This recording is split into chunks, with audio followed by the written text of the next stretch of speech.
Hello there.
Hello, let's not wait any longer.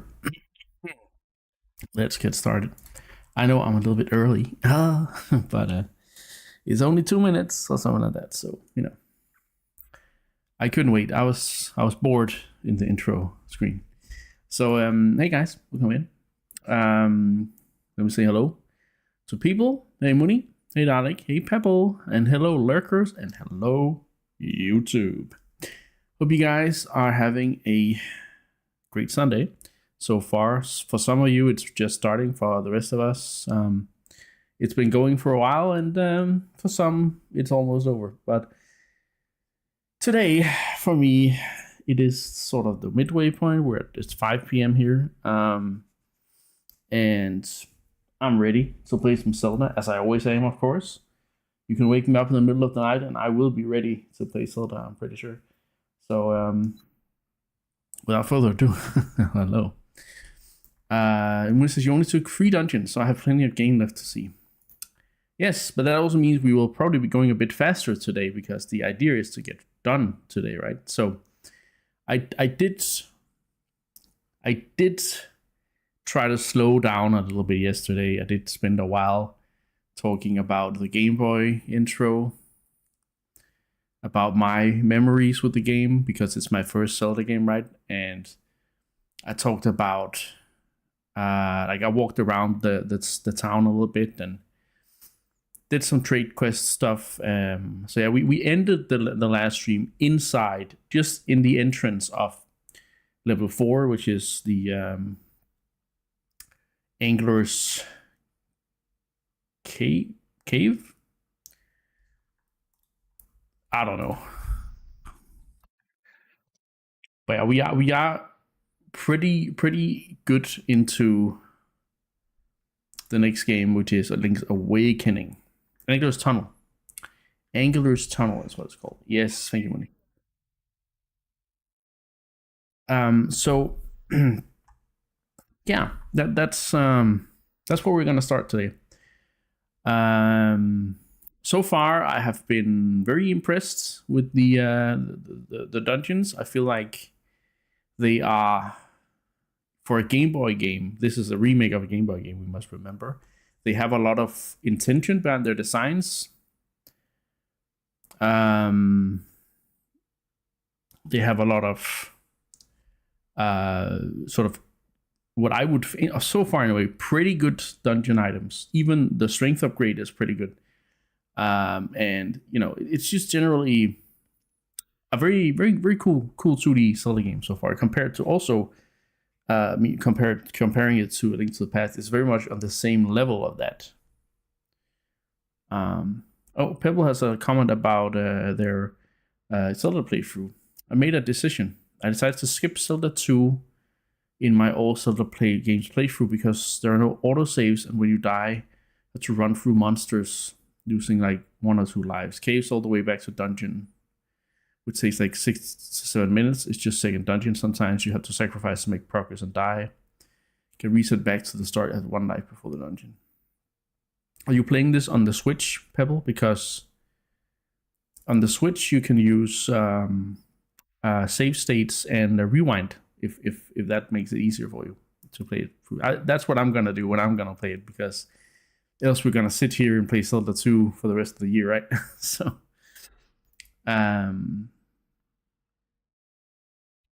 but if you're not playing on Switch, of course, if you're playing on the NES, then yeah, it's gonna be a little tough.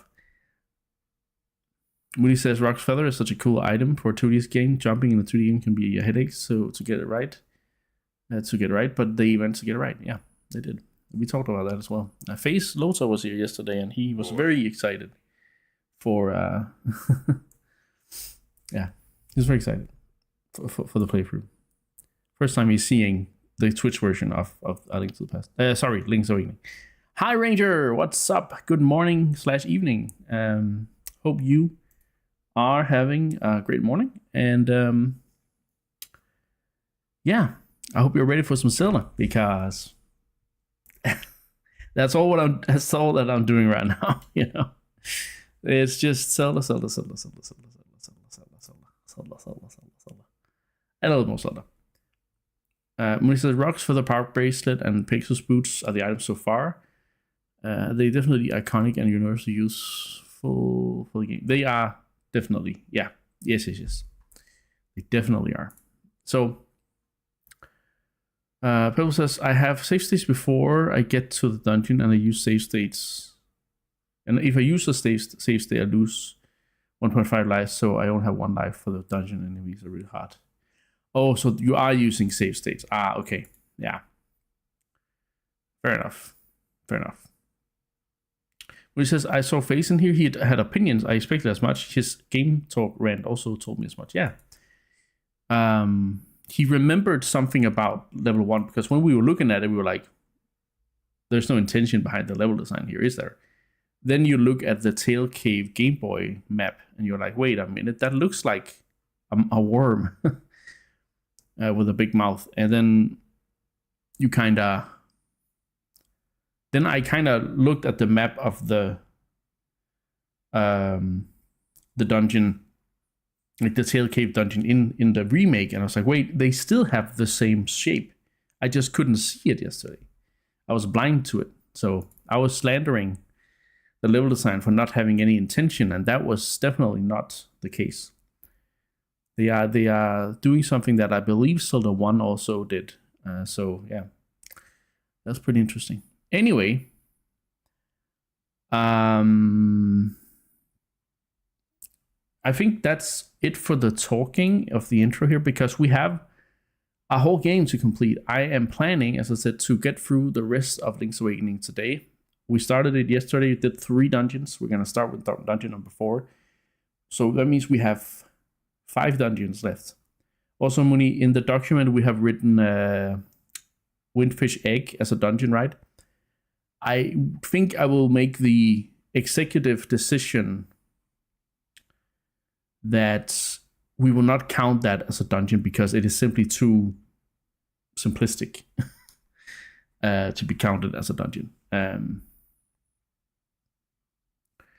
So I feel like,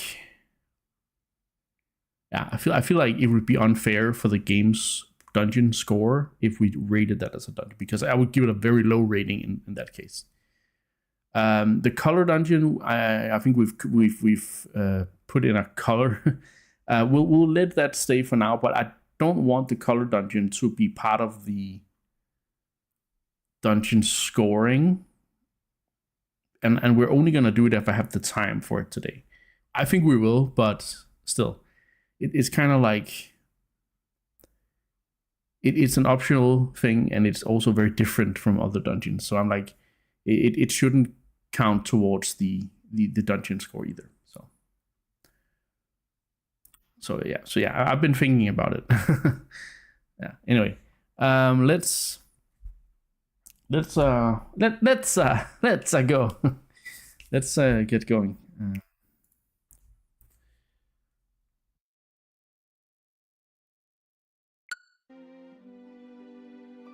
Let me just.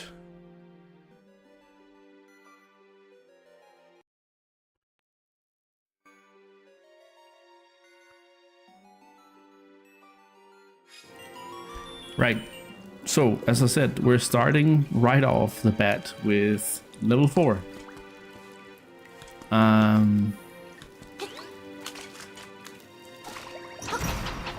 The 4th dungeon of the game.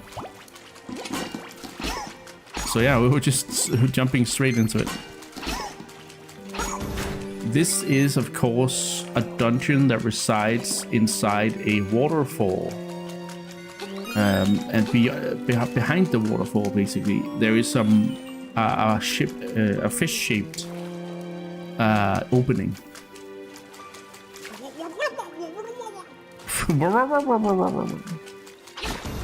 And that is how we got into the dungeon.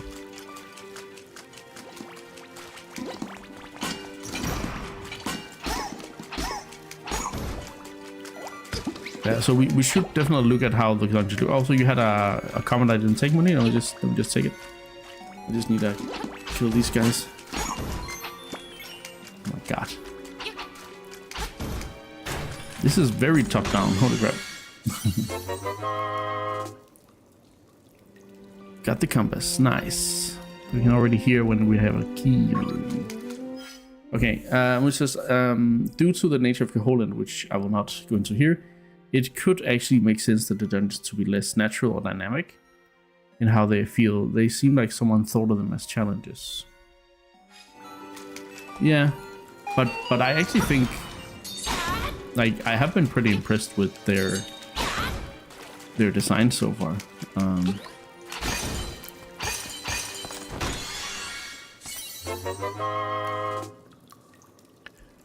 Also, I talked about yesterday how a lot of these games that don't feature Ganons directly has a lot of eyes, like Bellum from Phantom Hourglass and Vati from Four Swords and stuff. Like they are very eye based.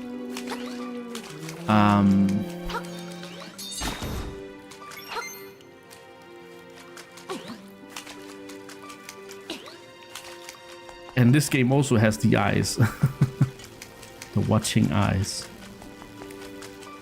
I think we haven't been up here yet, right? Okay, there's a key in there. We can't get there right now. This must be the map, right? Or the beak. It's the beak. This is what we can use to get hints in the dungeon. Let me actually just check if everything's working. Yeah.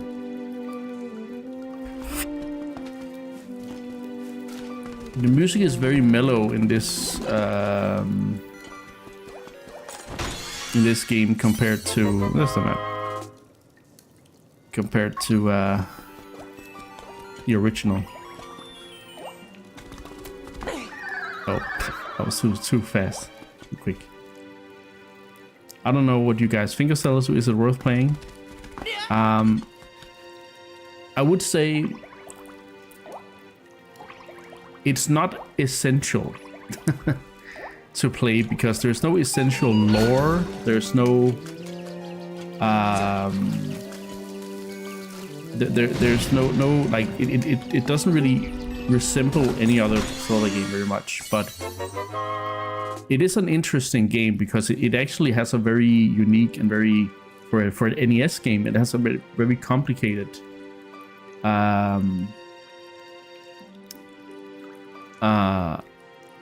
combat system and just system in general. Like it has so much like magic and XP and levels, and it's like a JRPG mixed with action adventure. It's kind of a very interesting game, but it's just not very close to what we today think of as a Zelda game. So I mean, if there's one I should skip, to say the least, it might be Zelda 2, but I also don't want to sell it too short, if you know what I mean. If you want to play all the Zelda games, you should definitely consider, again, if you want to just, you know, power through with a lot of saving and a lot of rewinding and a lot of trial and error. But you could also save it for later, maybe. Like, if you feel like it, you could do it at the end or something. Then you still played all the Zelda games, you know.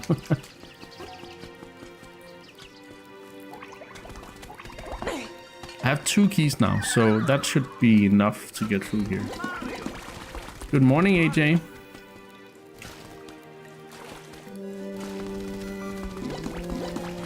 Good morning, Sleepyhead, as they say in is it Aerith? I think it's Aerith who says it in Final Fantasy VII Remake. Or maybe she also says it in the original, I don't remember.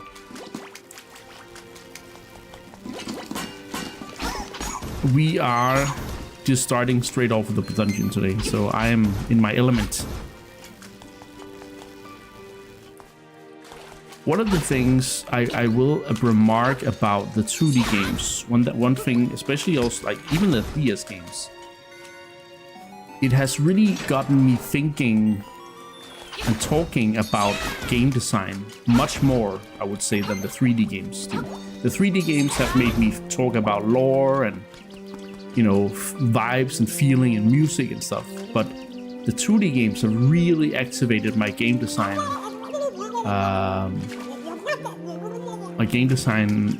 brain. Like, it's really been like, yeah, because they are so gameplay first, these games, that it's so hard not to engage in it, right?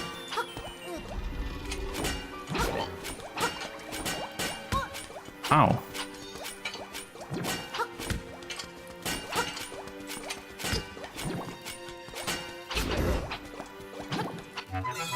That one's annoying. Yeah, they are. They are. I mean, a game like Minish Cap could have had a lot of it.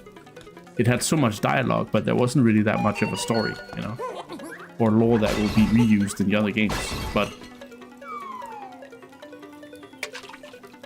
I just think these games have to express themselves through the gameplay much more than the 3D games can afford to do, you know? But I do agree that they are in general less story heavy or lore heavy. Especially the old ones, like especially I think still Past and Link to the Beginning. But I do quite like, yeah, as you're about to say there, this one has a very cool narrative moment around 2006. Exactly. So it is pretty cool in that regard. I think there's a nice progression in this game. Because right now it's just the owl telling us go to these places. Also, you should probably wake the windfish if you want to get away from here. Okay, fair enough. I guess I'll do that.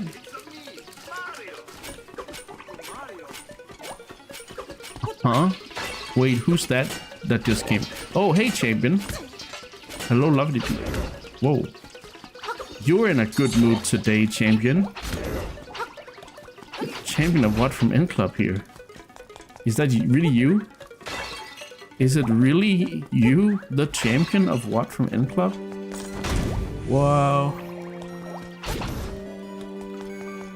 He graces us with his presence. Is this a key? Is this just a key? It's just a key. Just waiting for him right there.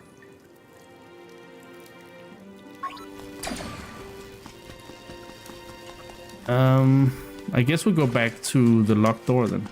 There's a lot of backtracking here, which I like. Again, this is what I think shows this game's complexity, that it you know, adds more complexity with its backtracking that it adds on. Like, there was barely any backtracking in Tailgate, and now, and then also in Bottle Grotto, it was kind of like walking around in a circle kind of thing.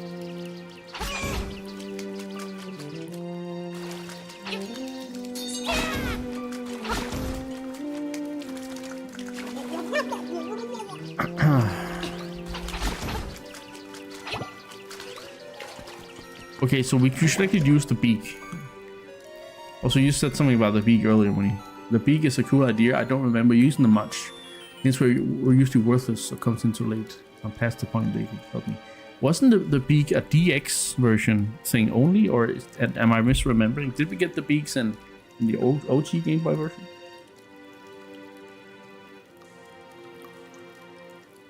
I had given to the town beer guide. Let's go in here. We're about to get the dungeon item, I think. Yep, because we just found, okay, this guy. He's more troublesome in this game than he is in Ocarina of Time, where I can one-shot him with a Deku Stick.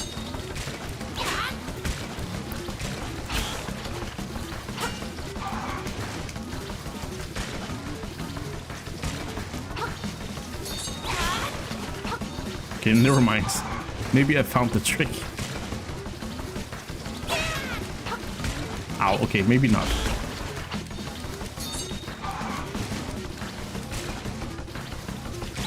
You're not extra happy. It's your time to make dinner today. What's on the menu then, Mr. Chef?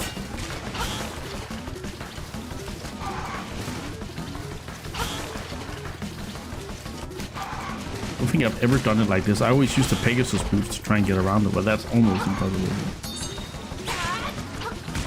Ow.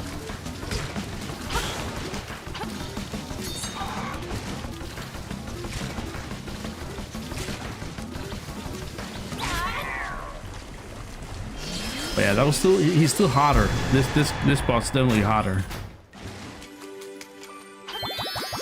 Holy moly.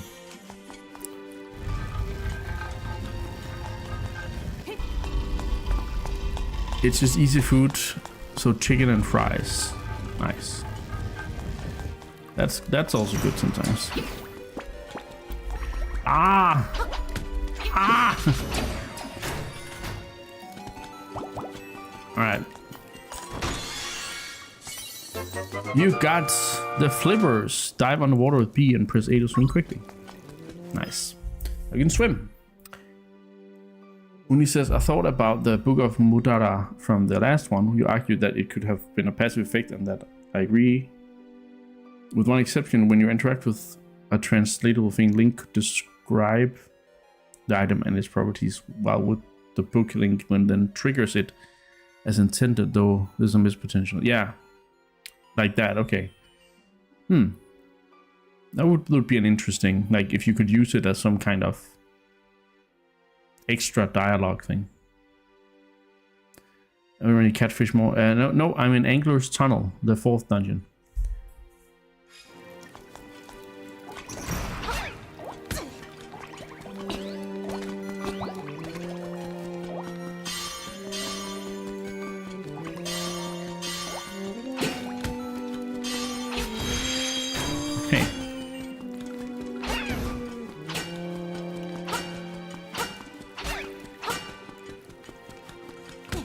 Okay, so look at this. No, wait.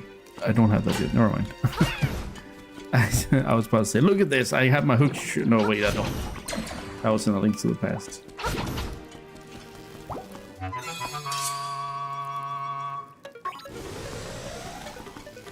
So now we can actually just swim because we have the flippers, right?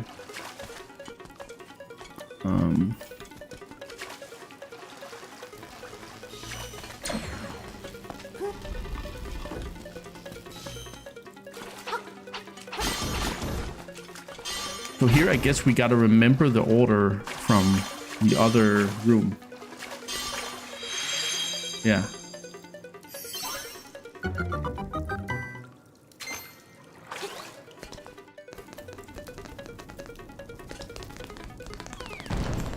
Ah! Gotta remember to jump up there. There we go. There are even those kinds of Mario enemies in here. Oh, the nightmare key already.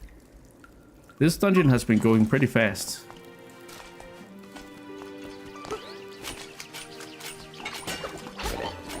Don't worry about it, AJ. In Denmark, we have an expression where waking up means you're getting eyes. So just, you know, you just hadn't gotten your eyes yet. Or found your eyes, or something like that. Hey, Scotty, what's up? Are we woke yet? I have been awoke for a while, but I also just awoke not too long ago. So. When he says, as you saw, it doesn't really require you to remember the order, which I consider a detractor and negates the puzzle. I mean, if I did it wrong there, I mean, it didn't light up there the second time though. But I had to remember the order from the other room.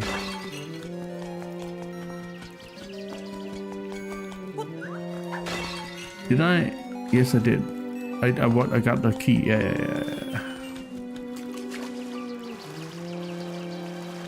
There should be a room. No, maybe that's not this dungeon. We need a key. We need the final key. The final key.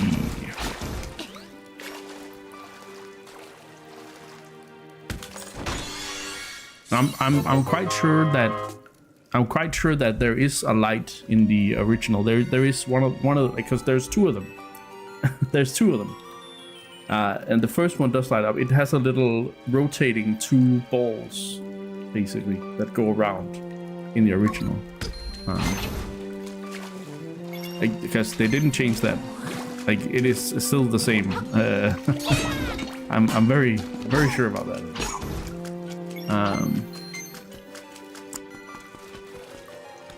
Right. So we need the key that fell down here. We just need to figure out how the hell we get down there. It's not through here.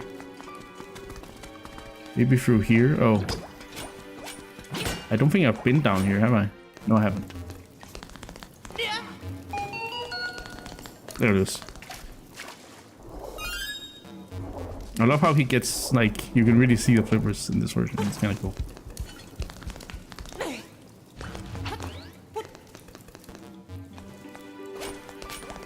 Whee!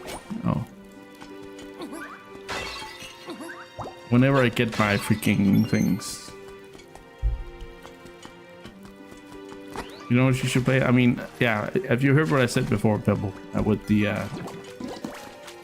with like, I guess it was maybe it was not, you know, enough to make you make a decision. Maybe I was being too vague, but like to sum it up, I think it's the one you can skip. Like, if you really want to skip one, Zelda 2 is the one you can skip. But maybe you can go back to it later if you feel like giving it a try again. Hey, chicken. Thank you for the hydrate. Cheers. Hello there. We got cheeps. Aloha. Which says, I think you should, Pebble. If you don't, you never know if it was an experience for you, but if you try, you can decide on the game if it's for you or not. It did sound like Pebble, like earlier at least, that people had tried. To Dungeon 2. So I mean, in that regard, I guess you have done what Muni would say you should do. So if you don't think it's for you and you've played that far, I think you've given it a fair chance as well.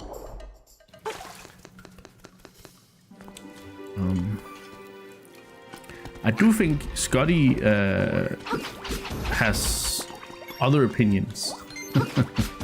Hey, Real High.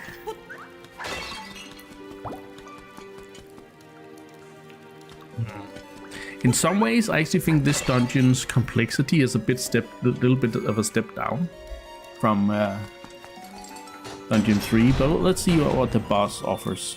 Like, the mini boss was good. Oh yeah, I know the boss. I remember this boss. This is level 4, yes indeed. There are the anglerfish.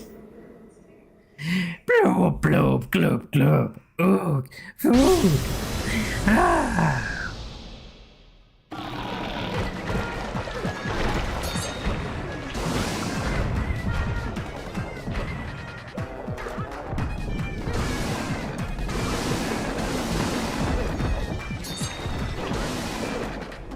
This is a little... Oh, it's Cheap Cheeps with anglerfish lamps on.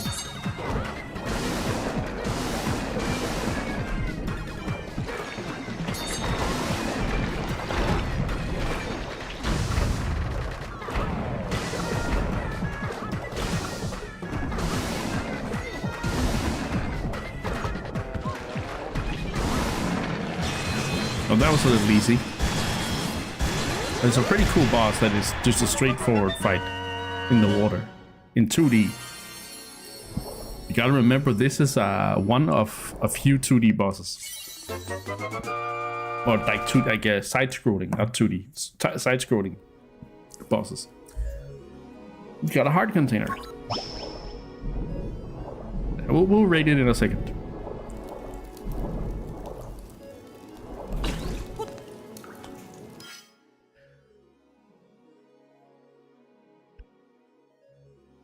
Was it? Oh, it was also a joke in the original. I better went to write my opinion on the boss before you defeat it. Yeah. Real High says, I'm just here for a minute to check in. I don't want too much spoiled, and I've got a whole day to play Hyrule Warriors. Got 3 whole missions here so far this weekend. Might be getting the gist of it. Sounds that way, Real High. I really hope you, really hope you managed to do it. Pebble says, I like the game, I like the style. I don't like that I have to run back to the dungeon each time, and enemies are not easy, or maybe are not good enough, so I die a lot, and each time I spend like 6 minutes running back losing lives, and it's just the second dungeon. Yeah, it's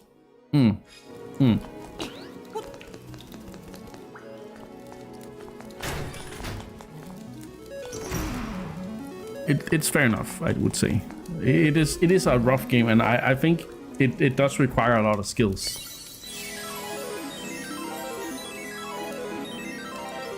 And we were talking about Zelda 2. Scotty. Pebble has tried playing the game, and it's not really it's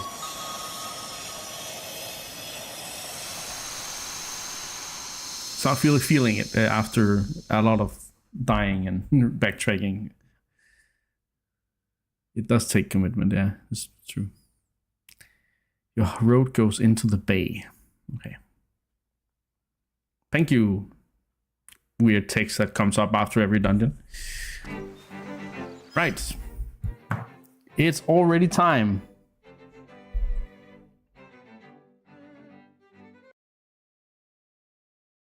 Oh, I didn't check the map of the dungeon. One sec. I was too busy playing the dungeon to check the map. Okay, it does look like a fish. If you really think about it, it does look like a fish. Okay. Good to know. Anyway, let's rate the dungeon. I don't think this was... Oh, no. What did I do? This was as good, actually, as the previous. But let me try and talk about it. Right, so Angler's Tunnel. We're going to rate the dungeon as I do with every game, every dungeon that we play through in every game in this series, Zelda Timeline series. And I'm going to go through the aspects on the left-hand side, and then I'm going to explain the aspect, then apply it and move on to the next. So the first aspect we rate is placement and game progression. This has to do with where in the game the dungeon is placed. Is it in the beginning, the middle, or by the end? Angler's Tunnel, I even wrote Angler's Tunnel. Wow. Angler's Tunnel.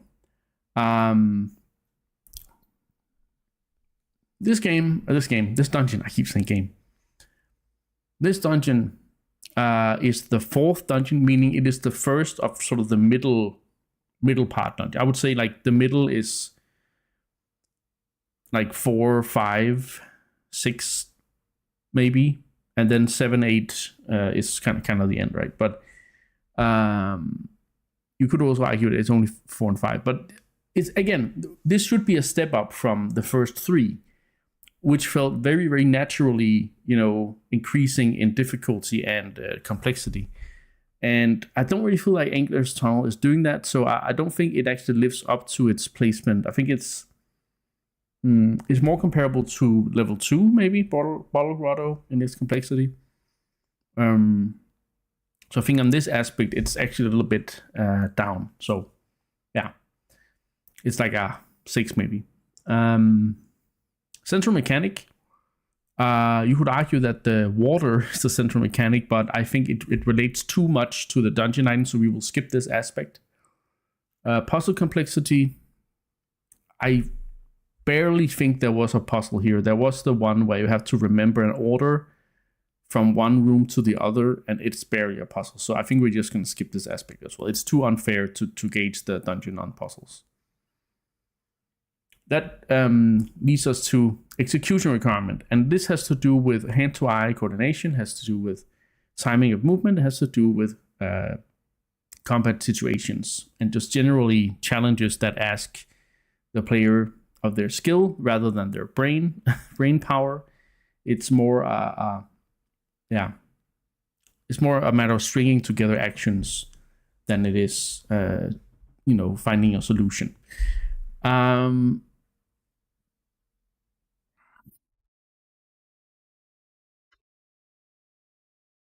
Millie says 2 games in central mechanics is always difficult. The whole idea of central mechanics wasn't even really a thing.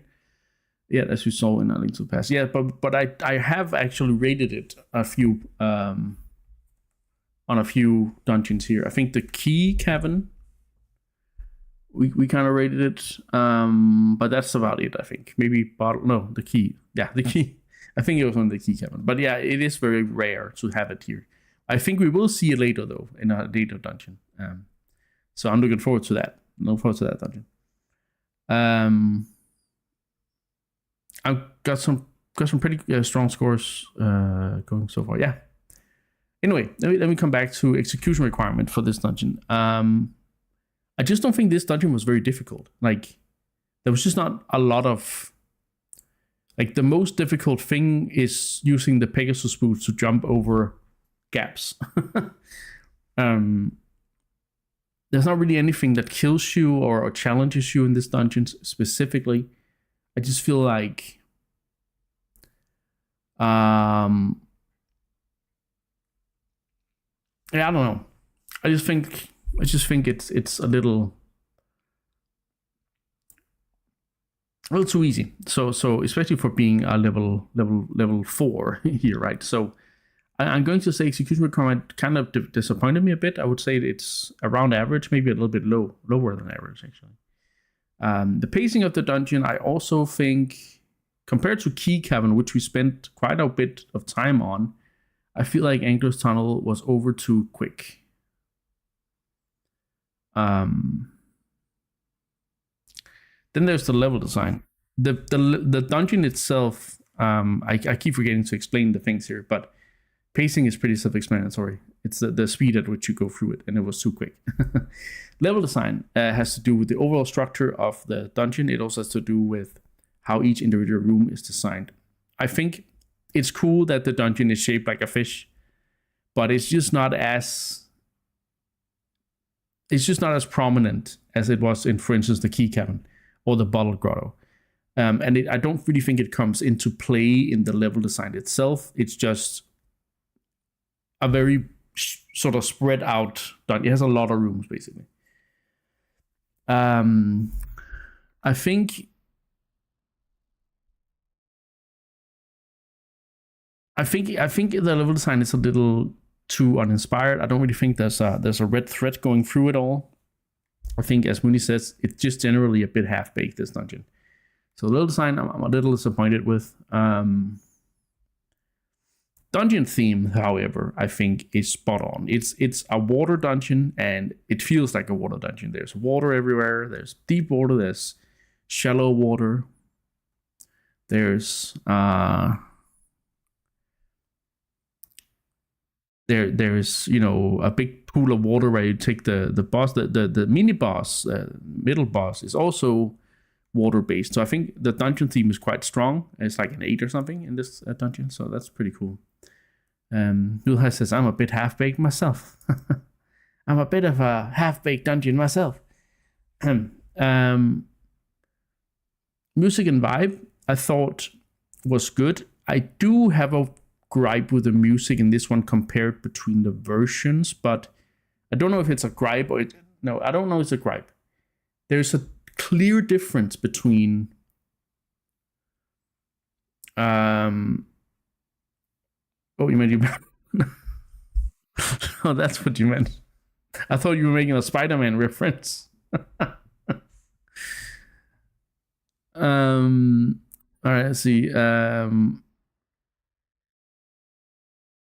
Let's listen to. I don't have it here, but I can find it, I guess.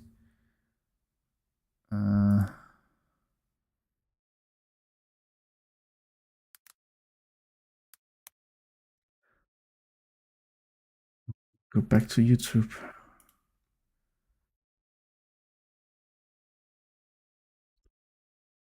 Link's Awakening EB level 4 OST. Hey, Sedley, welcome in.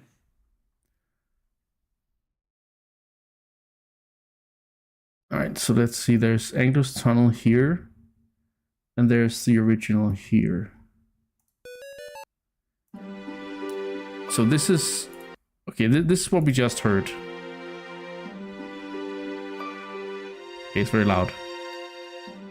This is what we just heard.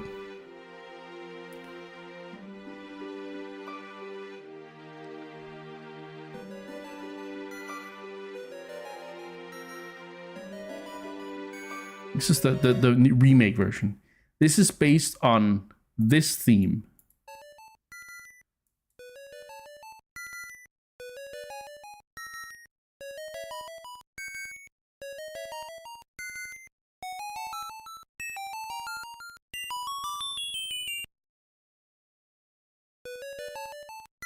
It's very rudimentary. So I actually think the way they tackled it in the remake, I would actually say this one makes it better. Because it actually adds more to it. It has less, like, it's less repetitive, and they add some stuff above it, like, which is really nice. And I actually did remember me liking the level 4 theme a bit on Game Boy, but now that I listen to the two versions, between the two versions, I actually have a preference for the remake version. So I mean, pretty good dungeon music here with this dungeon. So yeah, at least you have unique dungeon tracks, and that's something I really have been praising throughout here yesterday when they weren't here. I was just so overjoyed with the fact that there was unique music here. So, dungeon item is another passive upgrade. It is the flippers, but this one is huge. It has a huge impact on traversal, has a huge impact on what places we can now reach. So I do think for that alone, it does deserve high praise. But it is, again, like the strength, because the strength upgrade does the same, the first strength upgrade anyway. I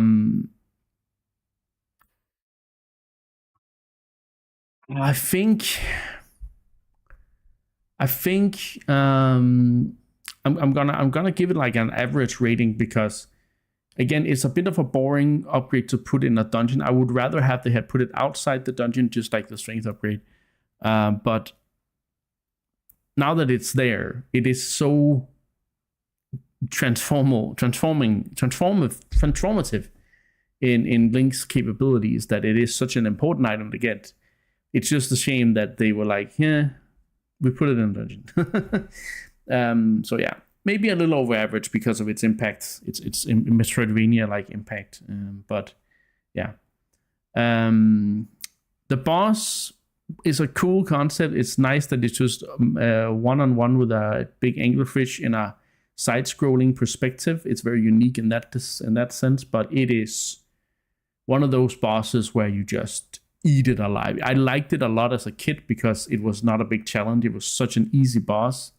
So I felt really powerful as a kid when I went in there. But nowadays, I don't think it's meaty enough. It doesn't even have a phase 2. It's pretty easy to dodge the damage. It's just basically just a big target dummy in some way, right? with some extra steps around it. So overall, I will say Angler's Tunnel is probably the weakest dungeon we've played so far. When he says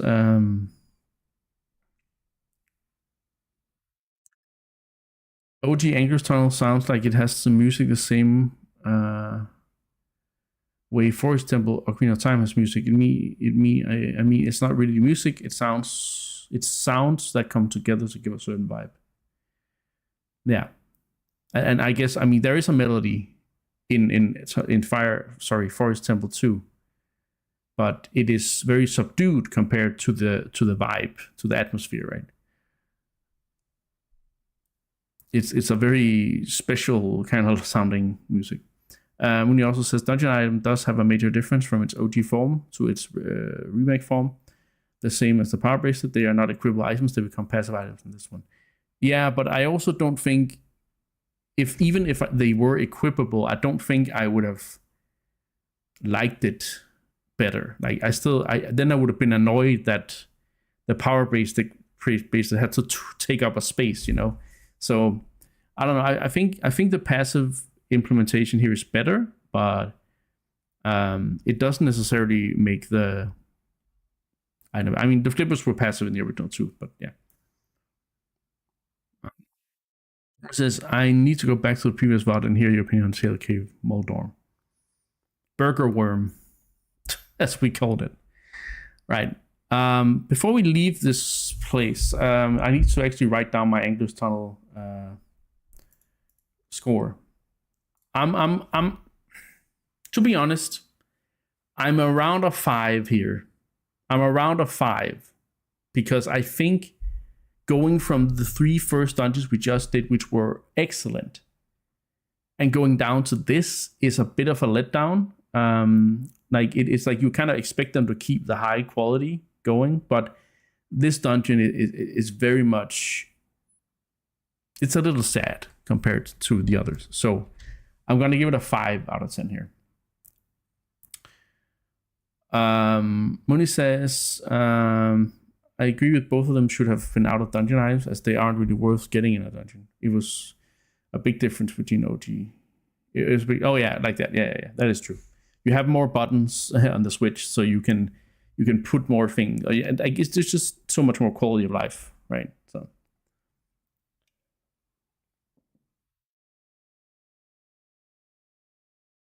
it's a nothing burger. It could be a 4. Placement, execution, pacing, level design, dungeon theme was strong. Music was okay. You're right. I was only sort of giving dungeon theme a little bit of credit, and music and dungeon item, but music is only better because of its remake version, basically. So, and the boss is, yeah, you know what? You're right. This could be a 4.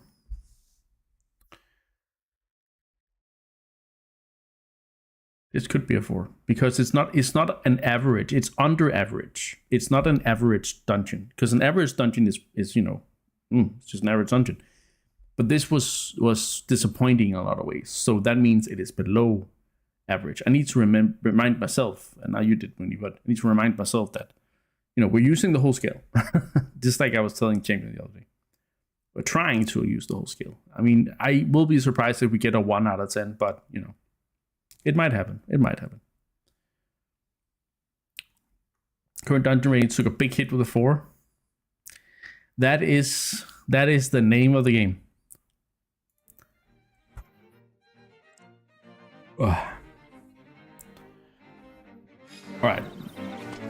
Before we go here, we need to remember to go to this. This is going to be a very, very nice upgrade.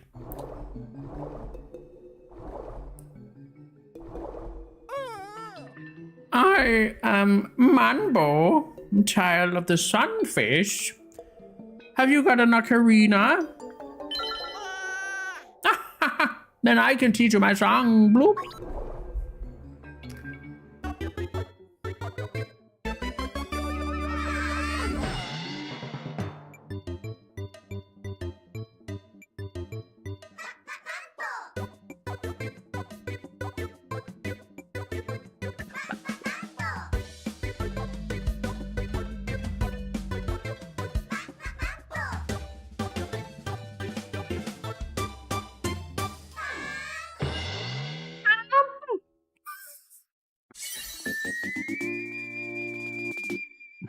Such a Bob. Manbo's Mambo.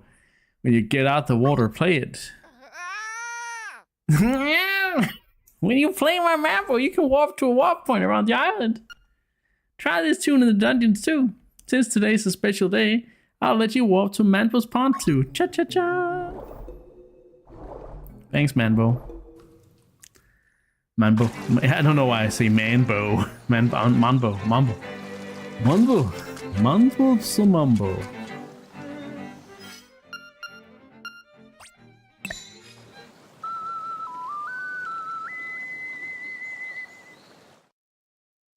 Oh, if you head right of the dungeon, there's a heart piece. Okay, let's get it. Thanks, Chief.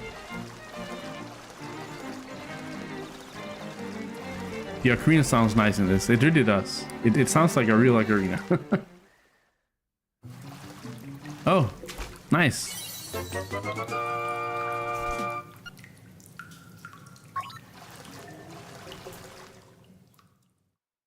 It's no new wave bossa nova, but Bob, it sure is. The new wave bossa nova, that's always a good one. That's Majora's Mask, isn't it, Scotty? But yeah, I needed to read Scotty's wall of text. One sec. Oh, I can actually... Right, I do that. I need to... I didn't get the one up here, so I'm gonna go do that. So we're gonna go to Manbo's Pond.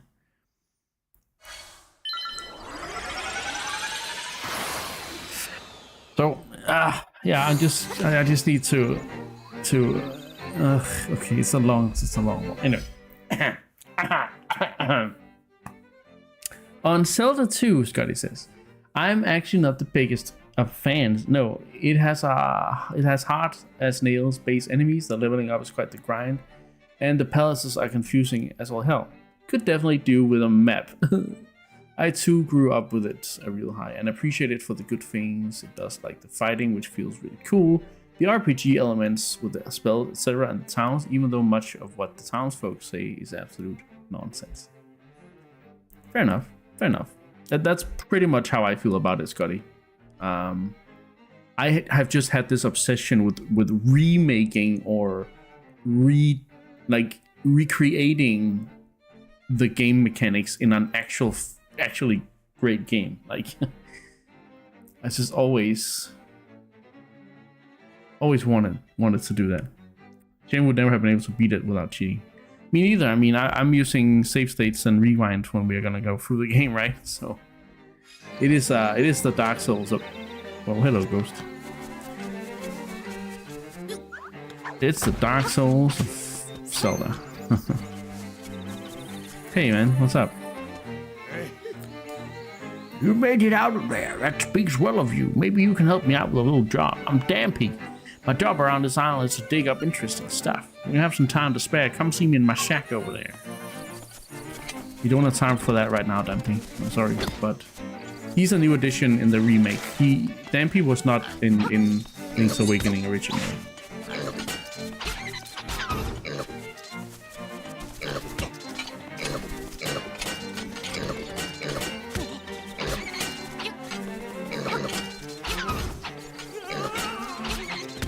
The house at the bay, yes.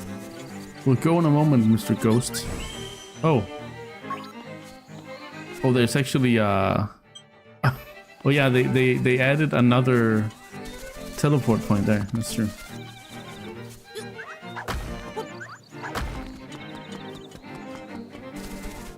It will be done just to know which lifetime, what parallel dimension. That's all. Yeah. I have a whole game concept that's based on Zelda 2.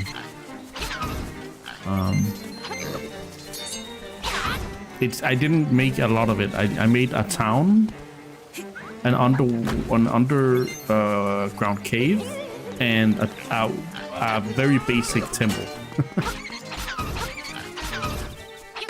With some very rudimentary combat and puzzles, but it's yeah. I don't even know if I have a playable prototype running anymore. But I've since redone the concept to be more of a Metroidvania. So it's Icarus concept. I need to hear this in the disc. It thinks I can see what I can dig up. I think I have a Dropbox or something like that.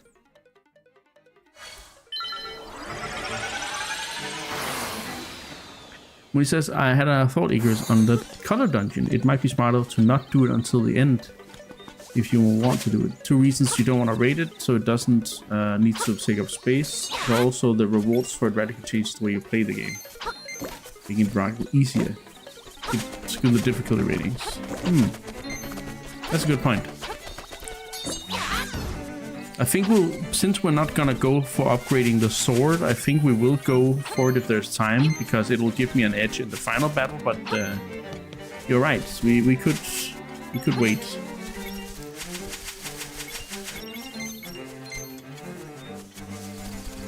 All right, this is where Richard lives. We need to go to the house at the bay. I don't think this was the best way to do it. Let's go through Maple Village.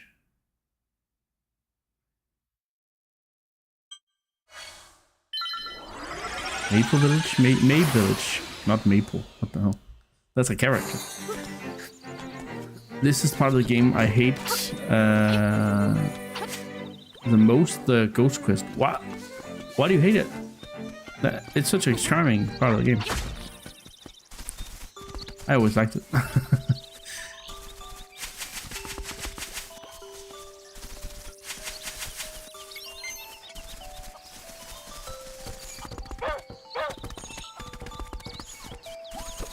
Whee! Ow.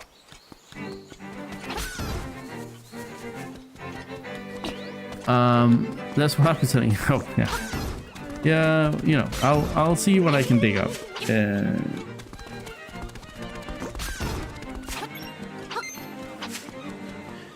It's called Tales of Atlas. Gauntlet of Power.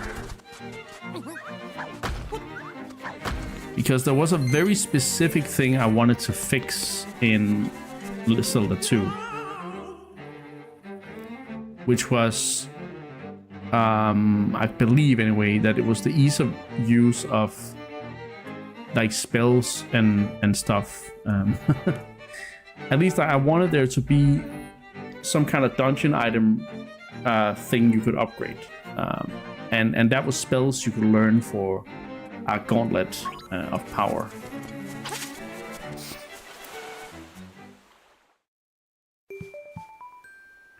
Anyway, we've now taken the ghost home.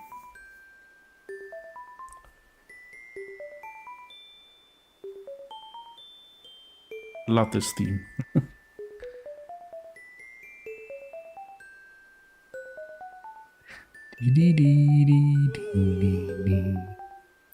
Nostalgia unchanged.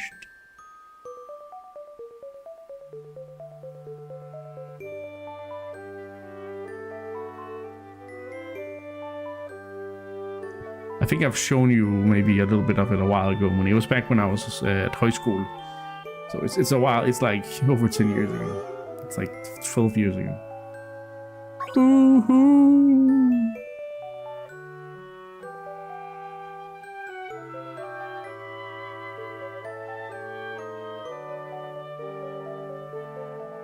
They really went all in on the music here. I'm getting all teary-eyed here. Enough! Cemetery! Take me! My grave! Okay, do you have anything? Ah. I'm just gonna steal this from you, buddy. Hope you don't mind since you're a ghost. Yeah, there's... interesting. There's a whole map here and a compass and... His plant is doing good. The fields, the fields. But yeah, basically the way you upgrade, my idea for upgrading was that you had a gauntlet that could take these, basically infinity stones in a way, but could take these gems that would then unlock more spells. So you would have a shield spell, a fireball spell, and things like a light spell, because that's what you would have to use to get through dark places and stuff like that. I had a few ideas, but I never really fleshed it out. And then I've since changed it, and I kept, you know, I kept changing things here and there. My grave, take me to my grave with the flowers. Well, what if we just do this then? Go to Ukuko Prairie. I almost feel like there's too many new teleport places in the remake, because the world isn't that big. It's like comparable to what is maybe a little bigger than A Link to the Past or something like that. Maybe, you know, maybe the same size as A Link to the Past, but I feel like there's way more. It's way easier to get around. Well, there's Stampy again.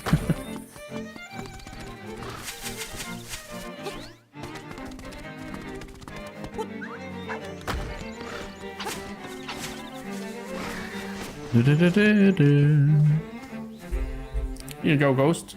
Oh, you're back.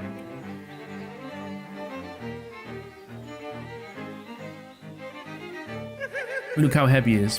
Thank you. A jar for you. Something. Put something inside. Bye bye. Is that the thing I already took?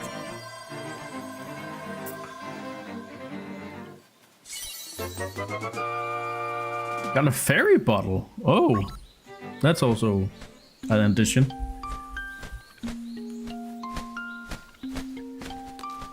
It says, I know one thing that mayhaps talks to champions' dislike of the ghost quest. The bloody sound in the original game when you shift screens with the ghost. Every screen there's this bleeding chime that plays. Oh, right. That's true. That is true. It has been some time since our paths crossed, lad. You must dive into the waters of Martha's Bay to enter the catfish maw. The closer you get to the windfish, the more restless he sleeps. Carry onward. Alright, so onwards to dungeon 5. We've already spent an hour on talking and raiding, and so I should, you know, I mean, ideally we have an hour for each dungeon and then an hour for each, for the rating of the game. Something like that. I always thought it was called Catfish Meow when I was a kid. Not Catfish Maw, because I read cat and I was like, oh, Catfish Meow. Okay. Catfish is meow, right?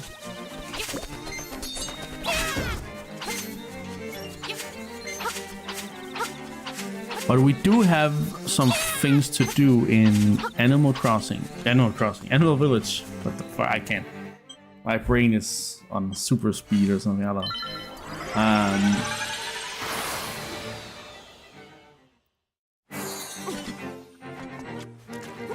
Animal Crossing? Where? There's this town we're in now, AJ. It's not Animal Crossing, it's Animal Village.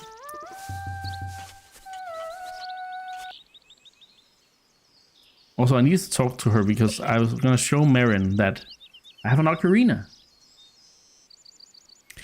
Hey, that's a nice ocarina you have there. Will you accompany me as I sing? Gotta learn a new song. No Battle of the Windfish. Do-do-do, do-do-do.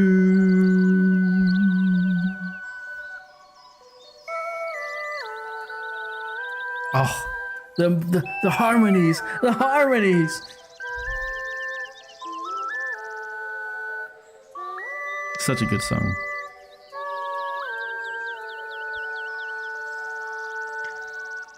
Oh, a little concert for the animals. How did you like it? How do you like it? It's really touching, isn't it? Does it stick in your mind? Yes. What if you say no? Do you get to play it again? You learned the Ballad of the Windfish. The song will always remain in your heart. Don't ever forget the song.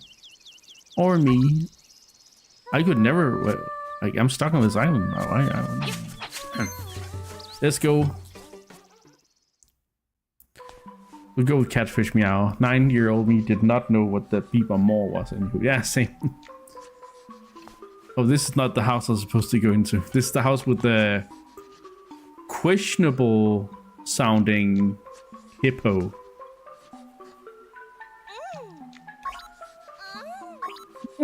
Oh. Have you died yet? Yeah, I think I've died once or twice. Why?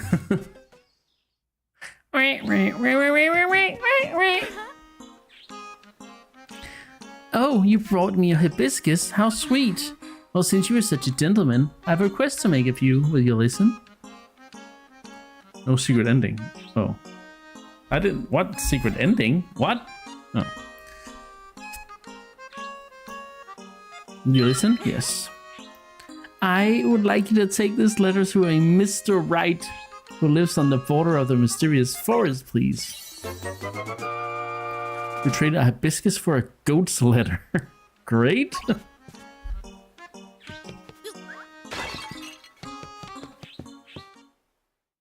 That's the cost of me doing this for you. Cost you 2 jars.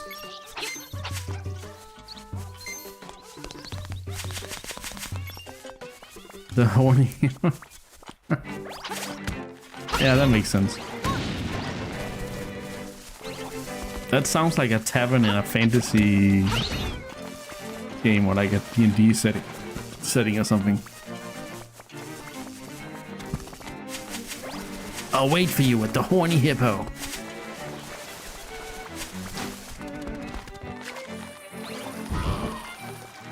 Now, speaking of things under bridges, we were talking about that in A Link to the Past, right?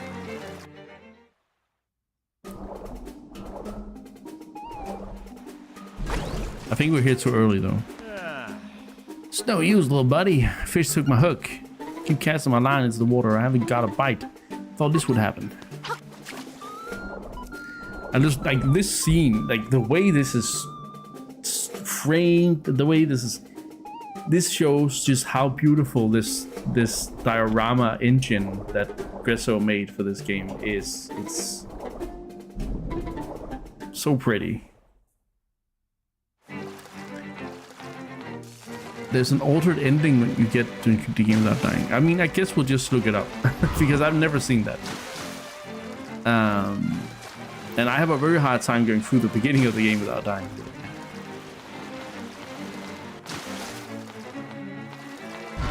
Alright, let's see. Can we go to the Catfish Meow? I mean, mall now?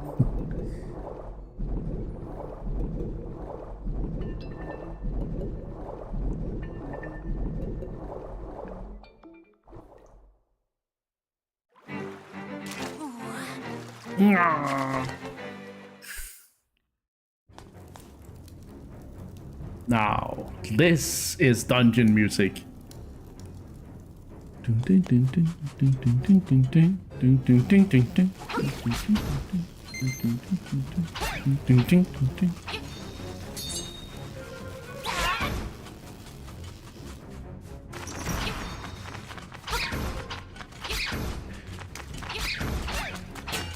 Come on! Come on! Die, everybody!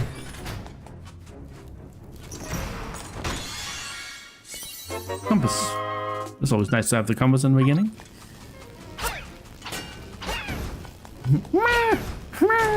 They sound so cute when they die. I mean, that's so sad that they die. Oh no. What have I done? Didn't.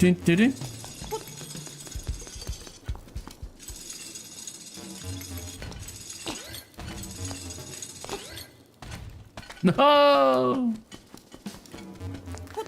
This island you have high expectations of, but you're unsure how it holds. Yeah, let's see. Kill more. Yeah, I'll have to, so.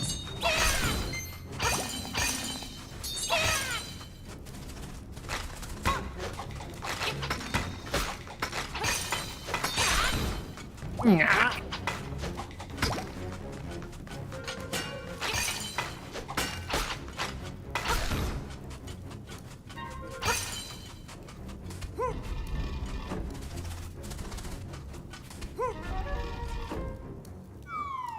Hey.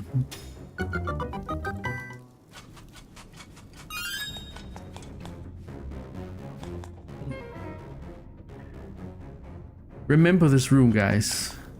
Kill all these up. You are such a villain, Senlei. What the hell?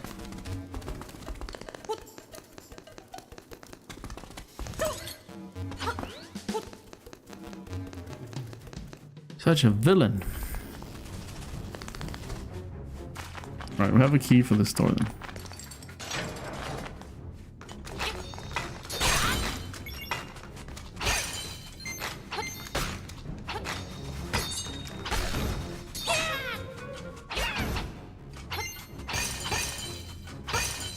It's so satisfying to destroy these crystals. You guys have no idea. Clang, clang, clong, clang, clong, clang, clong, clong, clang.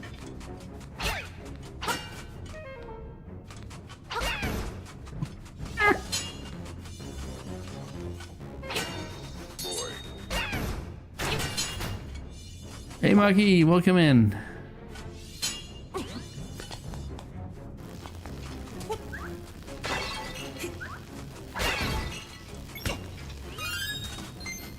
A bomb, you say? That's sus.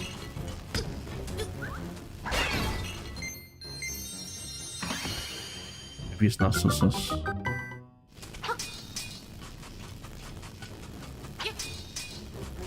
Maybe we just get bombs in here. We got the stone beak. Ow. I love how he goes all.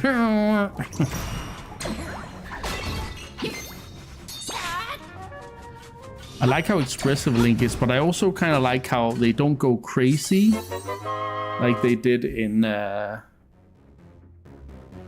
yeah, we need to go by the boat, by the way. Like they did in Minish Cap, where it's like... He's like...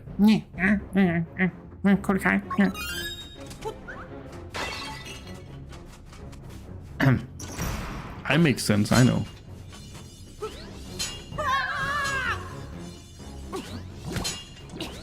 Oh, I think maybe I'm not supposed to go this way yet, but...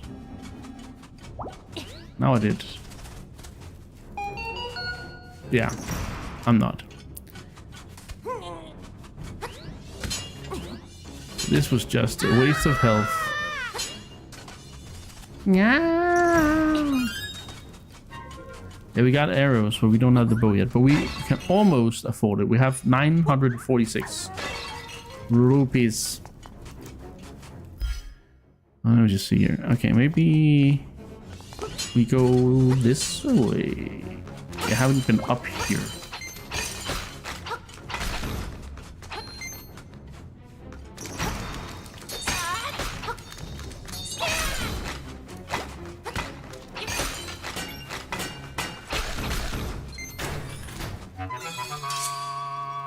Got a piece of power. You destroy a skeleton with your sword, try using it. If you can't destroy it with a sword, try using a bomb. Ah, yes, so this is the first time we meet this guy.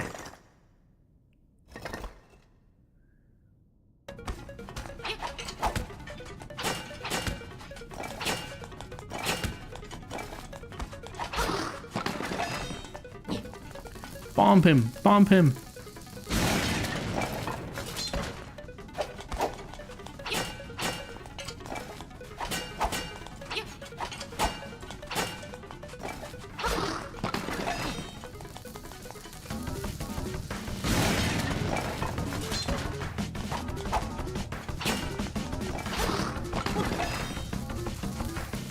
Three is the magic number.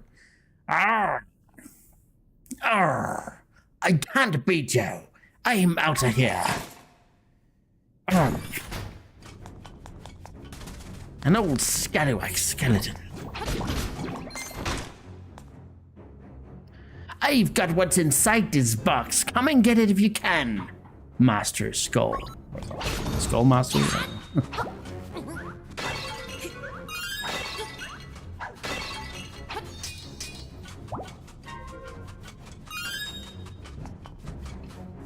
Come and get it if you can, lad. I do quite like that he steals the freaking dungeon item. Like some kind of bastard.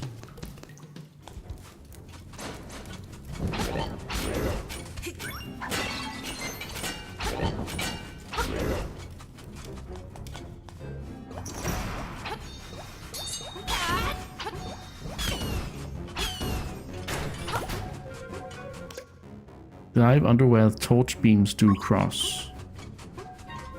Wait, we got a fairy bottle, right? Oh, I should have. Ah. Oh, does it come back? No. You can't use on those. Oh, I think this whole thing is just the way to, yeah. But I do think I can push this block and go down the stairs. Yeah. Goobus! Did. This link is the same as that link to the past one, so he has actually encountered that kind of enemy before. Yeah.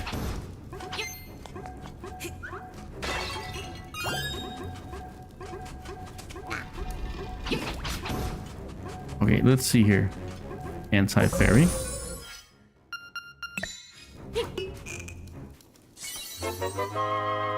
You caught a fairy in a bottle. The free will heal you.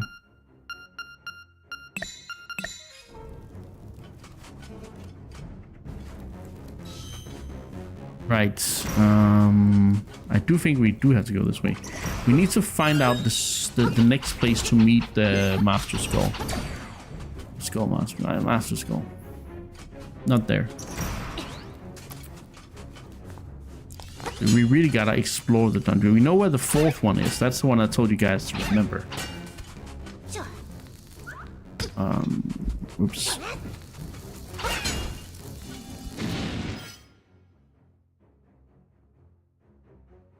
Ah, but I do know where we go. I do know where we need to go.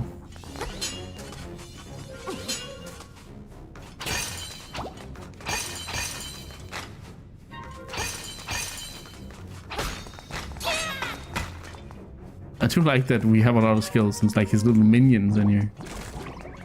Minion! Nah.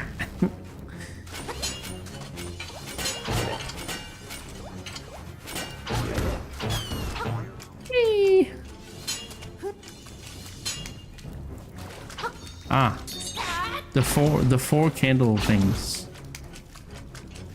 That's here. So you gotta dive where they cross, which means here. Ah, smart. You can actually see which room has the Skullmaster here. Oh yeah, you can actually, as long as you've been to them. But I mean, that's pretty smart of the game. All right, we have got another Mario enemy here. There's a lot of Mario enemies, a lot of Mario references in this game. And there's a reason for that because of who directed it, as far as I remember.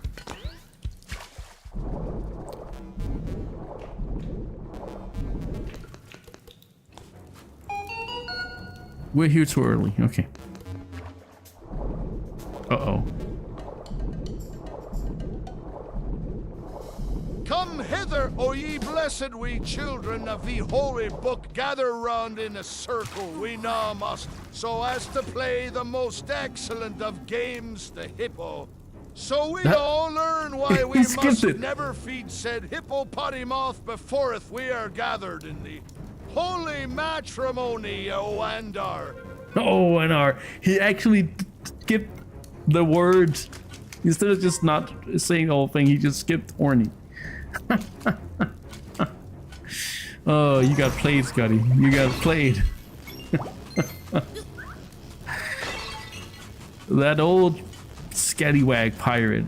How dare he? So we found a lot of things now that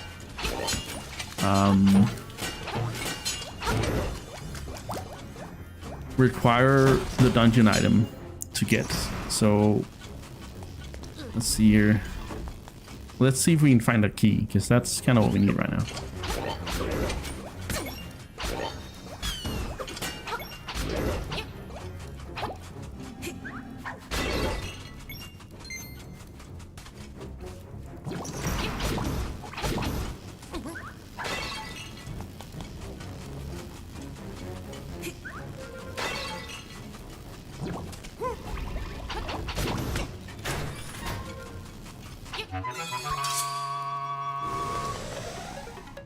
That's the third room. Okay.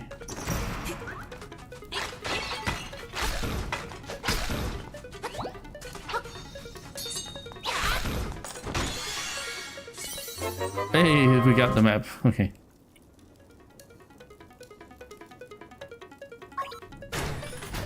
Let's see.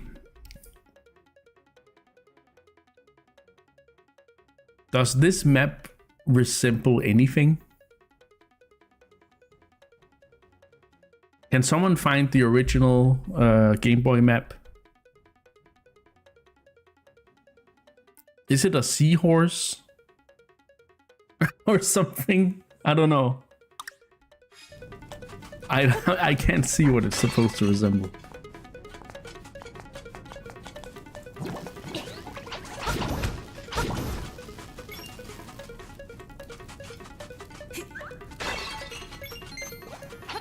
Is it a seahorse? Or what is it? There's a key here, we can't get that.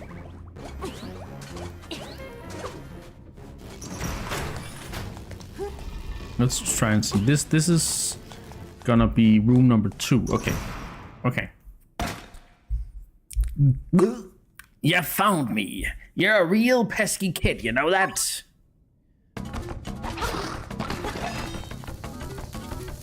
You bet. You know, you bet it. You got it. You.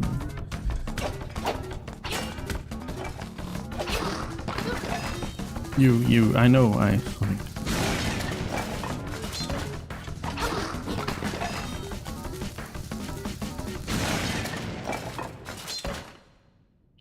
Arr, I can't beat you. I'm out of here.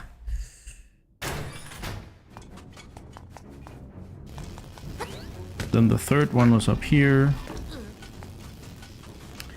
Which says, I know catfish is significant in Japanese mythos.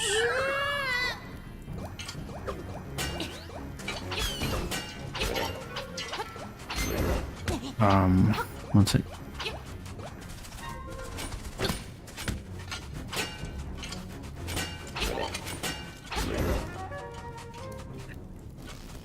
This dungeon looks more like a shrimp, and I guess the shape is related to the dungeon name because the boss of the dungeon with it.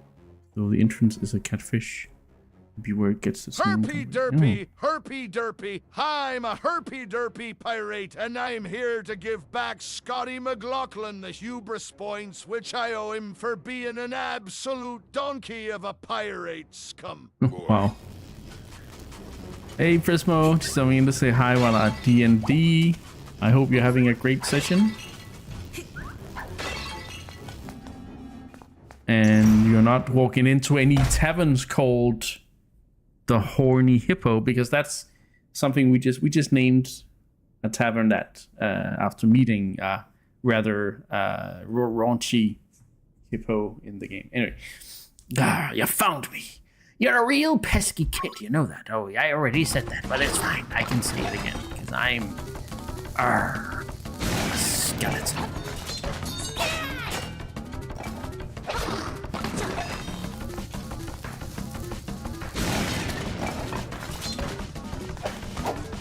you got your name right. That's pretty good. I think he gets it more right than I do, maybe. So Can't beat you. I'm out of here. well, we already know where the fourth room is. We got to backtrack all the way now, and this is what I really think is the strength of this dungeon. To get the dungeon item, you gotta go through this ordeal of exploring the whole thing and finding all the rooms of Mr. Master Skull, and yeah, it's just great. So this is the first room where we meet him, but we're going all the way back.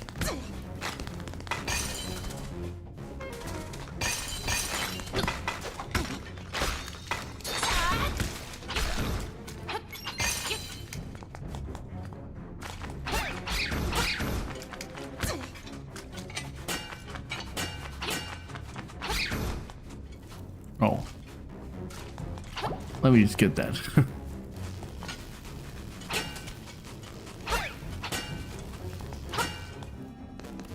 Fine.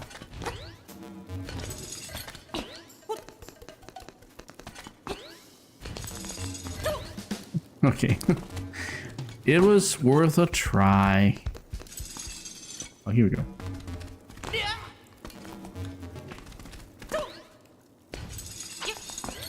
Okay, this was not a good idea. Just do it. Don't try to skip everything, Icarus. Just do it.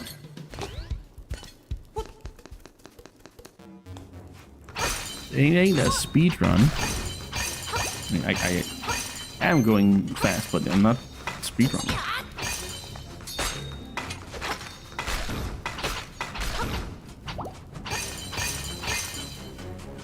We have enough rupees almost now. We need 11 more, then we have enough to go.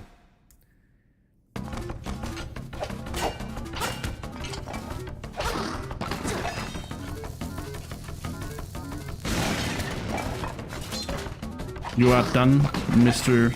Master Skull. Skippity bop. Skippity bop. Boop bop.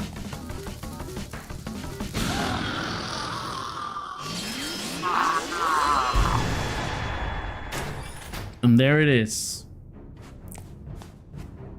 The hook shot. You got the hook shot. Its chain stretches long when you use it.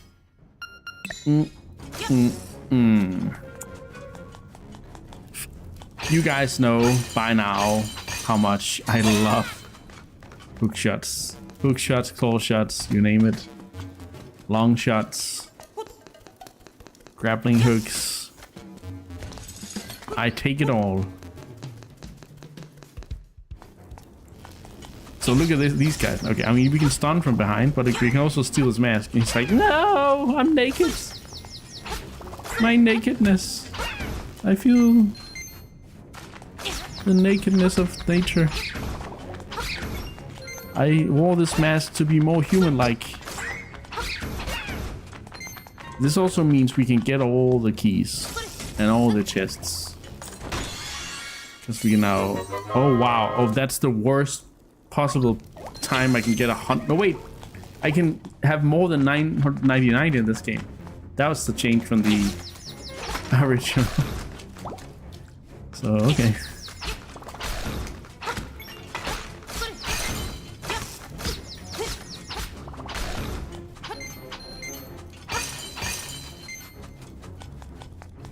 Wait, yeah, as I thought, as I suspected.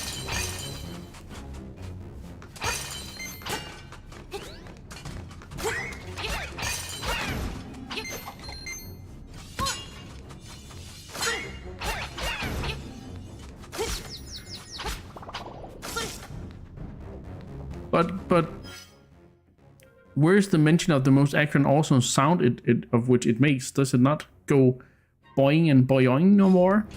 Apparently not this one.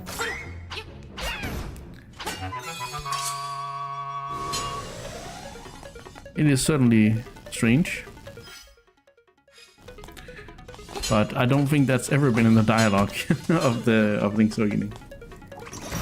Was it in A Link to the Past it said that? And also it's... No, that's the... yeah, must be A Link to the Past.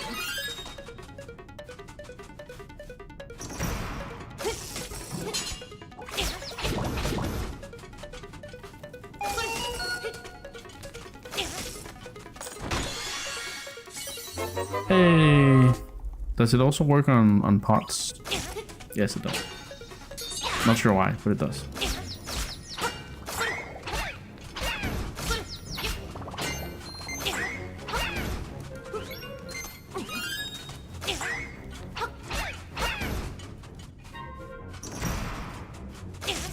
No, that's not. Whee! Oh, I can't go that way, huh? Huh? Oh, I'll just make myself a bridge.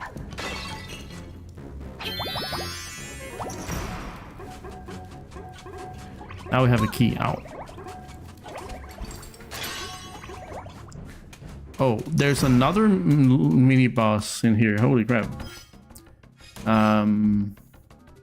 Also, I think this is the way to the... This has gotta be the way to the boss. But we can beat these and get the portal. That's right, we don't have a portal.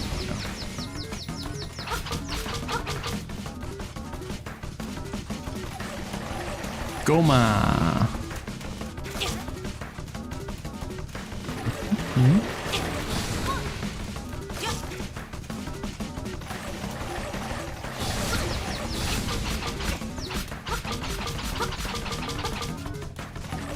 A few hits in. Wait, can I cheese this a little bit by going diagonal? Nah, not really.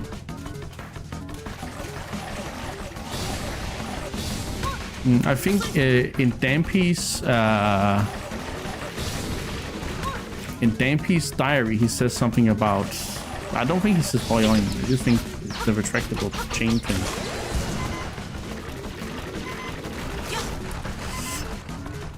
I need to pay attention here. Oh yeah, that's the Sheikah stone. Boing.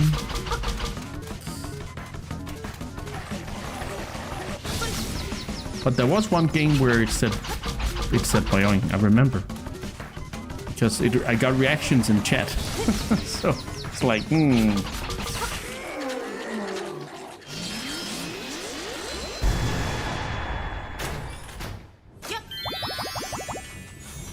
Alright, let me just check. This goes to, yeah. Okay, let's just, this all the way back. It's a bit too far. Ah, doesn't really matter.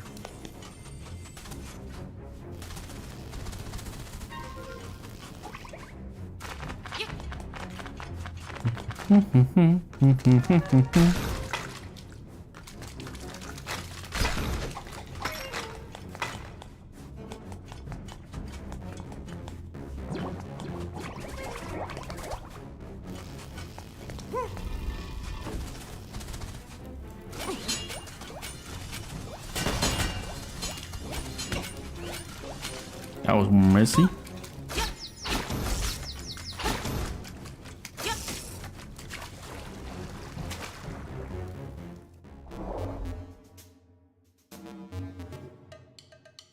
Stayed up there. It says boing in the SNES game. Yes. It was a Link to the Past.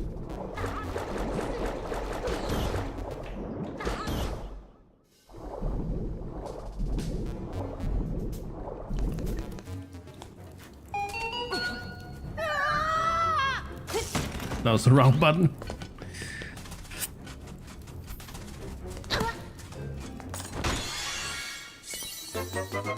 Right, the nightmare key. Now we just need a few normal keys.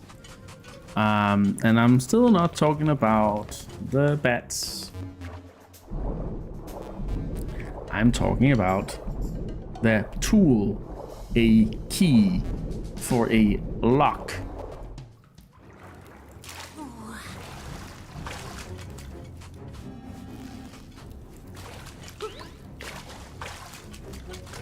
I don't know, maybe I should swap because I keep wanting to use hookshot on Y.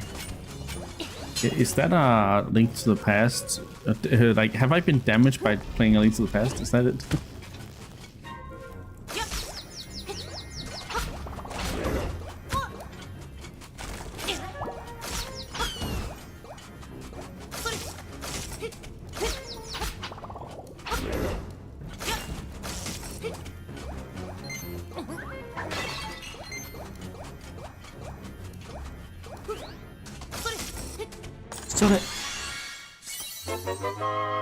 Oh yeah, I don't mind getting rupees now.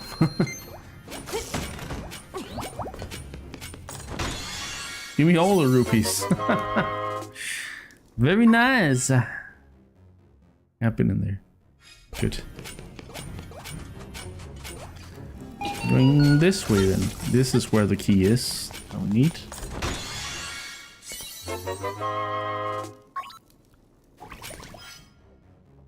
That's all the chests. Now I'm going to do something nice here.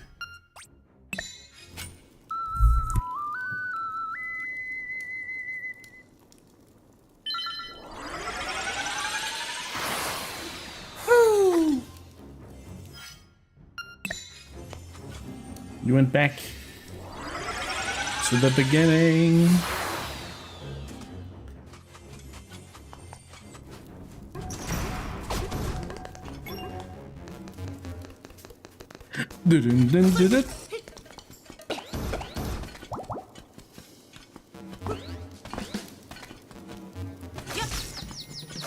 Wahoo!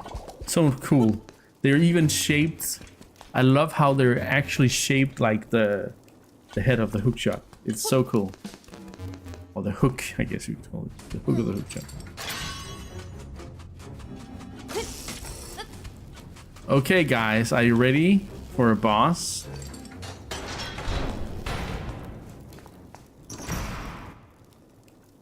So, you are the outsider. I shall eat you.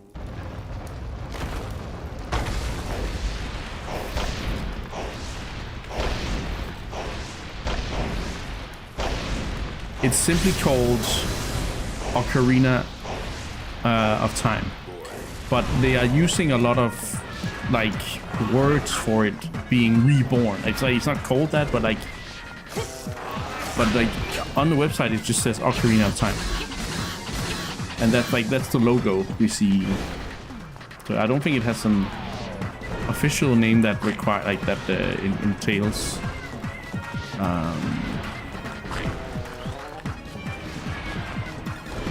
That. Hey Jaya, what's up? But yeah, I did watch the new Celtic video.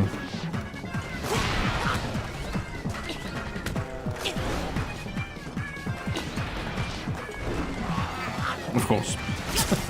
Of course I watched it. I didn't watch it right away, but I watched it.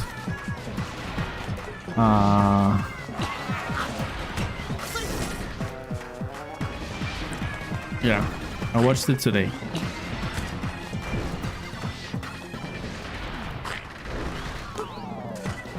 I'm not gonna be able to check chat right now. Sorry, guys. I'm being trolled by the boss tail right now. Well, there we go. I shouldn't be trolled by it. So far, this is the most difficult boss.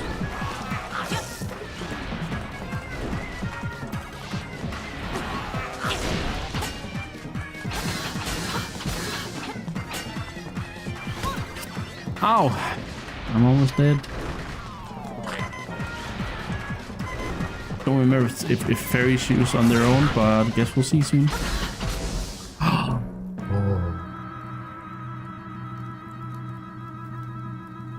You don't seem to know what kind of island this is. What a fool!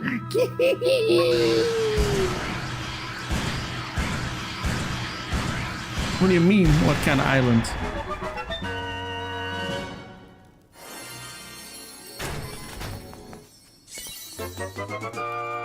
You got a heart container. Your maximum number of hearts increase. Your health is refilled to. Anyway, what did I miss? By the by, does the new Ocarina Time have a title? Yeah, it's just called The Legend of Zelda Ocarina of Time with a fancy new logo, golden new logo. So yeah. Dungeon going by too fast. Who says this boss? I swear to a 10-year-old, or however old I was, Munimasa. This was the single most difficult enemy in the game, including final boss. Yeah. That was, I mean, I was challenged here. Holy crap. You got the wind, marimba.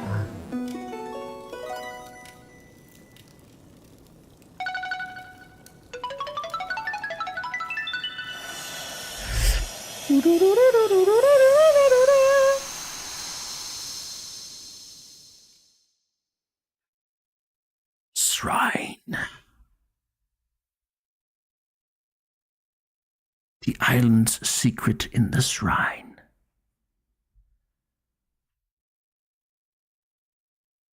He has mentioned his wish for an actual Temple of Light being in the game before, and his campaign on the matter is quite strong. I'd really wish this as well. One is allowed to wish and dream, is one not?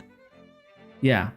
And I actually thought today, I've really been keeping off, you know, saying what I want them to include of extra stuff in the game, because I don't want to set my expectations too high and be disappointed. I'm a little afraid of that. But that is probably one of my top wishes for the remake, is that we actually get another dungeon in the form of the Temple of Light. It would be amazing. Anyway, it's time to rate the dungeon. This was the Catfish Mall.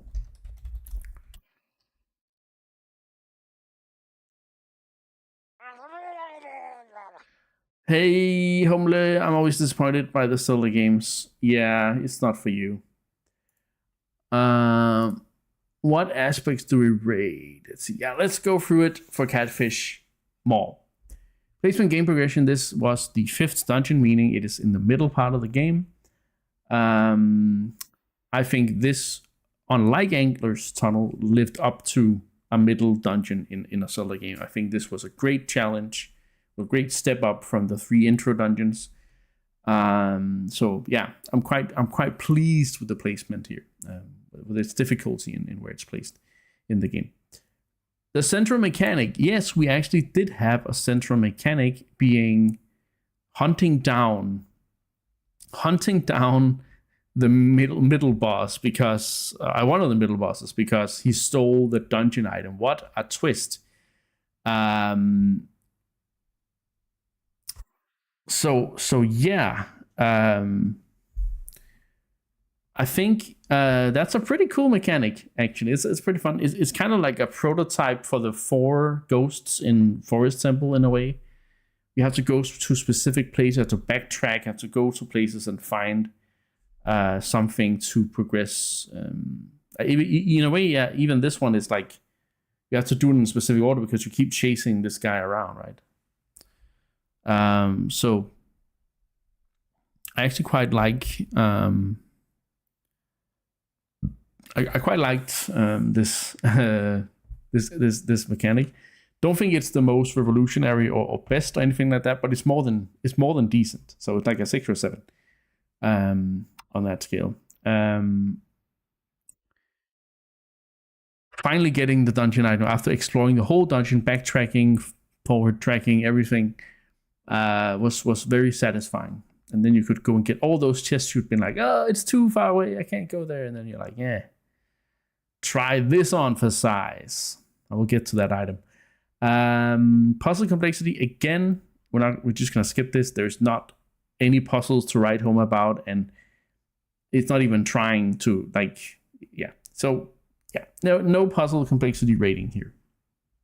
Execution requirement. I think the things that the dungeon threw our way, with the amount of enemies, with the rooms, the way they were designed, the many middle bosses that almost killed me, the Gomas almost killed me. Just figuring out your way around this place was, I had to check the map a lot of times, right? So I actually think execution requirement here, that's the design. But anyway, execution requirement wise, I do think this was pretty well paced, pretty well balanced. Yeah, it's great. It's great. So I wouldn't say 10 out of 10 maybe, but I think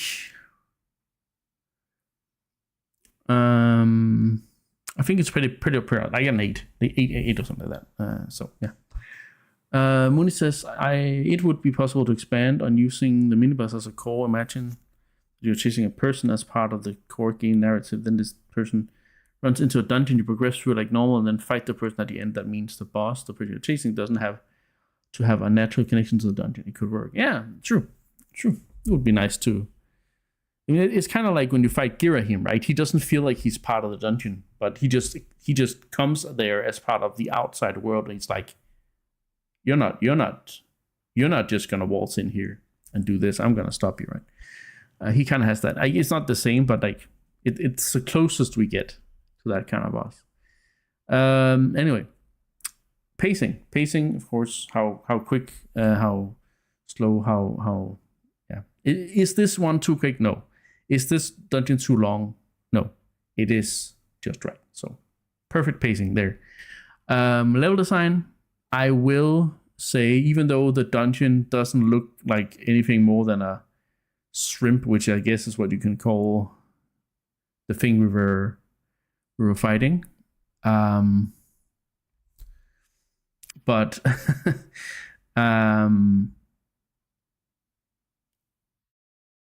I don't think that detracts from this dungeon's design in any way, shape, or form. I think the fact that it utilizes backtracking so well, the fact that it it requires the player to run around after the mini boss and all these things. I think it's just a great use of level design, and it's also a big dungeon that's like, it takes some. It's a bit of a puzzle, a labyrinth to find out and figure out where you have to go, and I like that in a dungeon. Like, I like it when I sometimes have to stop and think, wait, where am I? And I think they're not, confusing you in an unnatural way. I just think it's just well put together. So I really like the level design of this dungeon. Maybe I think the key cavern still has the edge in that regard, because of the way that it's also shaped like a key, right? And it also has backtracking. But I think this felt like, challenge-wise, this felt like a level 5, our 5th dungeon. So it really lived up to that level design, I think. So really, really high here, like 8 or 9. Dungeon theme, I think, is probably a little weak. There's not really a set direction for, like, also it's called a catfish mall. Sure, it's in the middle of a lake, but it didn't really feel like a like a watery dungeon per se. I mean, I know there's like a lake you have to dive into at some point to get, through some stuff, but I don't know. I don't think the dungeon theme was very strong. Sure, you could say that the rooms with the skeleton stuff on the ground was a cool thing. Yeah, that can give it a few points, but I would still say that it's just it's just a little anonymous. Music and vibe, I really like the music here. It's not the best dungeon theme I've heard in the game, but it's definitely up there. It's like over average. It just has this it intensifies in a way where you're like, oh shit, what's going on? And then it goes down again.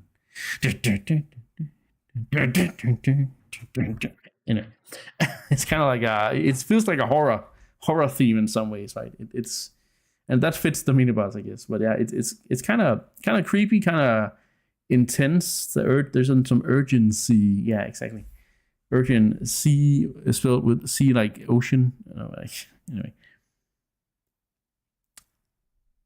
urgency. I can, huh? It's like it's Water Dungeon Part 2, where Part 1 is Angel's Tunnel. Yeah, I just don't think it just doesn't feel like a water dungeon, in my opinion, compared to Angler's. Like Angler's Tunnel feels perfectly like a water dungeon, but this one doesn't really, even though it is technically in the middle of a lake, right? So anyway, so music pretty good. Dungeon item, of course.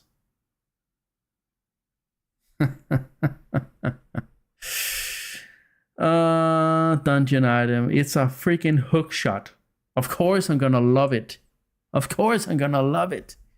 a hook shot. I love hook shots, and I still love it in this game. There's so many uses for it, so many combat things. Like you can pull stuff too, you can stun things, you can pull things off enemies, you can pull yourself too.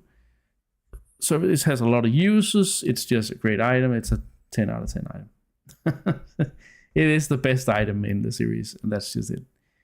The Rock's Feather is very close to it. So I think I also gave Rock's Feather 10 out of 10 actually. So as you may notice, guys, that I really like traversal items quite a lot if they actually have a good use. Like you could argue that the spinner in Twilight Princess is a traversal item, but I hate that one. So all right, the boss.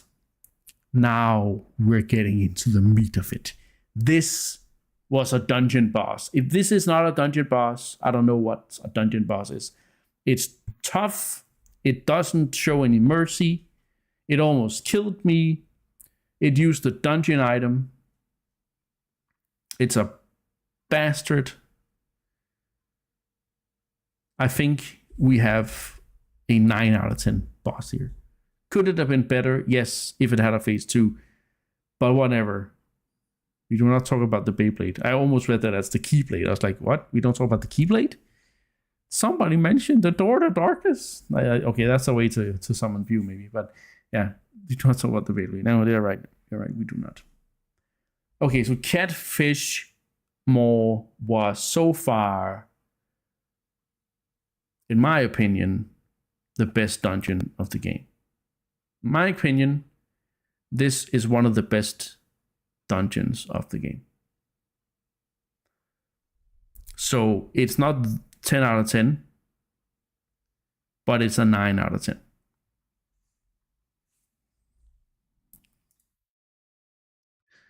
I heard the Catfish Maw. Oh, wait. I might have said something like that because I am lisping a little bit sometimes. Trying to summon Bew. I always am trying to summon Bew. Because to be honest, real items that has other uses are quite difficult to get right. So the fact Zelda series has so many that it does speak to its quality. Yeah. Yeah. There's just something nice about having an item or something that is versatile. Versatility is, of course, my most beloved. I think a game that does it really well is Silksong. That has such versatility in its abilities and its items that That is just a joy to play around with. But anyway, I digress. I don't have a Pepsi, and I think it's time we took the first break because I've been playing for 2 hours almost. I have been playing 2 hours.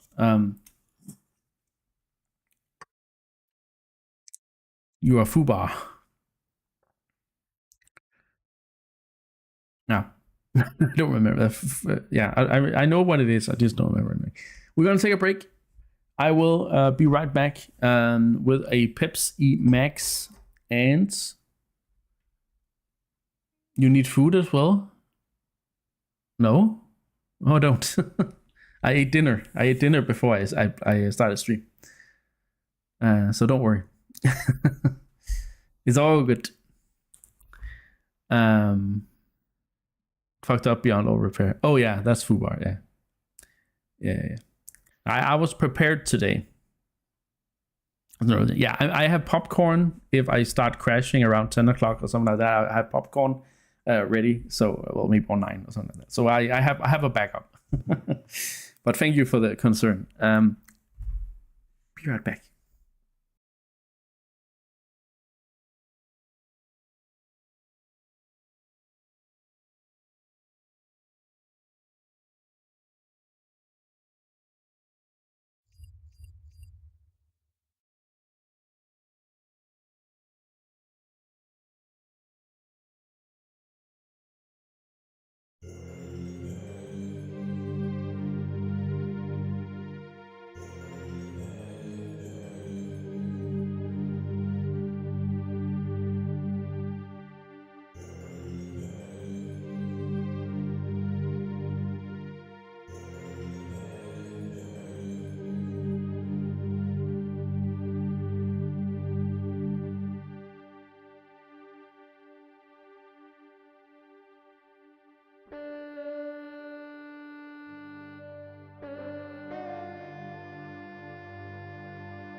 Yeah. We are back.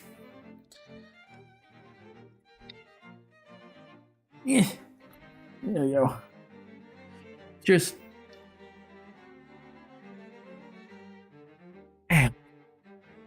That was Dungeon 5. It's time. It's time for Dungeon 6 very soon. We have pretty much everything we need. We just gotta go there.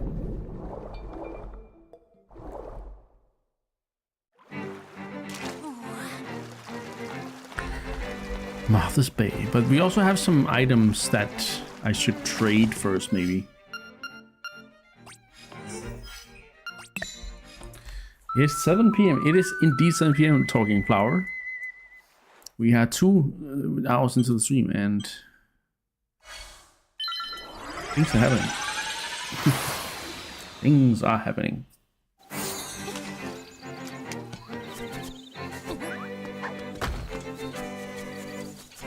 Dungeon 6 has a bad rep in my opinion, but I am a sucker for its boss design.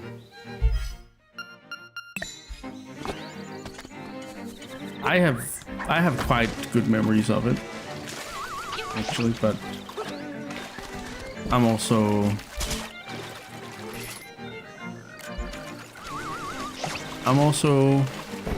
just a sucker for the game. I don't know.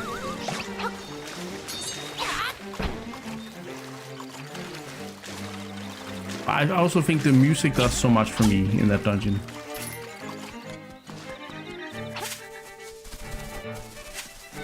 Zelda simp, that's me. That's me. Oh. You have a letter for a Mr. Wright.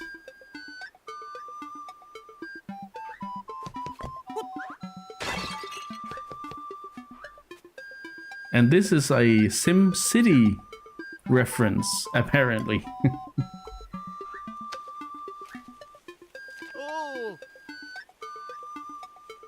What's this? A letter for me? I'm so happy.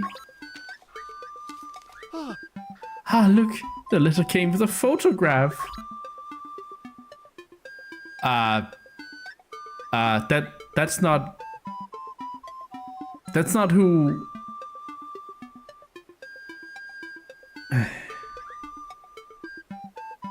That's not exactly who was in the picture, who gave me the letter. Speaking of catfishes, this guy might be getting catfished a little bit. She's so beautiful. I must give you something for your trouble. Well, it looks like all I have is this broom. How'll that be? Fine. You got a broom as your reward from Mr. Wright, but that photo was not of even the game's aware. Why? Of course it is. Why wouldn't it? Hello, parrot.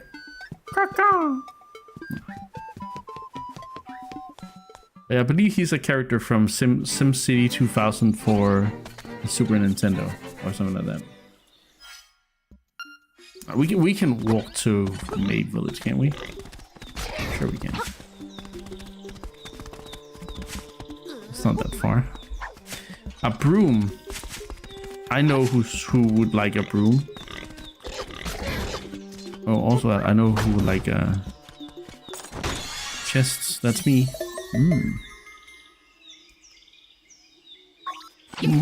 Scotty says, I haven't gone out yet. Just want to say that we all need to appreciate the neatly composed theme music in the next dungeon. It's just so I can't even find a fitting word. I'm out for a take, so be right back again.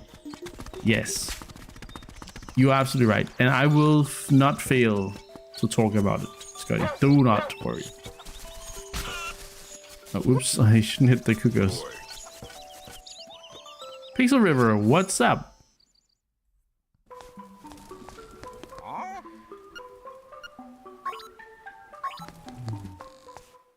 Where is the old lady?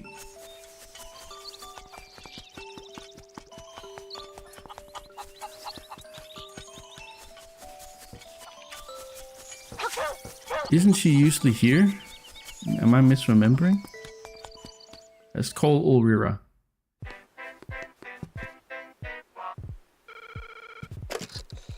Bing, bing. Hello, it's me, Elvira.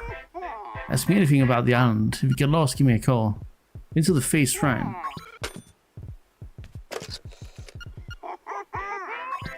Oh wait. Is that all he says? Yeah. Wait, and left. Oh. Someone left animal. Maybe she'll be there later in the game. All right, let's go buy the bow since we're also here. There's so many things we can do right now.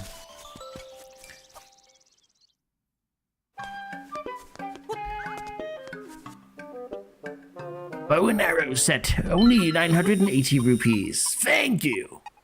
Come again. Piece of heart, 200 rupees. See, I'm an upstanding citizen. I buy my things. I don't steal things. People says, bruh, got a backbone. My Link to the Past playthrough. 3 dungeons left. You got this. I did those 3 dungeons in one stream. You can do it, please. Of course, I know the game somewhat. Ain't no thief. Thank you. Yeah, but also he reminds me somehow. What are you buying? What are you selling? Oh, not backbone. Back to okay, that makes more sense. Yeah, you gotta get back to it for sure. Okay, what was it? Oh yeah, I wanted the letter. Are we still breaking? No. No breaks.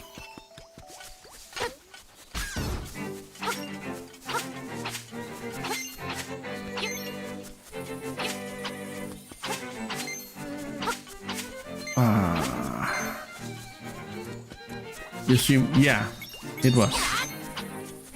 No breaks.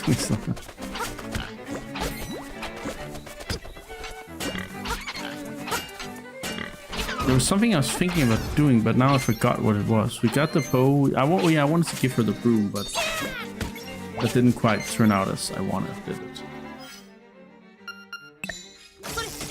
I bought the bow. Let's get another song then. You'll need this for later anyway.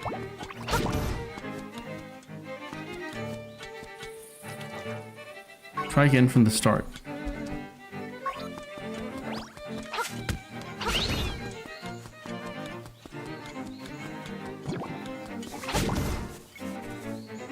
Go this way. Go this way. Go this way.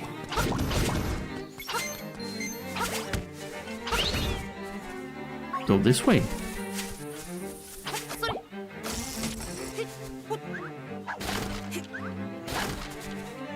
Go up. I keep doing the wrong button. It's so annoying. Go this way. Go this way. Down. Go this way. Go up, which is this way.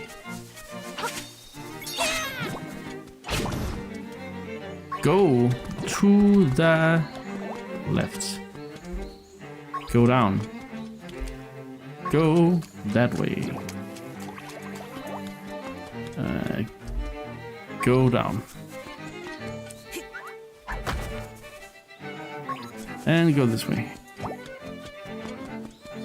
Think we're getting there? Great, you did it. Your reward is this way. Hey. I lifted the ice dungeon. I confused myself and do not know how to get back to the boss. Ooh. Well, you just gotta... If it's in the ice dungeon, just gotta go down, down, down. Mamu. Ribbit, I'm Mamu on vocals. I don't need to tell you that, do I? Everybody knows me. Want to hang out and listen to us jam? For 300 rupees, we'll let you listen. Oh, frick.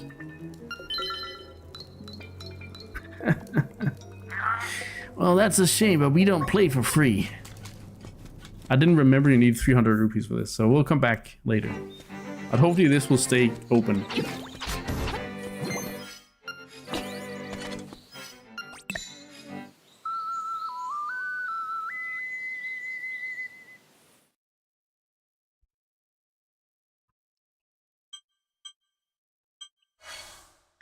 Let's go to Face Shrine.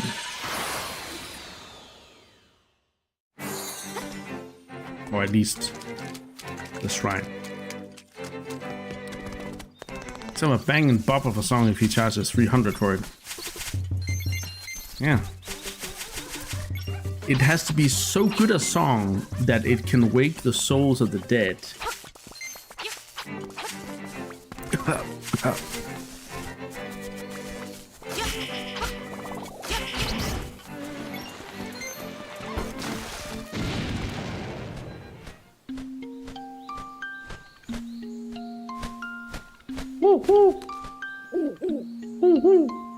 There are two shrines, one to the north and the other to the south. First, head south, where ancient ruins speak of the windfish.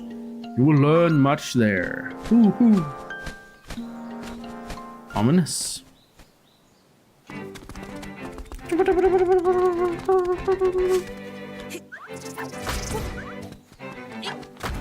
Very ominous indeed.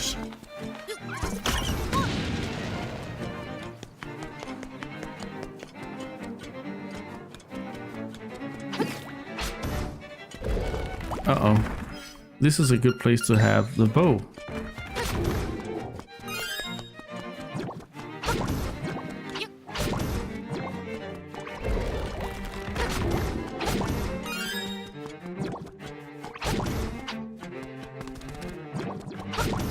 It's just like a link to the past.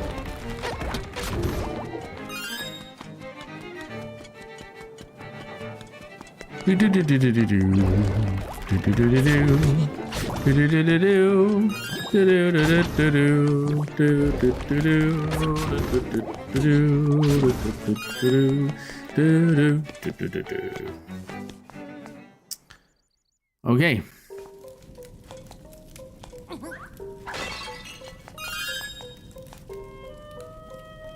The music here as well.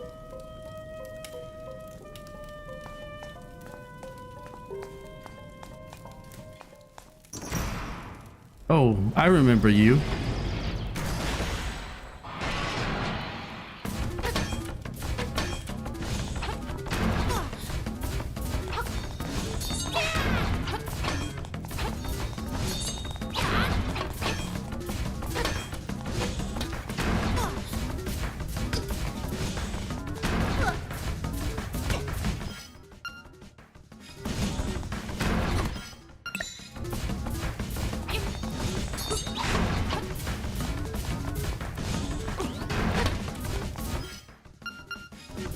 Oh, right.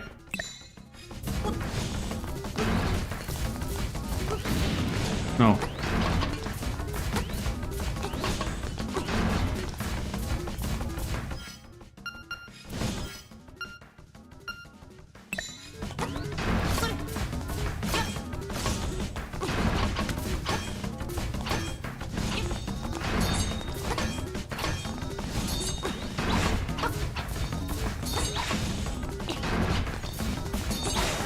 Ah.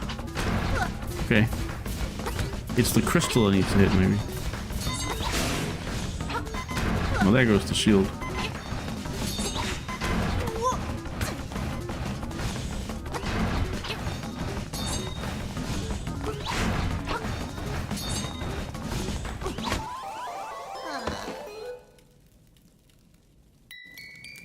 Okay, so the fairies don't use themselves. The fairies, you need to use the fairies yourself. Okay. Good to know.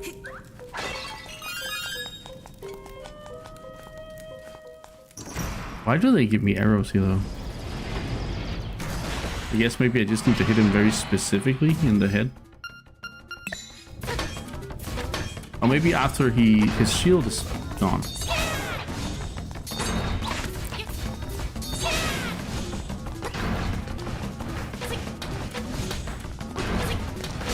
Yeah. Oh, okay, that was easy. Did you see his helmet cracked?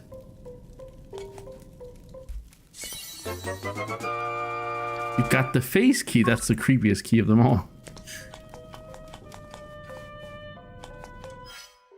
I can't see a darn thing in here. All right, are you guys ready for the twist of the game? This was mind-blowing as a kid.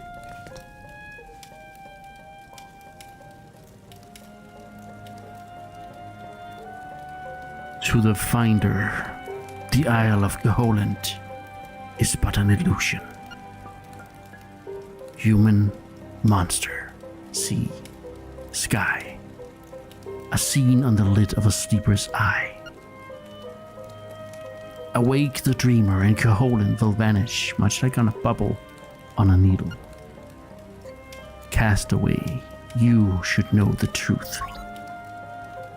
What? Illusion? The island is but an illusion. Marin? Terran? The kids? The Anil village? The Moblins?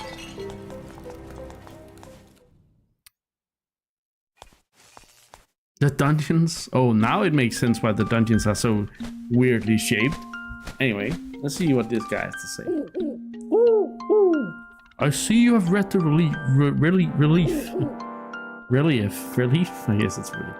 While it does say that the island is but a dream of the windfish, no one is really sure.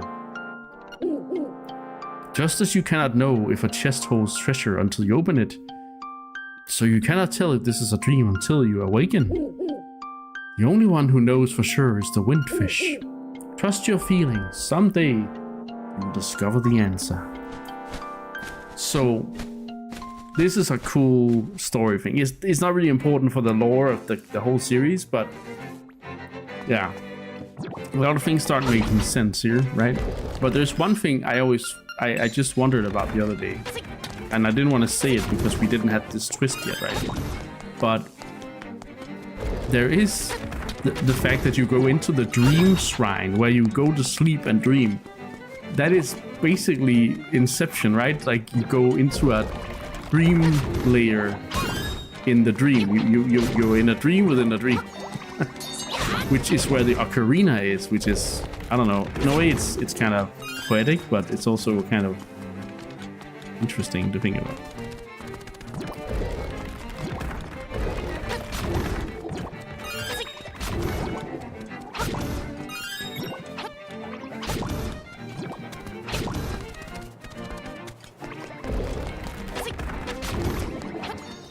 But yeah, so what we're starting to think of is, of course, Link knows all these enemies, and he's even seen Moldorm again and stuff, right?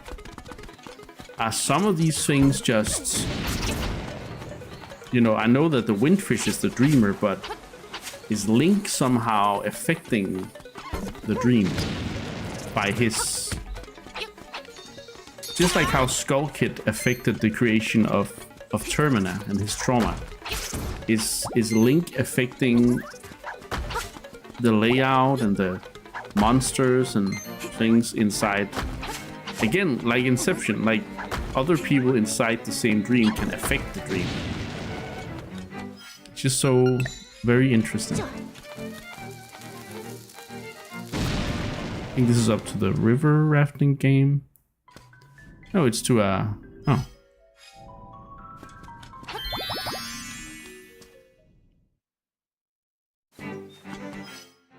Mooney says, it depends on how you view the island of Geholland. If you see it as Link sleeping right now, then yes, Inception, he dreams of dreaming. As we have talked about in other games, it's some beings can manifest inside worlds. So Link might be the walking on the dreamt up Geholland, which means he dreams literally. Yeah, so like the windfish is the being who has created the world, which makes sense because that's the one we're trying to wake. But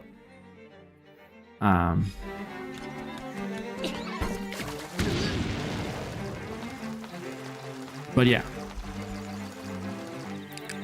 it's an interesting concept, and I love how it's not completely told how it works, which again is why Zelda theorizing and stuff is always so fun, because nothing is said outright, and we can always infer things in the holes of the story, which is fun, right?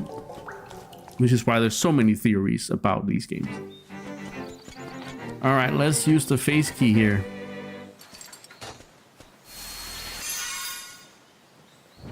Did you see how they cleverly locked off this dungeon with the hook shot, so you can't go here after until after you do level 5? Now, get ready for one of my favorite, if not my favorite, one of my favorite tracks. Especially in the remake. The remake version is amazing. Level 6 Face Shrine.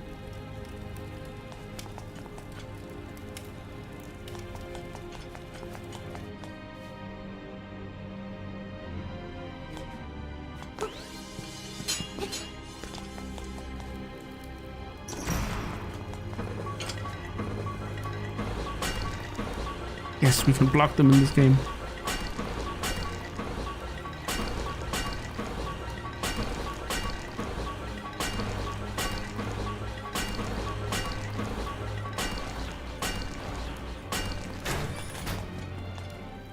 Okay, so this is the intro to the theme, and now the Game Boy theme kicks in.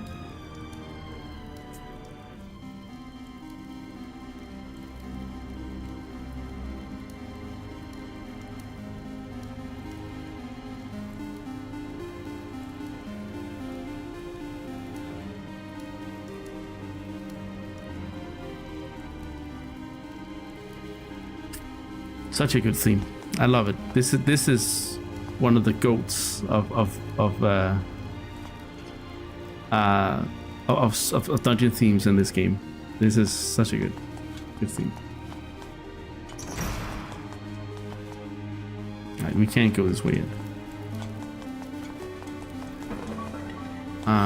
James says, in my opinion, Link is awake, but the windfish can in some ways sense Link and all his struggles while he's streaming because he's a magical entity.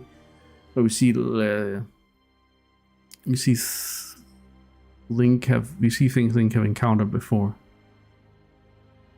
And the Mooney says, I can see the argument of Link sleeping and the windfish affecting the dream, Link needing to wake up.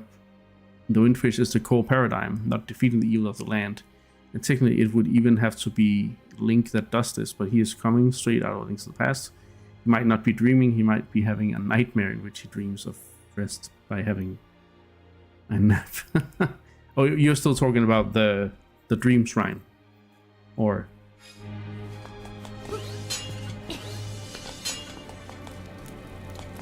I just find that's an interesting thing because it's a dream within a dream, not necessarily Link's dream within a Link's dream, but a dream within another person's dream.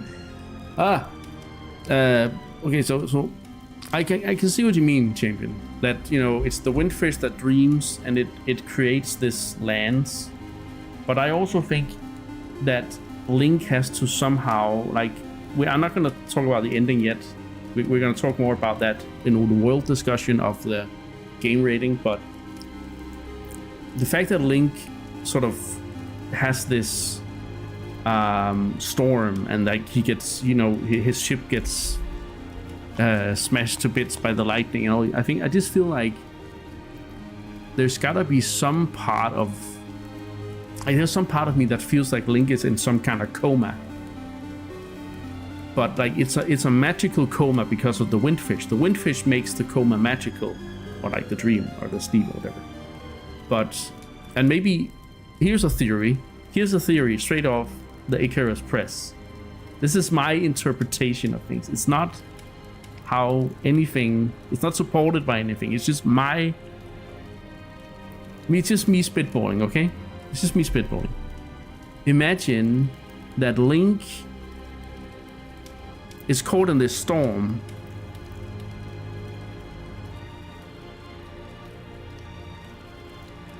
Link is caught in this storm. I'm just gonna plant the seed here, and then we can talk about it when we get to the ending. But Link gets caught in a storm. His ship gets wrecked, and he almost dies. But the way he's kept alive is that the windfish keeps him alive by creating a world out of dreams while he is in a coma to heal his body and mind. And while Link is in that sort of magical dream to be kept alive, he has these nightmares. And that's also why the dungeon bosses are called nightmares. And I think they could be, while it is, there's in the story an argument to be made that it is the windfish's nightmares. One could also say that it is nightmares that Link must defeat to overcome his wounds and thus be healed in the windfish dream. Letting his mind recover without feeling the reality of his situation. Yeah, I'm just spitballing. Again, it's such a... This is why Zelda games are so fun, because you can just insert so many ideas and theories into it. And that's what I'm doing right now. And this is not even a low important game. You know? I'm just...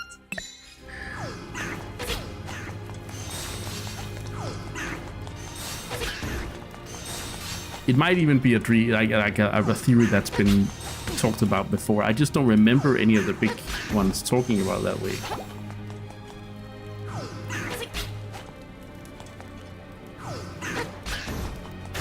It depends on how literal you take this in other games. Yeah, it's true. But yeah, let's talk about it more when we get to the ending. That's just my current theory that I'm working with while we're playing through it. Maybe I'll see something that makes me think, okay, that's a stupid idea, but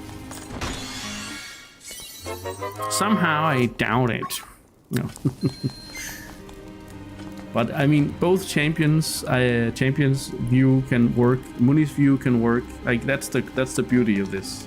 All of our theories here can work, and I love how the game doesn't outright say that one thing is right. I love that. I think we need to do something with the blue here. But I'm not completely sure. Anyway, let's focus a little bit on the dungeon. Ah, that's where. Unless, of course, I just... Also, I haven't gotten... Isn't there a optional boomerang somewhere that I haven't gotten? I can't do that. Let's undo this. No, not this. Yeah, this. Let's do this.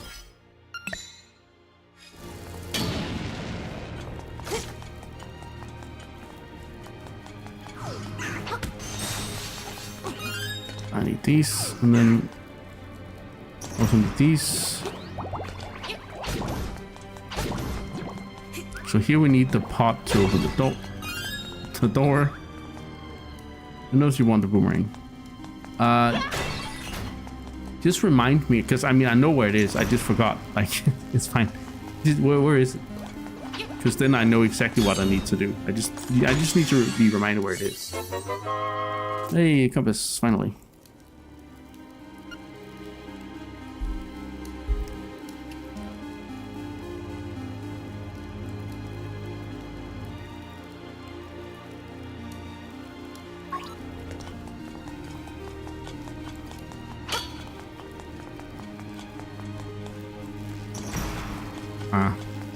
Right.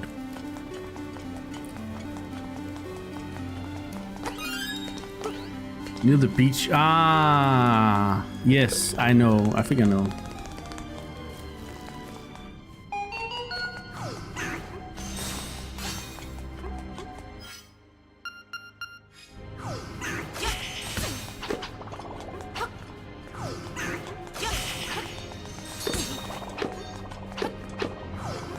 It's not actually. Oh wait, what if?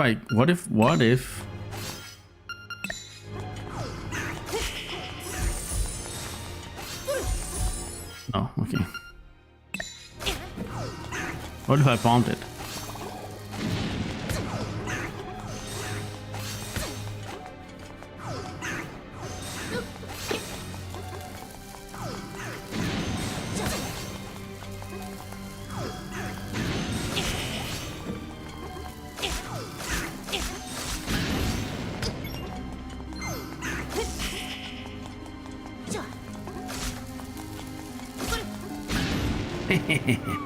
Just because I don't have a lot of arrows.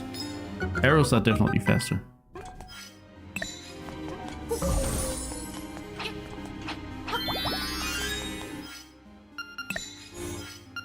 Alright.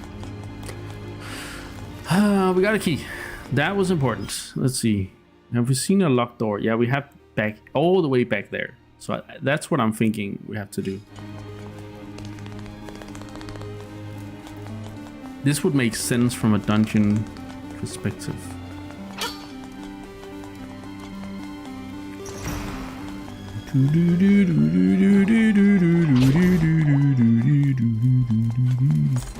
Use the map. Oh, it's the beach. Okay. There's definitely a lot of faces in here, and I do think like the walls and stuff feel a little. They feel more. I mean, they were unique in Catfish Mall, but I feel like here they definitely have a unique feel to them. All right, I need to hit this one.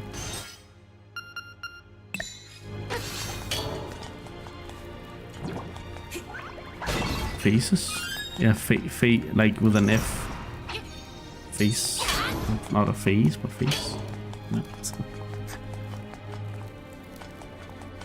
I wasn't talking about face Lota, okay? As it's sad that he can't be using it, but you know, you can always watch the VOD.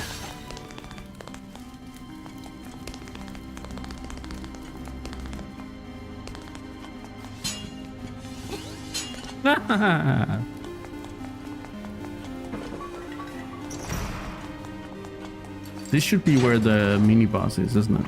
Oh wait. Oh, I remember this part of the dungeon. Oh.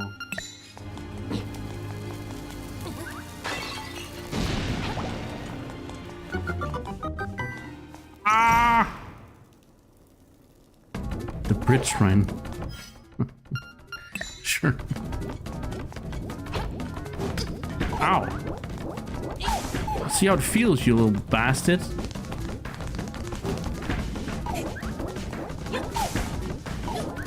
Yeah. This always reminded me of a killer shark. Yeah, killer whale. Killer whale. With the colors and stuff. I don't know why. On the Game Boy especially. It's not that.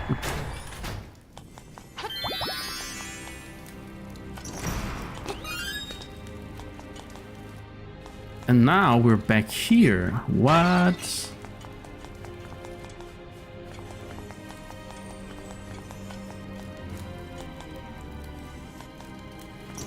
So we do need something here, but we don't have what we need. Now we just keep going in circles. Does the map give us anything?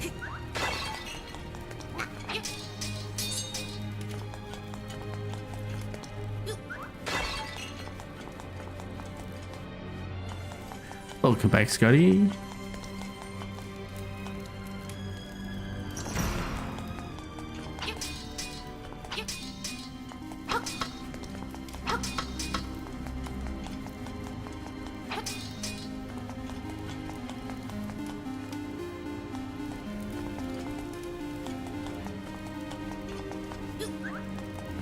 If Scotty was an AI, would he be called Body? Yeah, probably. Probably. Well, that didn't. Okay, so we need the dungeon item still.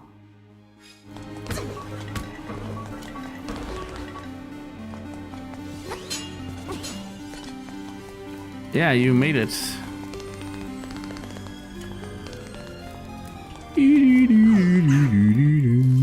Maybe we found a beak statue.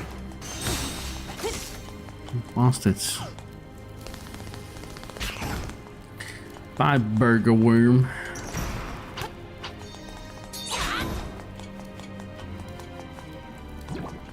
Oh, I also haven't bombed this.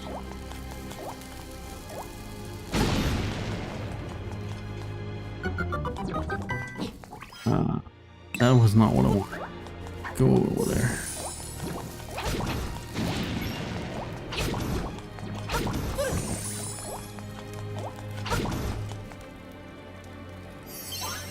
Ooh.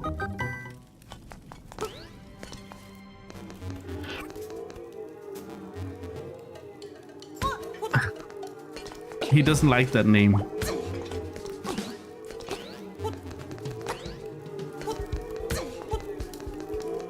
But maybe you don't like the name Buddy either. Which I guess would be fair. Oh man. Oh man.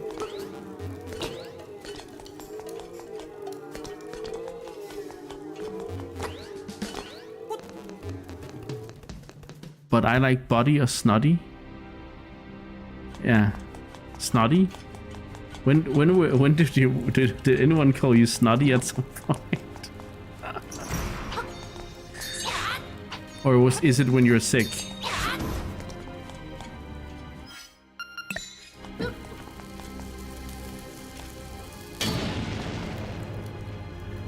Has Miyamoto completed all Zelda games? I don't know. I don't even know if he's finished the ones he's made. Like, maybe he only play tested a few part of it. Oh, he called you Snotty at some point? God damn. That's rough.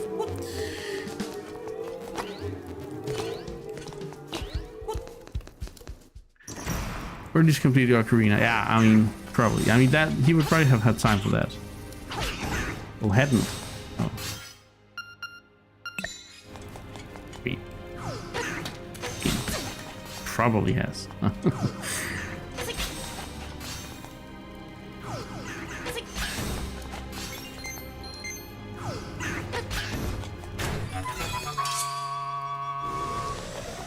Jim never just recall calling you Snotty. Hey, they randomly refined the freaking dungeon item. They're powerful. You got a more powerful bracelet. I feel like you could lift another. No way he completed 2. I mean, he made 2. So no wait, did he actually? Did Miyamoto make Zelda 2 as well? No, yeah, I think he did, didn't he? He made 1 and 2, and then yeah, he must have. I was just like, wait, was it something he did, or was it Tesocast's like secret project or something? Now we can do this. We can lift the big statues. It's such a boring, rudimentary upgrade, but you know, it's an upgrade, I guess. But this is probably the most boring dungeon item in the game. Doesn't make the dungeon bad, just makes the dungeon item a little meh.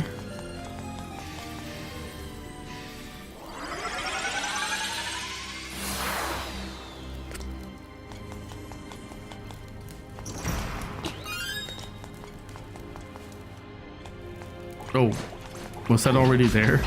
Oops.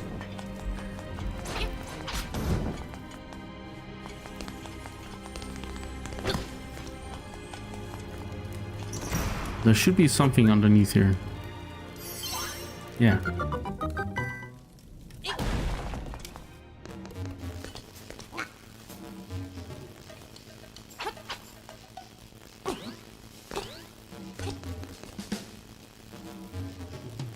Mooney says it's just one of those items that the devs wanted the effect of to be unlocked later in the game. Yeah. Essentially. And they didn't have any idea of a dungeon item, I guess.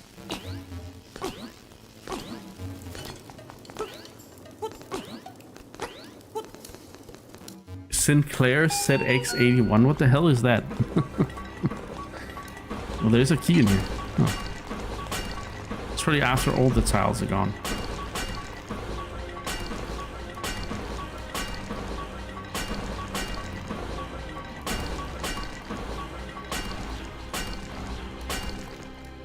Yeah. And then it lands over there. Can I, by the power of hookshot? But it could do that in A Link to the Past. Why can't it do that here?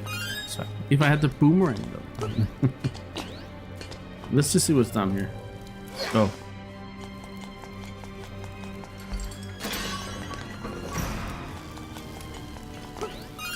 I gotta go here.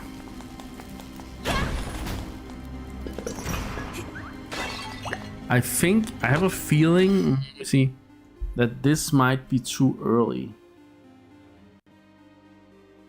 I think we need the nightmare key before we go there. But I have to do this puzzle now.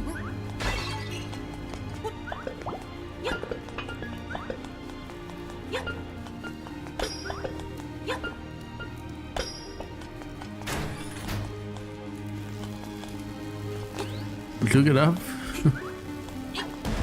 No. You explain it to us.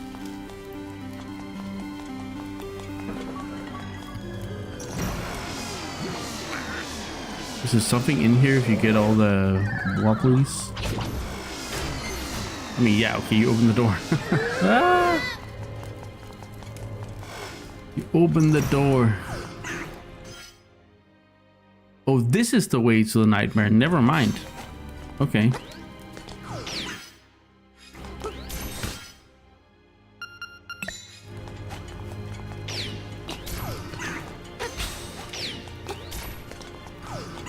Oh, you I don't know what to do in the game. No. I don't think you would do that. I don't hope so.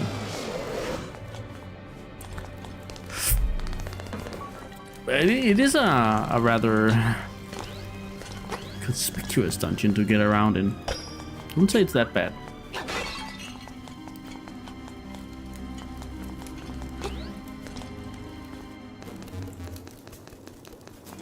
Oh yeah, this room.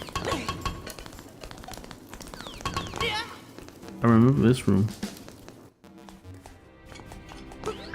These guys, huh? And how do I get the last one? Can I kill them with bows or arrows? I can. Oh, well, you don't have that. There must be another way. Maybe bombs. Oh, another mid-boss that we've seen before.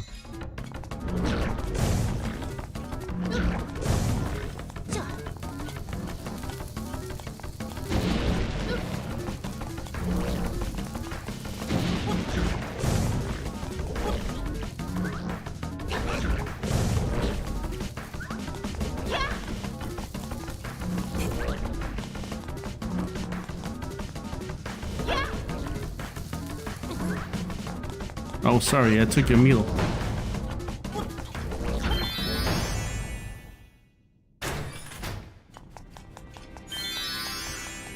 My point is that Chamber has about 0 point something byte less memory than my old Sinclair, which was a whopping 1 kilobyte.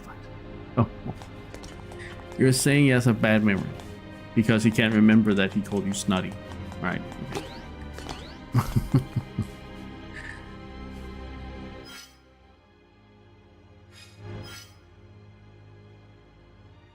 Okay, so we need a key. I don't have a key. We need a key before going over there.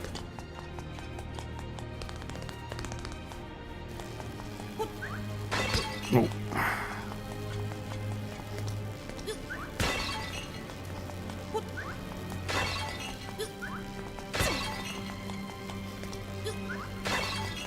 Should we get these bombs? I can't even get these bombs. Oh, now I fucked myself. Guess I was greedy.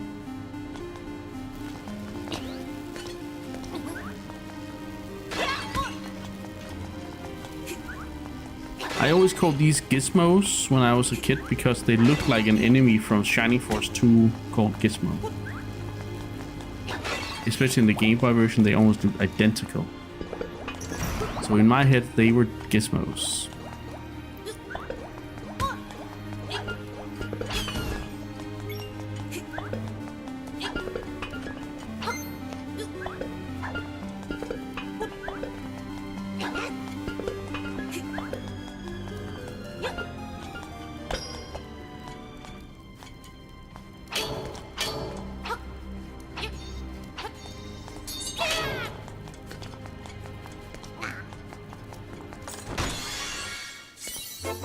Oh, it was not a key.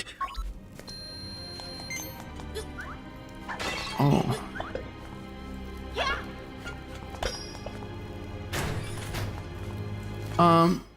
Pixel River says,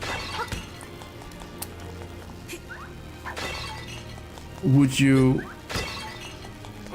prefer the next 3D Zelda to not be Breath of the Wild adjacent or Bottom of the World adjacent? No.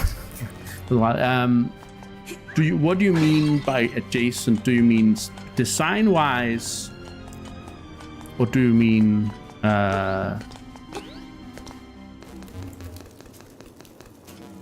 story, like universe story lore wise?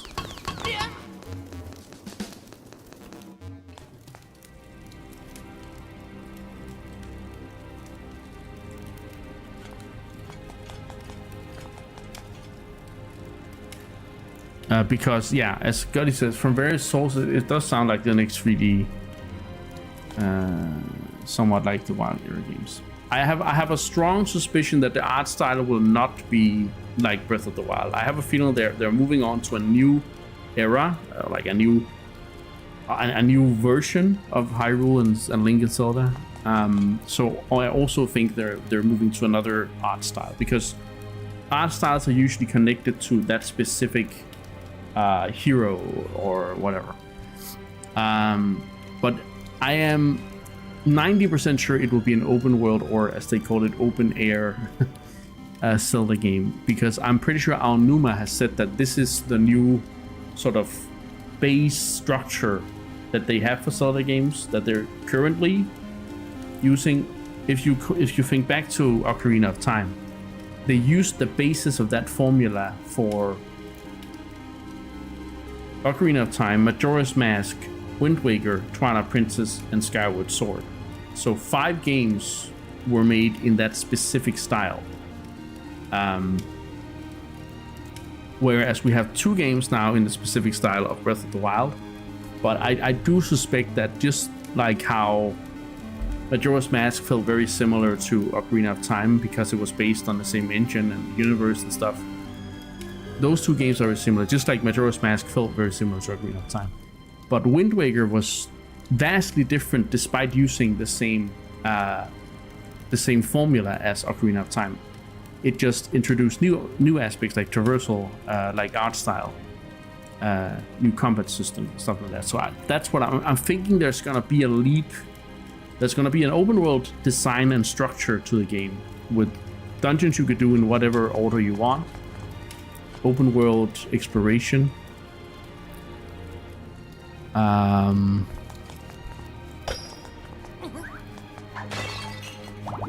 Yeah.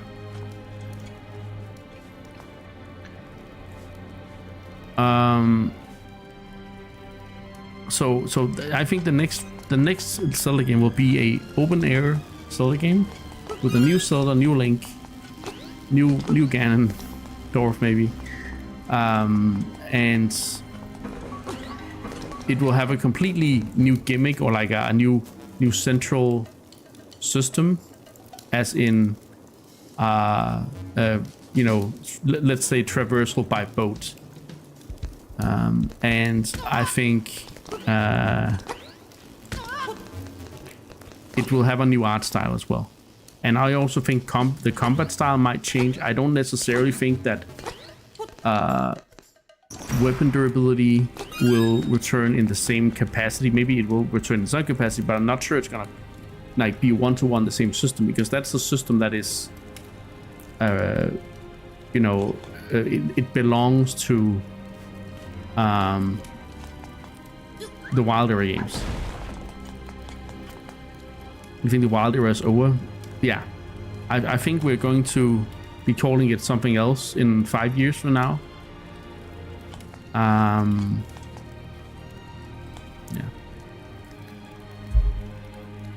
Anyway, yeah. Look, Champ and Scotty, like, I have to agree here with Scotty with the whole thing being like, sure, you can own something that came out from before. Like I own stuff. I think I have stuff from my dad that I have from before I was born, right?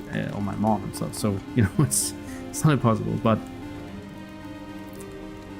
it all started with you guys calling each other names. Stop that and be nice, or I will put you in the basement like I did the other day. And you all know what will happen if that happens. And also, Mooney, don't worry. I'll try and find a different basement so I don't put them in the same basement as you. I need to rent out a new basement. Anyway, let's go back to the Zelda talk. Because what did Pizarro say? It's funny because Ocarina of Time remake has the art style I thought the next 3D would have in a way. Huh, okay, interesting. So I need to find a key. And I think this might be it. So I think we need to go there. There's a few chests. Oh yeah, there's also this chest over here. So we gotta backtrack a little bit.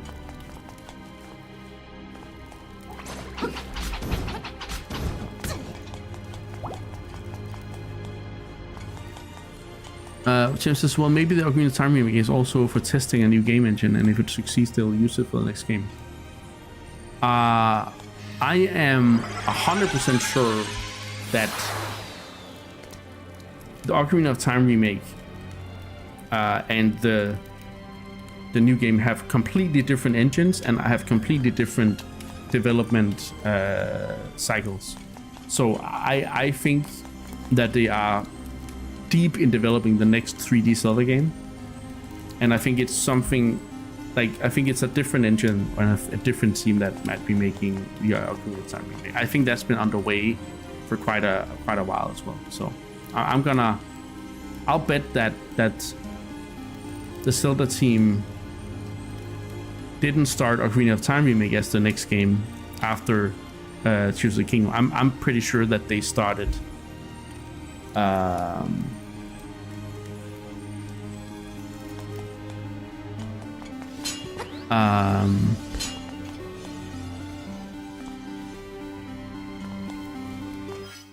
yeah. I'm pretty sure that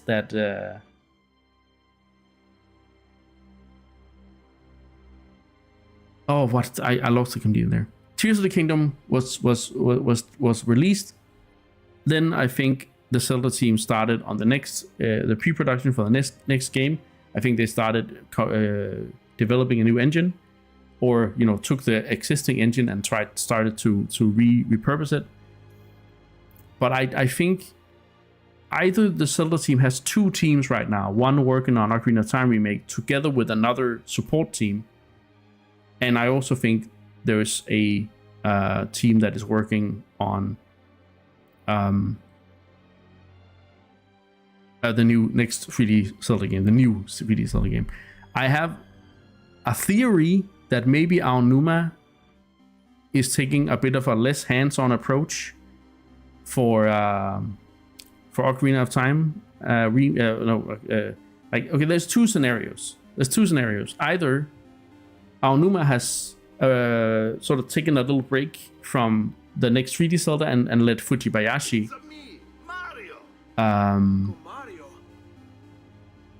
you know, work as producer / director on the next 3D Zelda, or it's Iwamura, isn't that what his name is? The DS game Zelda guy. It could be him because he was very central on the Skyward Sword remaster, I think. Anyway, I think it's Iwam. Is it Iwamoto? I don't. I need to look it up again. Hey, Games Guy. Welcome in. Will the new Zelda be switched to only? I am 100% sure. Oh, 90% sure. I don't think they're going to make...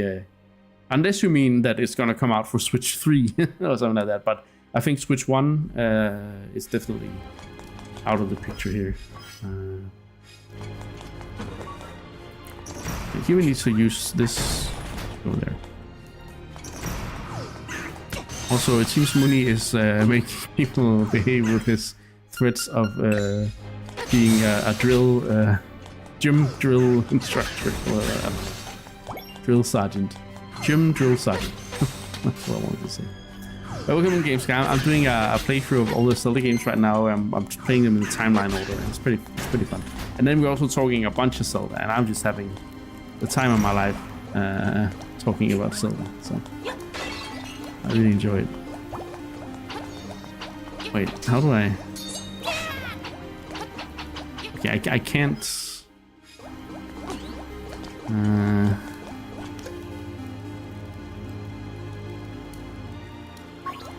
Yeah, up on top. Yeah, but I can't do that from here. So I guess we need to bomb these guys to get out of here. There you go. Let me see. I think I missed a lot in chat, but yeah, I just Pixel says maybe the next one has a little smaller open world and more fleshed out dungeons as a compromise. Maybe, but I don't actually think that the open world was the reason the dungeons were smaller, because Monolith Soft helped create a lot of the world, so they had a whole support team working on the open world, while, you know, I'm pretty sure the dungeon designers could focus on creating dungeons. I think the shrines, scaling back the number of shrines would be the way to make more fleshed out dungeons. Have less shrines, bigger dungeons, more, maybe even more dungeons, but also more, you know, substantial dungeons that yeah, feel more satisfying to do than maybe what the Divine Beasts feel like. Right? So Mooney the Gym Drill Sergeant sounds like a badass gym leader in a Pokemon game. Yeah, I need to switch somewhere. So I don't know if that is this even important.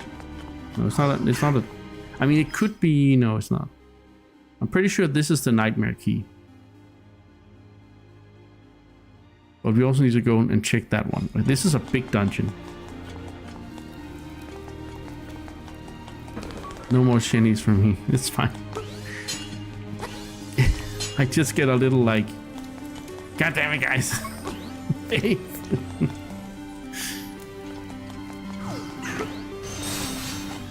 Because I don't know, it just took a turn. Like, first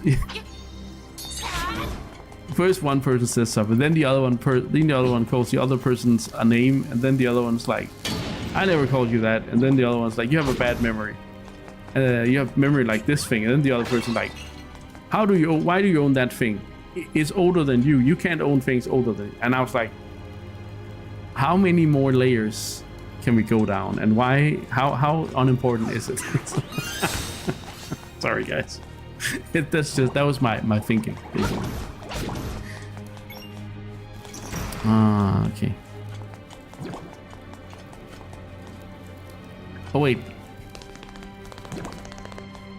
We can go to you guys can keep going until there's no context left at all.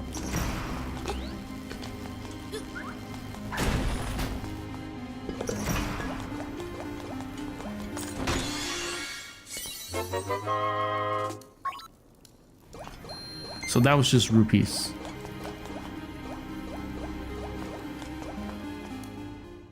Also, I think I need to... Oh.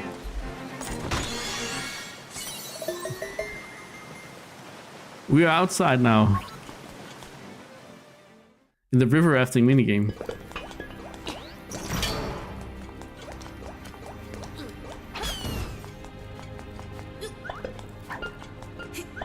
But yeah, I have a lot of opinions about the next Zelda game. But I also have a lot of things that I'm expecting purely from observing Nintendo's way of making games and stuff. So it's just there's a chest in here, but I don't know. I mean, we do need money, don't we? No, we have 600. Never mind. We don't need money. But I do need a way to get out of... No, I don't.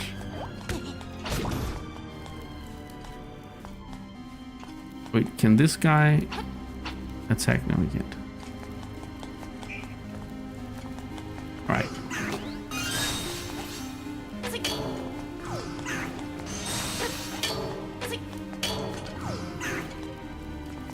I think this was right. But is this the way I need it to be? No, I need it to be like this, right? I need the red ones to be up, I'm pretty sure. What would you like personally most? What would you personally most want from a new 3D one? My biggest wish for a new 3D Zelda is better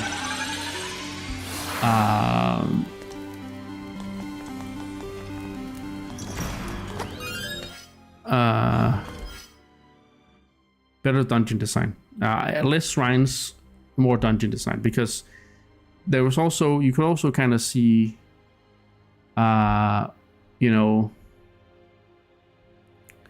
you could also kind of see that in Tears of the Kingdom, a lot of the shrines became very watered down. Like the complexity of them really suffered by Tears of the Kingdom. And some of them are excellent, don't get me wrong, but there was a lot of them that was just like small tutorials on how to use a specific Zonai item. So yeah. Anyway, let me go through here. Now we have a key. Games Guy says, I couldn't stand all the running in Tears of the Kingdom with a lot. I love that part, but I also quite enjoyed just getting lost in the world and stuff, so I quite like that loop, but I understand why it's not for everyone. So I totally respect that. Hey Anna! What's up? What's up?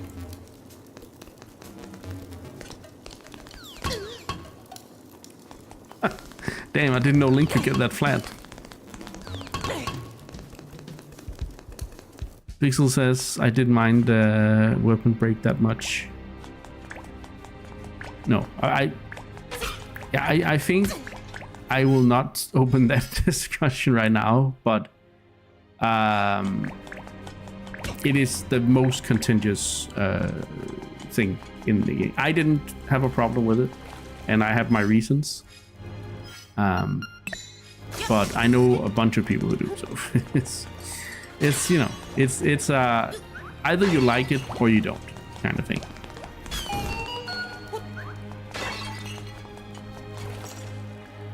I think this is the nightmare. What? Oh, right. This is a special chest. For some reason, this is a special chest. You have to throw a pot on the freaking chest.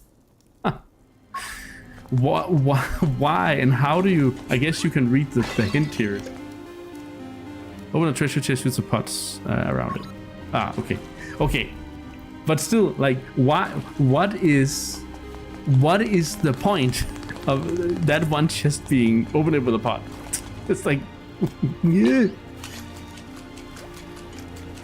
In the hole, there's no good music. I mean, that one is. Yeah. That one I think is just not. Anyway, I know people with that opinion. I think it is not. True, but you know, I'm also a big fan of the game, so I mean, I'm biased, right? So yeah.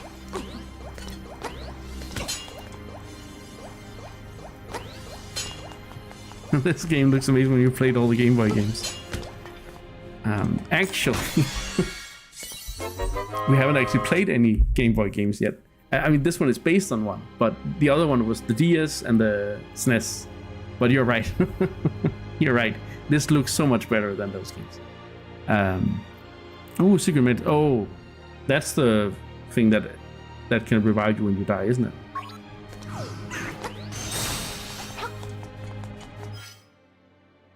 But yeah, yeah.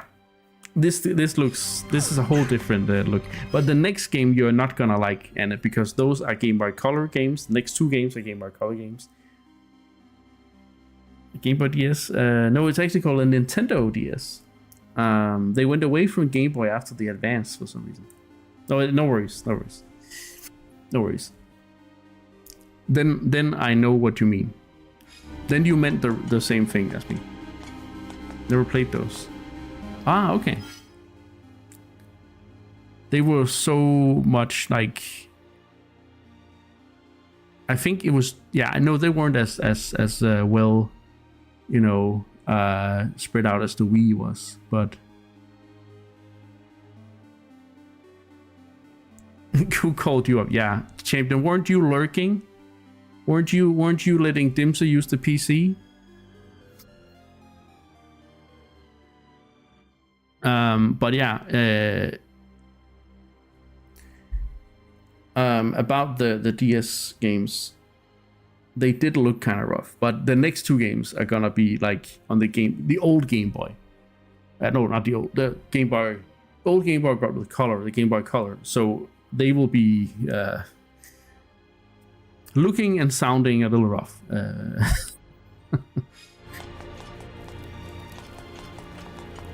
Not for me, of course, because I'm a masochist and I love how those games sound. But you know, let's see.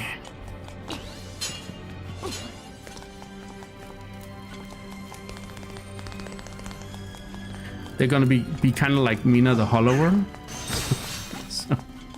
So yeah. Oh no, yeah. Yeah.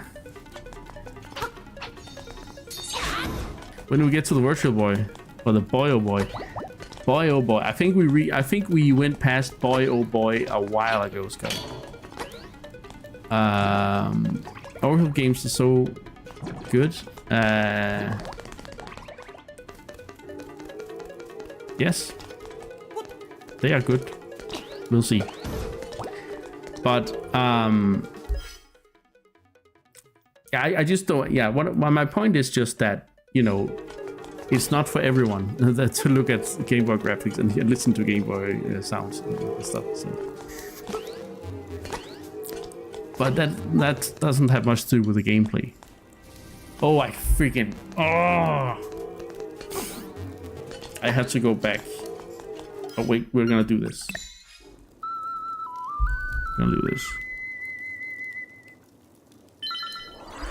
Save some time. This is in fact Dim's writing? No. That's Cham's opinion. I think it's a nostalgic thing you guys have. Yeah, I think so too. Like, I was playing Shining Force 2 back in the day, like at some point on stream, and there were people, like some people were like, how can you listen to this chiptune music that changes every 10th second? It is, you know, going into my ears, and it is, and I was like, what do you mean? This is the greatest thing in the world.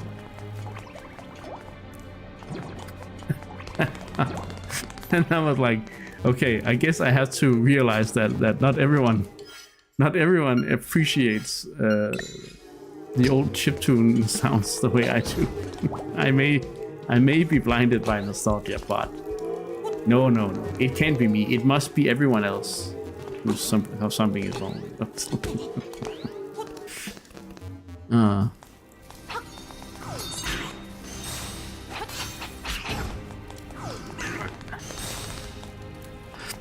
So I think this is the way to the...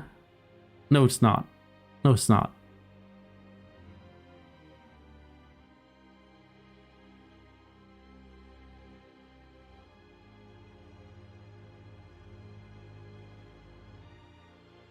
No, wait. No, yeah.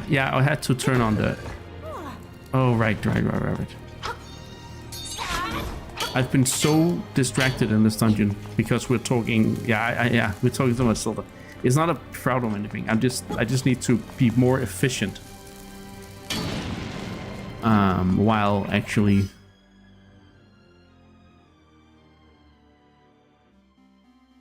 No, I did go wrong.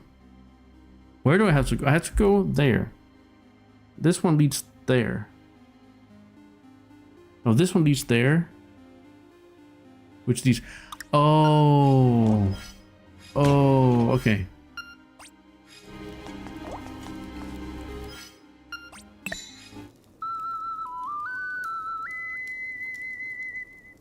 Moody says, Oracle of Ages and Oracle of Seasons are gonna be rough. Game Boy graphics and sound. Then we get 2 games with more modern graphics. Then the 2 oldest games.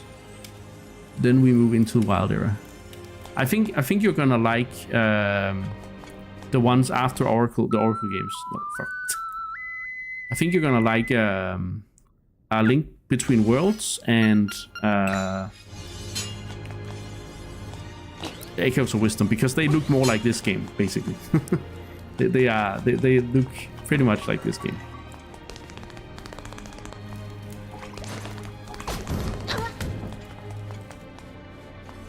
All right.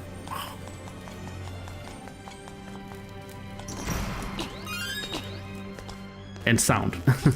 maybe A Link Between Worlds has a few rough sounding things, but generally it's a quite nice. Like the 3DS had quite a nice sound chip, so sound aid.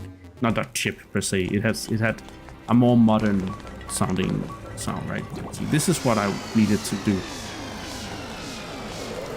Yeah, Echoes of Wisdom used the same engine style, exactly. Beautiful game.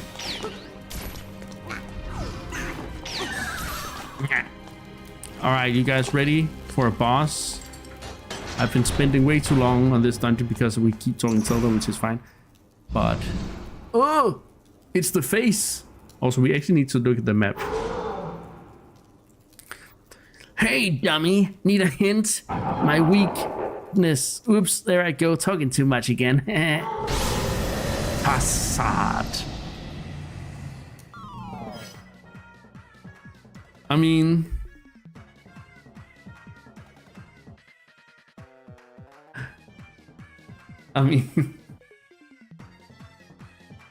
it doesn't quite look like a face. Good luck on the boss. Thanks, games guy. I don't quite think this looks like a face. I love this boss. A living room fighting back is basically a mimic on steroids. Yeah, exactly. It's the true Zelda. It's a true Zelda game if you play Zelda. Alright, I think isn't it a bomb in his face? Wait, oh, these things are moving the... No, they're not.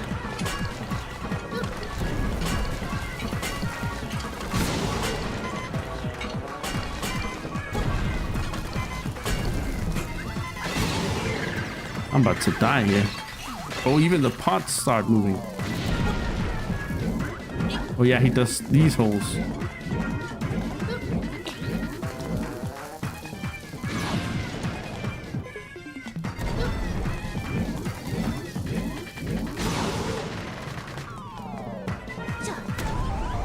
Oh, I forgot to use my fairy. But I do have my secret medicine.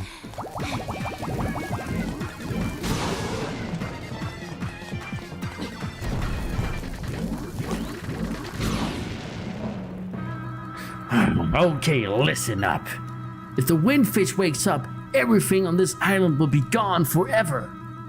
And I do mean everything.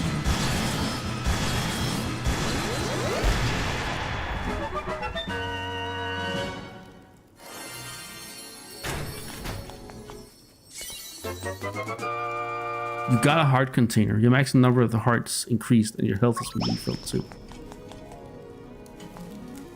Tracy, yeah. She put something in a chest in here. You got the coral triangle.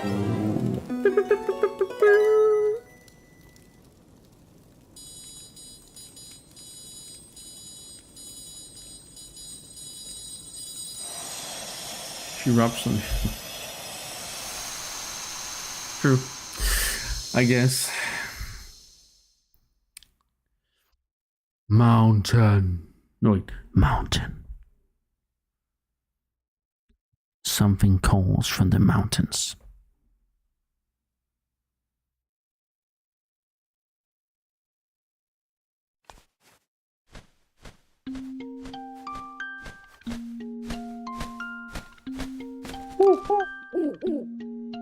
The many monsters of this island fear that the windfish is about to awaken. Woo! The monsters' power is real. They may conquer the island and destroy their foes. That day may come soon. Hoo hoo. Now go to the mountain tower. Fly like a bird. Hoot hoot. Alright. Mooney could not hear the choral triangle sound at all. It's so high pitched my ears completely miss it. What? Damn, that's crazy, Mooney.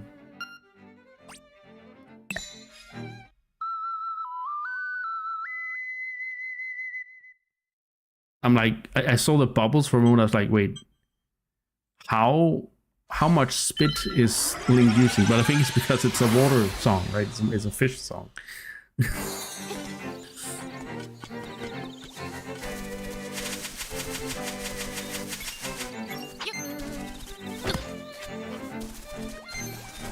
You also need to think who needs the broom. Well, yeah, maybe she's back in town.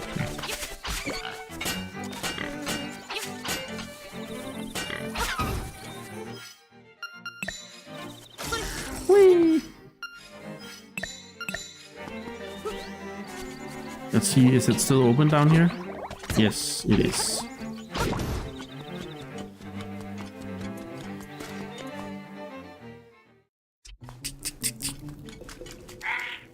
Ribbit. Oh wait, shit. Abort. We gotta raid the dungeon. Oh no. Okay. We're back on track. We are going to raid Face Shrine.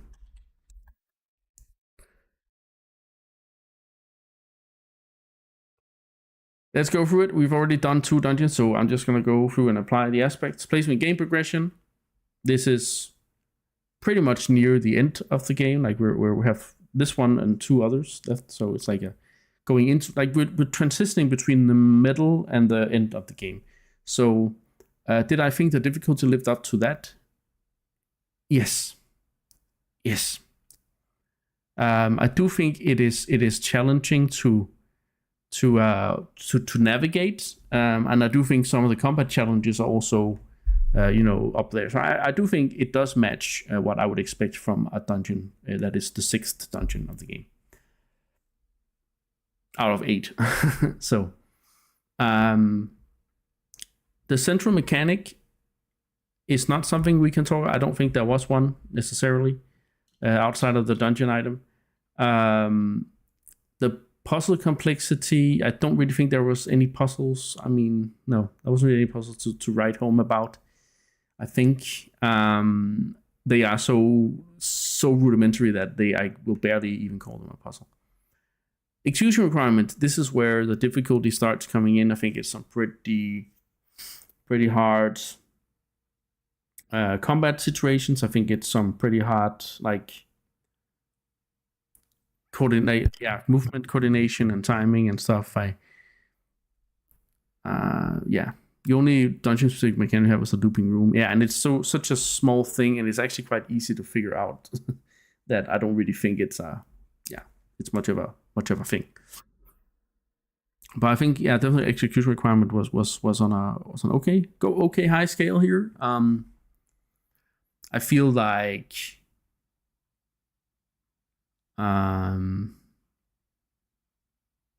so like a 7, maybe a 7. The pacing, did it draw out? I mean, probably not. If I had been more focused and if I had sort of figured out where to go and what keys and chests to get, there was a lot of chests that did not hold the key, that they held rupees and stuff. And I kind of felt maybe that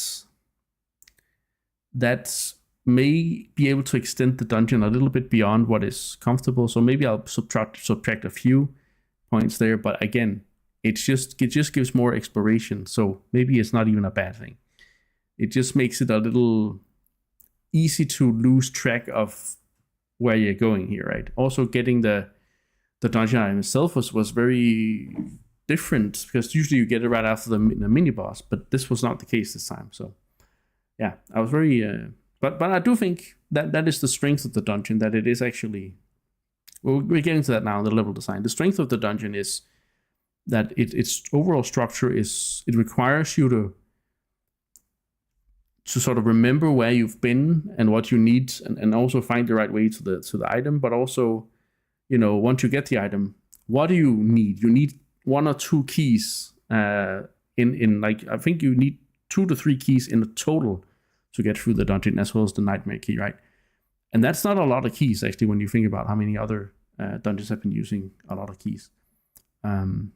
It's just a dungeon that tries to overwhelm you with choice and with rooms, and with remembering each room, because there's a lot of, oh, you have to flip a switch here to go there, and that means you have to go back and flip the switch, which can be a little annoying.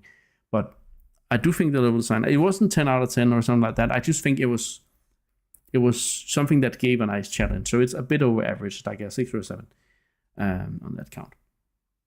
The dungeon theme I thought was quite excellent. I quite like the red walls and the face statues. They live up to the name, right? I quite think it's a very nice place. It, of course, this gets a little extra point for being on the Switch, because on the Game Boy you probably couldn't see much of a difference, right? But that's how we've been rating it the whole way. So that's where the Switch version really comes in and changes things, right? But that's just how it is.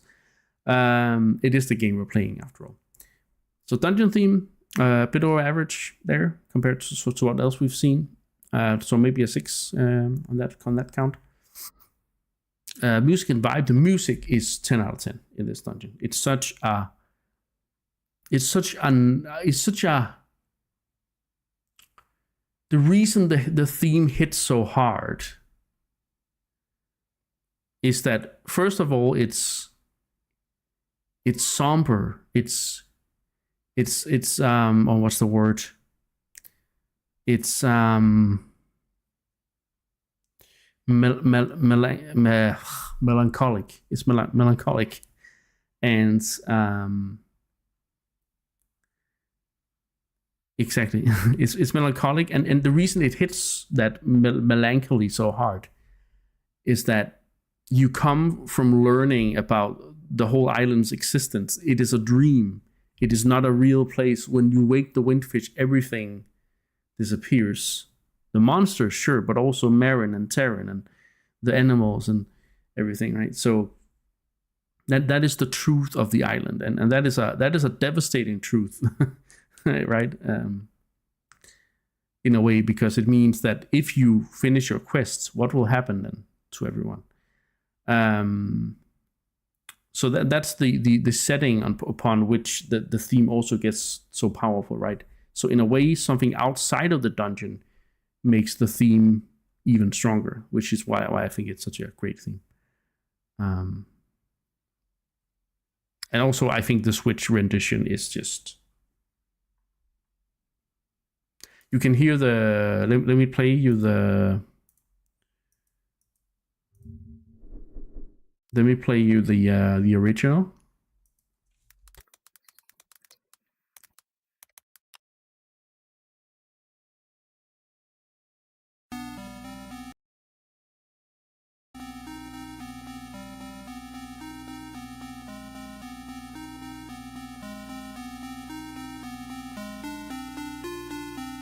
Even on the Game Boy, this was quite like the emotion of this piece on the Game Boy is quite wild, I think.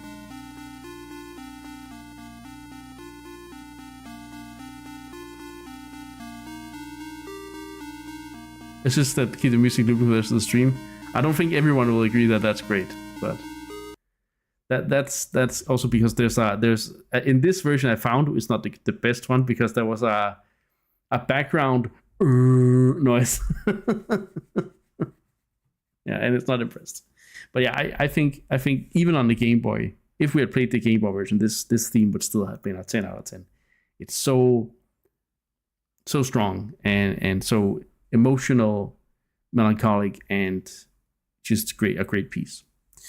The boss, I don't think that's a 10 out of 10, but I do think he's an interesting boss. He didn't use the dungeon item. There's no big statues you need to get and throw in his face. You gotta just throw bombs, which is fair enough. But it's fun that you are basically fighting a face under the floor of a room, and you just gotta keep putting bombs. And that was a great boss on the Game Boy, but it's still, I think they translated it well to the Switch. So pretty much like a 6 or 7 there for the boss. Overall, I don't think this dungeon was as strong as some of the other ones. I think we're in the area of a 6.5 to a 7. And I think the theme and the dungeon theme and the dungeon music. I didn't even talk about the dungeon item. The dungeon item is just not fun. It's bad. Which is where I'm thinking 6.5 would probably.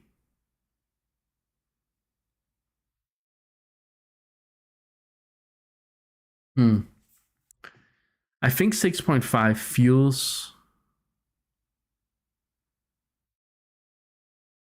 feels more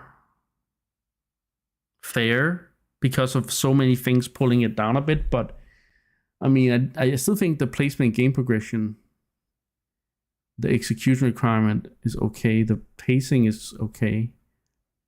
It's just like, and the little design as well. It's gonna have to be a 7. Thanks, Games Guy, for the follow. That's so nice of you.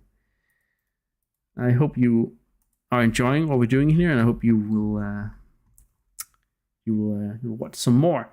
Yeah, let's do a 7.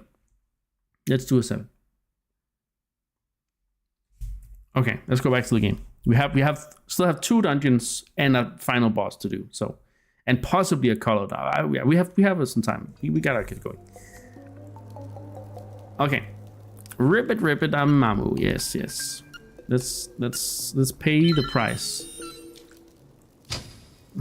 Music is 10 out of 10, definitely. Eagles Tower is the best dungeon.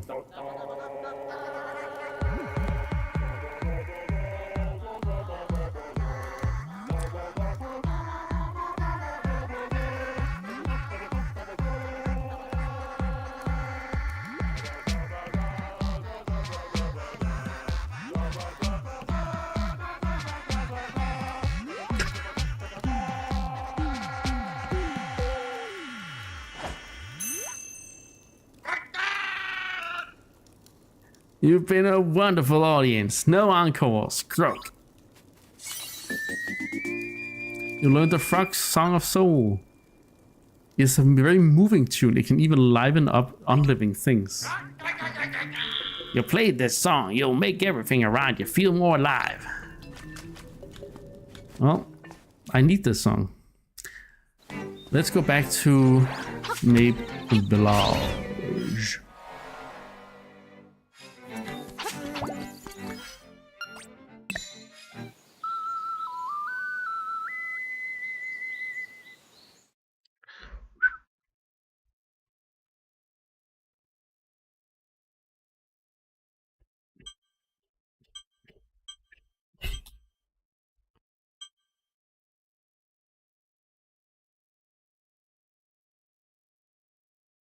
I love that Ward got a part in this game, even though it was so small. I'm on Team Ward, the Eater of Dreams.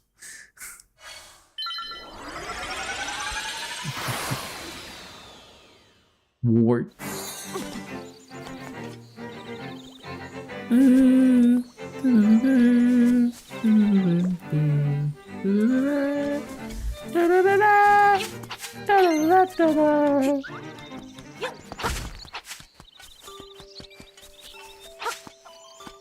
Amo is what water is called in Japanese. Oh, okay, so it's not even a stretch to, like, it's not even like he got a new name or anything.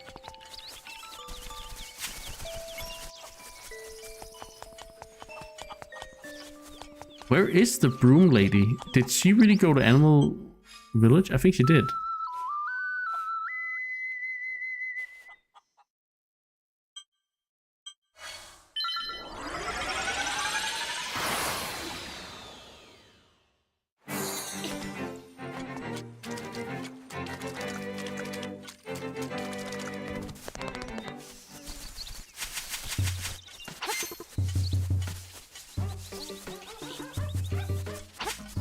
Yeah, she's there. Stupid statue removed is the bane of my existence on my first playthrough. It's like the chest and face shrine you have to throw a pot at for no reason. Yahoo! Yahoo! A new broom? For me, it is, isn't it? Yaha! Yahoo! Yaha! Playing chicken?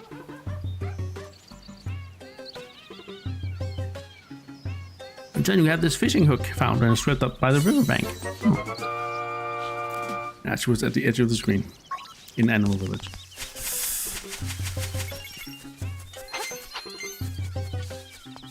I still think they butchered the Animal Village, the theme in this version with the freaking meows and the bow wows. I mean, sure, it makes sense, but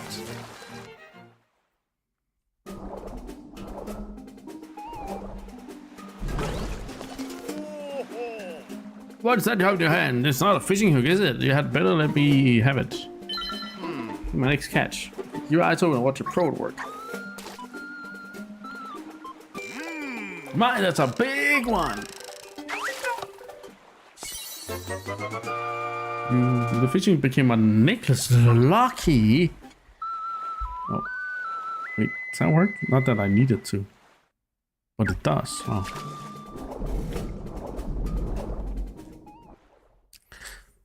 Now this one belongs to a mermaid.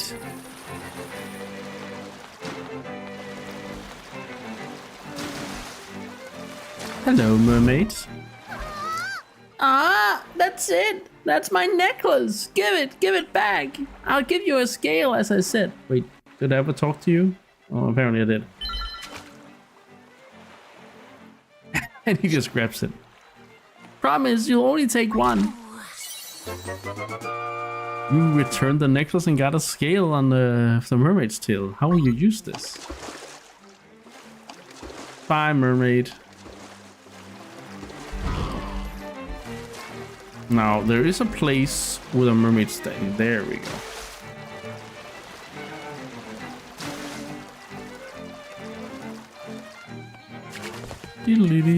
Also, we need the boomerang and the beat. Oh my god, there's so many things to do. Actually, I think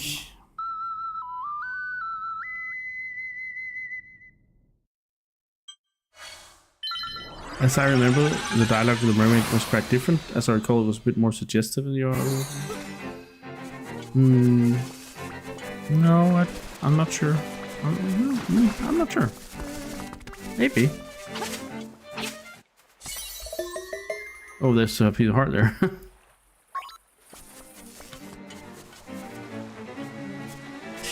It sounds very Japanese kawaii. Yes. How the hell will I get over there? Is it just... Ah, it is. And so it is. Oh, it's the Pegasus. Of course.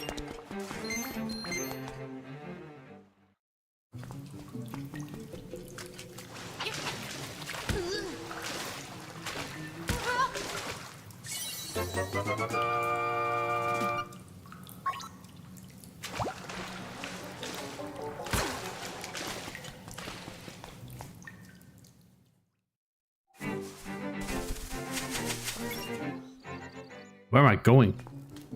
Oh.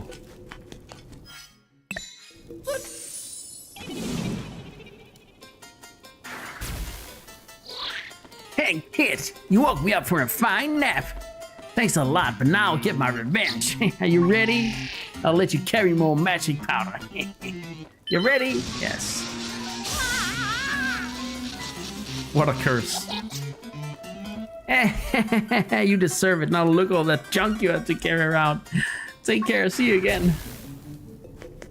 That was not to the where we were gonna go to the. So it is just using the right. Okay. Well, since we're here, I'm gonna do something else. Do we get to sprinkling magic power on the boss blobs? I think I already did that. In the first, maybe you weren't there, but yeah.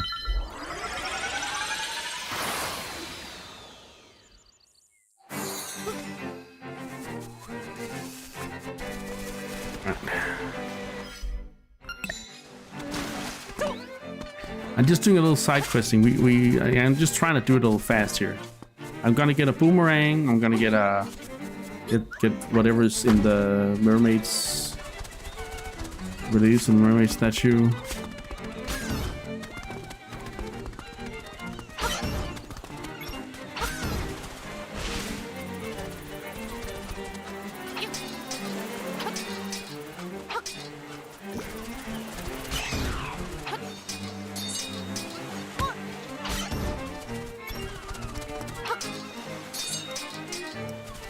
Ah, there it is. It's actually visible. You talk with a Q command. Talked with, I killed him, but oh wait, he's not here.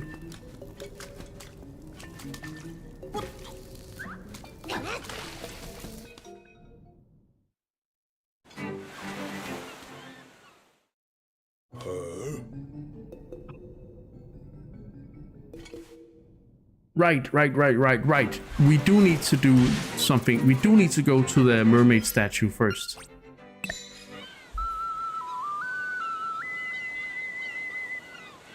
Because we need an item from there.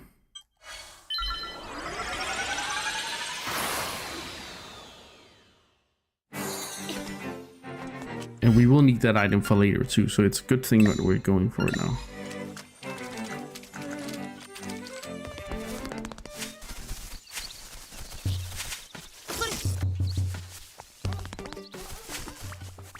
Oh, there's something. It was all the way back in the original Japanese release, in that the fisherman catches her lost bra called Pink Bra in game, and then Link dives near her. She exclaims, "Kya, naughty, naughty," which was a different concept when you have a bra. Ah, okay. That's so Japanese. That is so Japanese. But one also is like, oh, okay, so they changed it right now. Oh. Oh, you can talk to them. I didn't think you could talk to them. I'm a change blob, and that's not all I have to say. Now that I have lips to fantasize about playing one of these island songs on the flute, there are 3 hot local hits. All 3 of those blubby bops are magic, literally. If no other tool would do the job, pull out one of those songs you got stuck in your head. I'm a change blob. Do you say the same? Oh, sorry. Yeah, he says, okay. I didn't know you could talk to them. I've never talked to them before, Scotty. What the hell? I found a new thing I didn't know about. I think someone else also told me a new thing yesterday, but I'm not quite sure. The Hippo model has a similar situation. Oh, okay. I mean, that the way she sounds, that makes sense. Put the missing scale in the mermaid statue. Oh, you can actually see the scale. That's kind of nice. No thought that.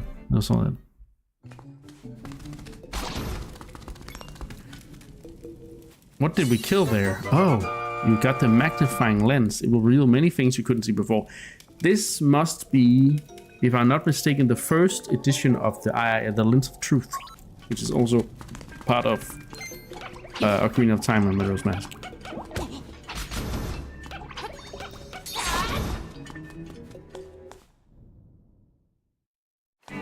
Icarus, are you showing up in tunica and camp outside the cinema for the Zelda movie? No, I don't think I need to do that. I think there's gonna be enough tickets.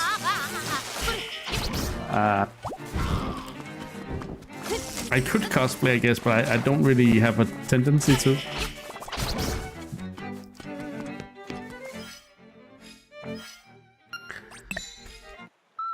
Okay. So that was the trade quest. The whole trade quest was for this. When is it out? Next year in May, or is it April? Like next year. 2027 in May, April 30th. Okay, I was close.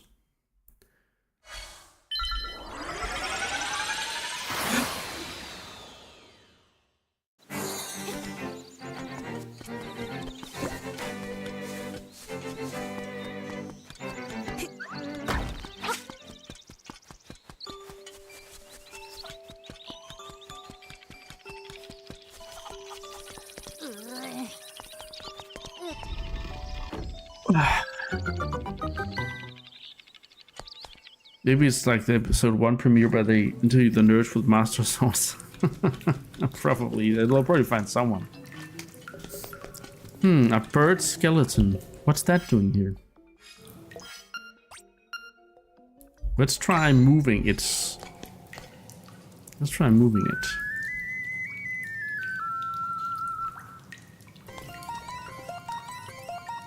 You'll say he does good acting in House of the Dragon. I don't think he looks like a Link. I guess Makeup can do something. There are some promotional shots of him in the tunic. And I mean, sometimes Link has been brown hair, right? I actually think, I don't remember if he might actually be blonde. Is he blonde? Is he dark? I don't know. Wow, the rooster has recovered. He seems very friendly.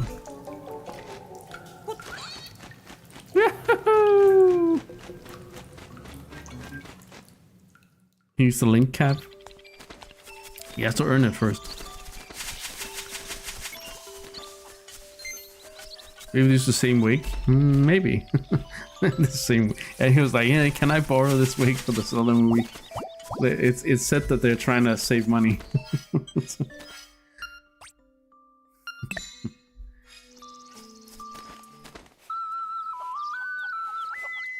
No casual necromancy, never heard anyone. No.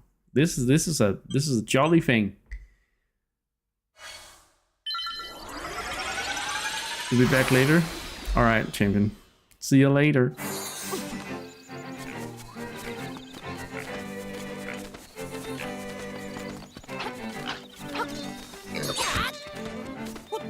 The transformed boss blobs now Cukeman in the OG and color game would say things like "Nie ohne Kondom and gib mir deinen Saft, ich geb dir."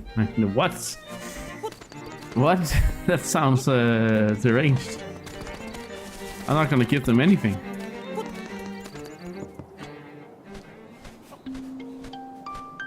In the end of the movie, you are the Link to the past. Puts cap on him during zero. What? Okay.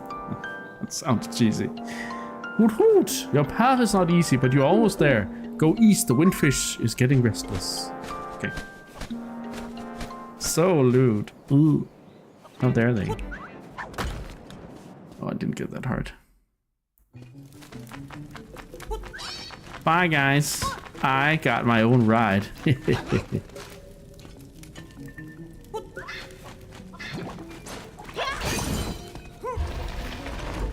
The rooster is OP. He's also very blue.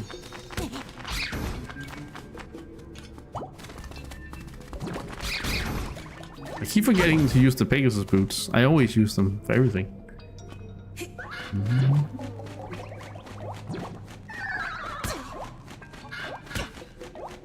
Let go. I'm being destroyed by this thing.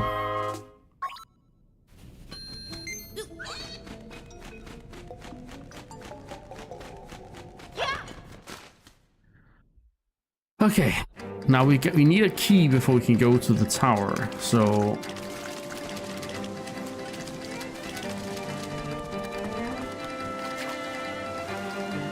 let's see if I can remember correctly here.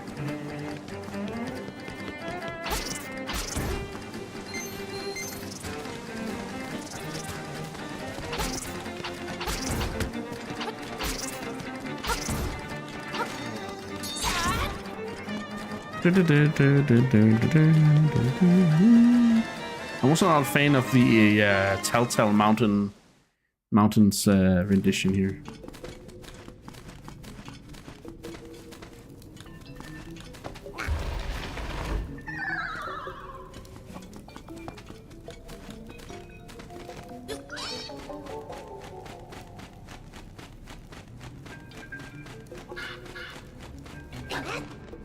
Give me your juice, I will give you mine. Oh, did I get the key right away? Damn. I wasn't even remembering anything. I was just trying something and then I was like, what? Whoa.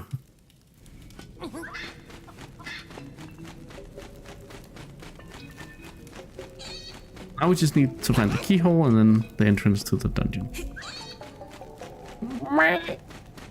This is like a mix between a parrot and a cuckoo. What the hell? The rooster is quite unique. Oh, you can see it there.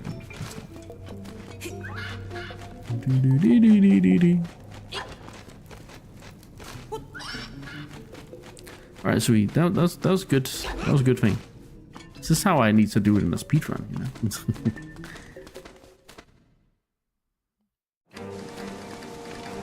Okay, so it was that cave.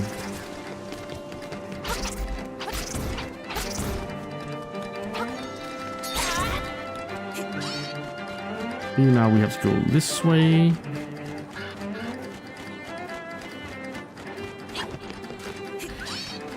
The German translator sure wasn't some crazy shit while having a field day translating. Yeah, holy moly. There's the... Okay, so it's right next to the... But there's no way to get down there now. Okay, but now we know. Wait, I actually saw when you try to move the rooster, you actually get what, frame traps? Is that it? No, it's just the rooster's just. Never mind. The rooster is just shaking. No, really.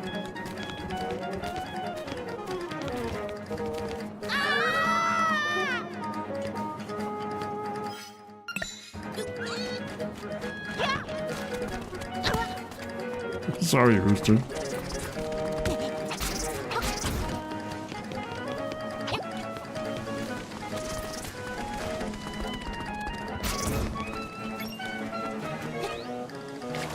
Not too far. I think this is the cave we're getting through.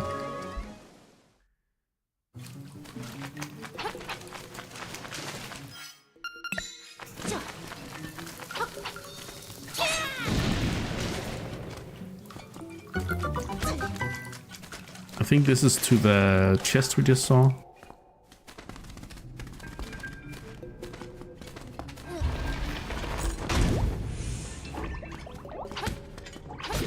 Okay.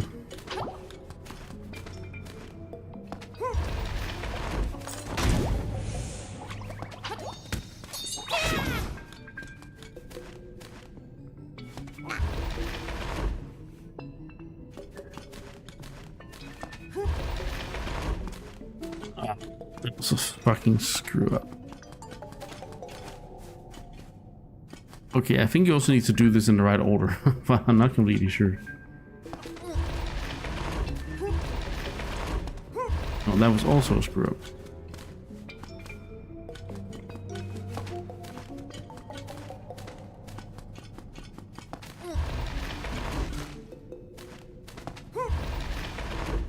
No.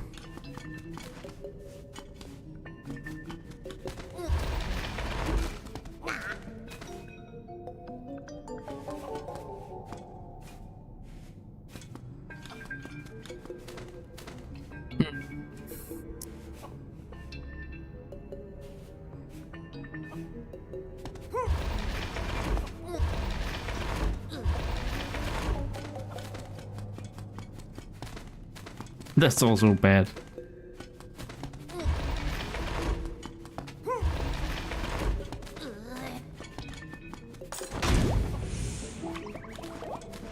Okay. So the horny hippo part is actually quite subdued. Yeah. You must. Yeah, that's quite a thing.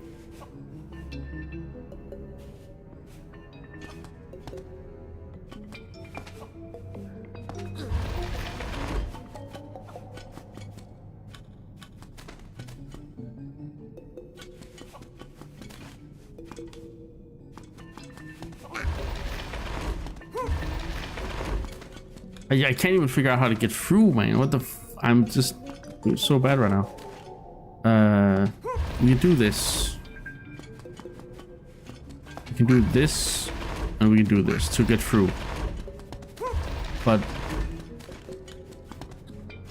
to get like to that chest, I really don't know.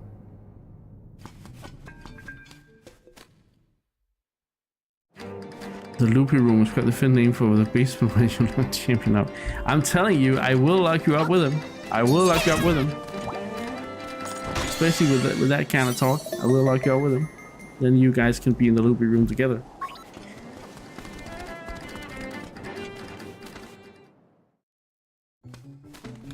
Okay, maybe... I know. You have to come in from this side. That makes a lot of sense.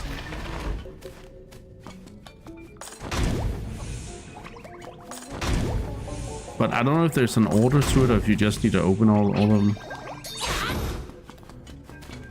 Eventually, yeah.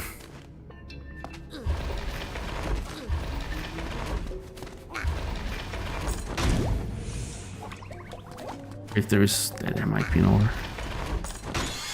No, you just have to open them all. You have to give up your chest. Stoppeth, I have it, I cannot.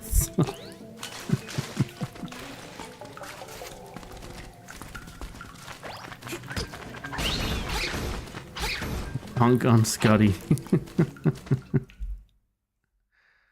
I mean, one could argue that wouldn't be far-fetched. Maybe that helps. Maybe that helps.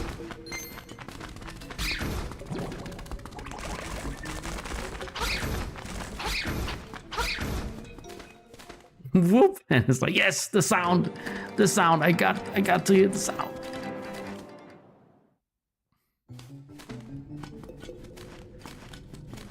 Just hear the words Bonk on Scotty and I'd be. Face River now wants me to hydrate. Thank you, Face River.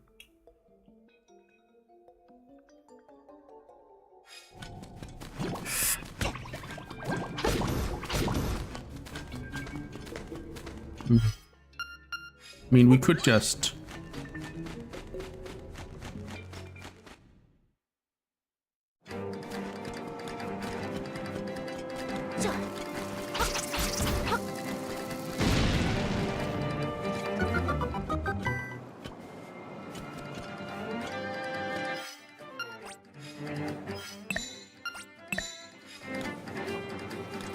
How do I activate that?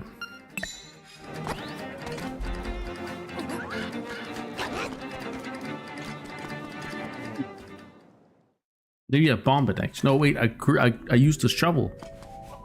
I used the shovel.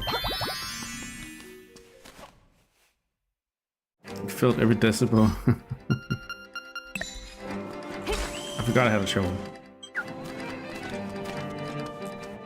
Again, another, like, they did add quite a few extra teleport points. They really had quality of life in mind when they made this remake.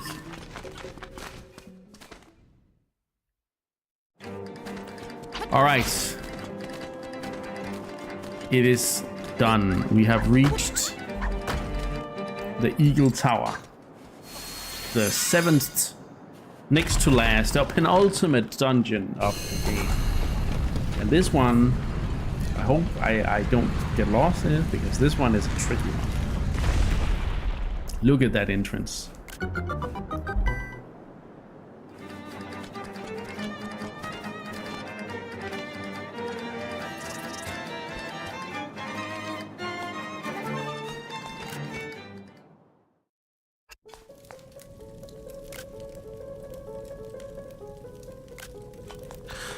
Okay.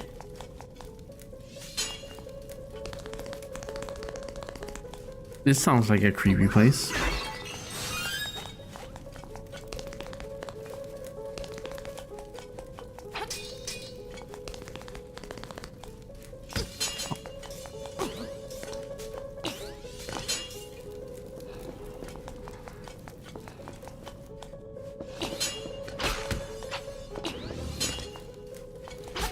You do need a key to progress. Okay, that's good to know. I mean, there's a key right there. Scotty says, I'm not gonna hate on the upcoming boss, but boy did I hate that boss fight on the Game Boy back in the day. Yeah? Oh yeah, we need... we need the ball. This is the central mechanic of the dungeon. It's related to it anyway. I always quite liked boss fight in this. This is one of my more memorable moments from the series. There goes a pillar. And that is the objective of this dungeon. We must destroy the pillars.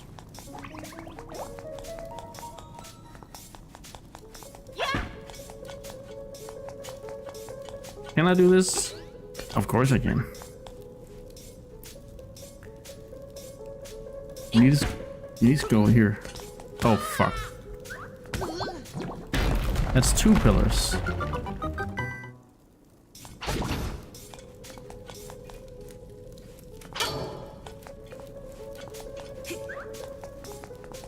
I'm not sure that was a good idea, but now we can try it, I guess.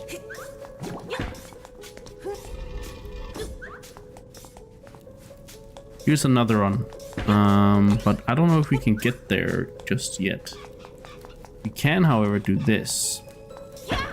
Now we just need a way around, because now the ball should be here.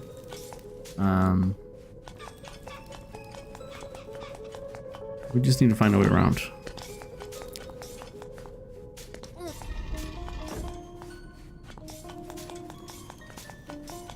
Is it something that I can't get out there? Yeah.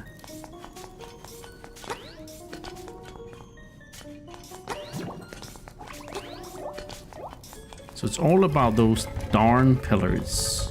No, now I can't get that way. Okay. So we need to go down and around and back up, because now we've pressed a switch. I do believe just falling through a hole in this dungeon takes you to the...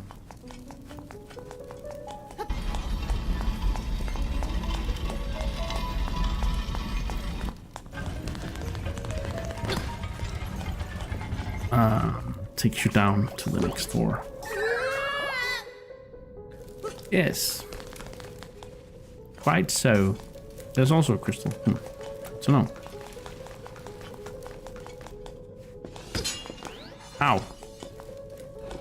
Ah, likes. I wonder, is that then the first of those kinds of likes we ever see?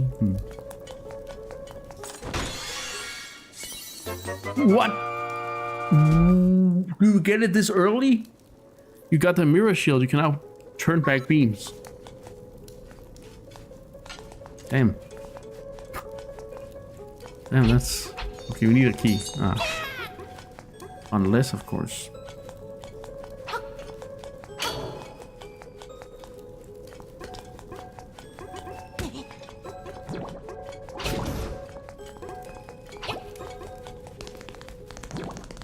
You died. Do you remember dying totally uncalled amount of times? Of course.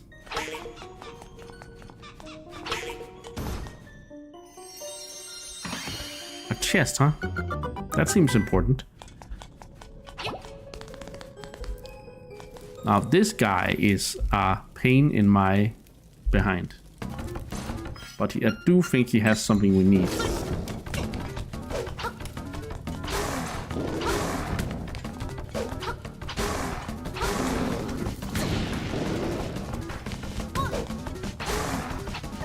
No! That's what I didn't want to happen.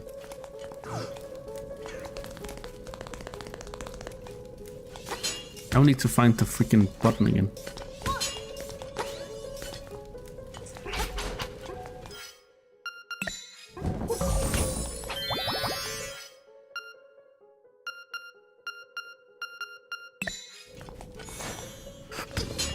PM.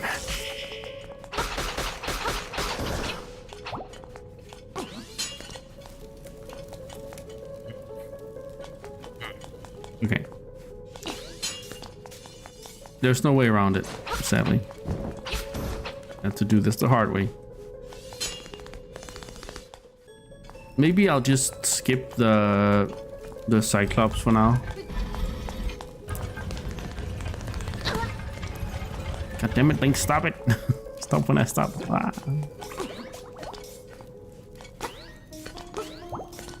Oh, 3 hearts there.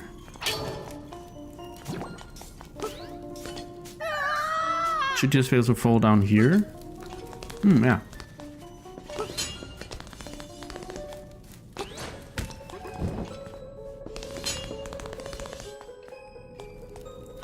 I'm trying not to fuck myself over too much.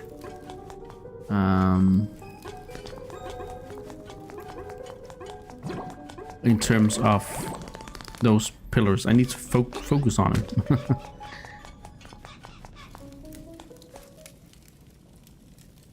Yeah, I think this guy, I'm pretty sure he gives me an important item, but I will sort of wait. Oh, this is down.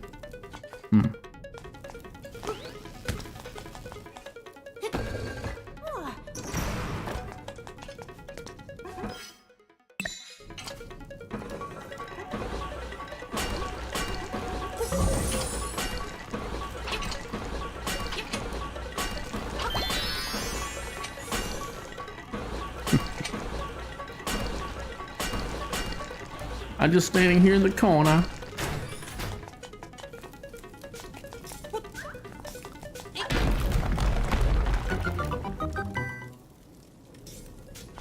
That was 3.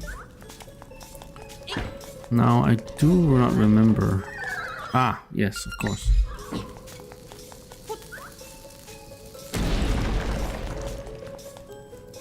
There the last one is.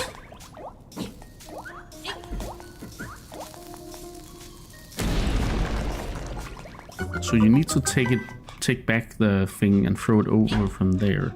So I think the best thing would be to actually reset this to its original location. Grab this chest and hopefully it's something good. It's just bombs. Okay. We can't go up here though. That's not really gonna help me though. Okay, so we need to go down anyway. So I do think that Cyclops will be very important to take care of soon, but I think we can take care of the last pillar first. I just need to do some shenanigans with the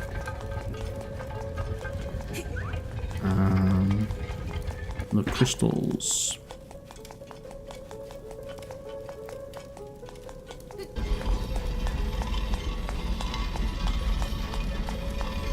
So the main mechanic is taking down all 4 pillars so that something happens.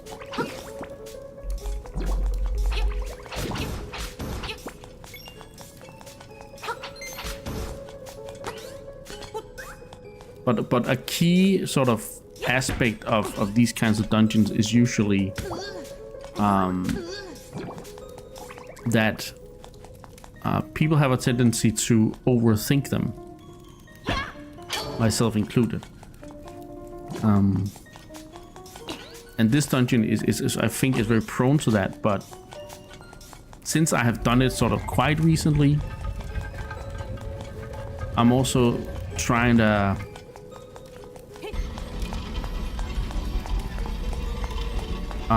remember you know, a way to make it easy for myself. But it is an overwhelming dungeon in many ways, because there's a lot of how should I say it? There's a lot of misdirection in the way that it has this lower floor, and there's a lot of chests, and are those chests important, and where's the compass, where's the map?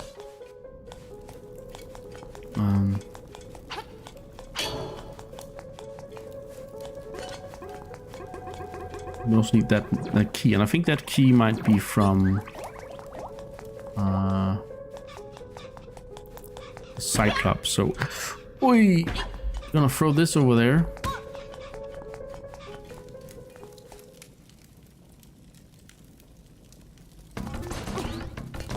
This dungeon is a 50-50 that I blaze through or get stuck for hours. I love the ball. Such a cool sensor mechanic. I have the same. I have the same experience. The best thing for me to be here would be to kill the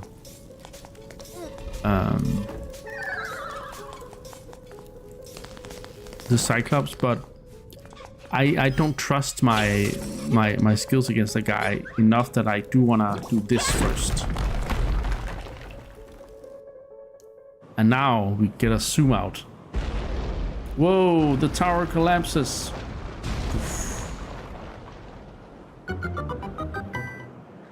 Best dungeon.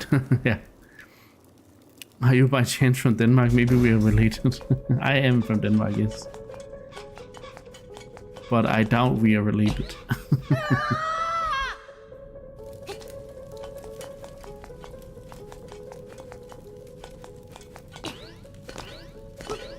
But are you from Denmark? I'm trying to run an English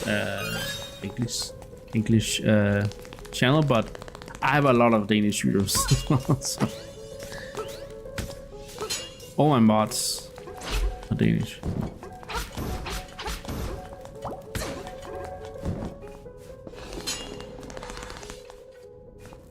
But I still insist that they speak English in my mod channel. Because I'm a freak like that.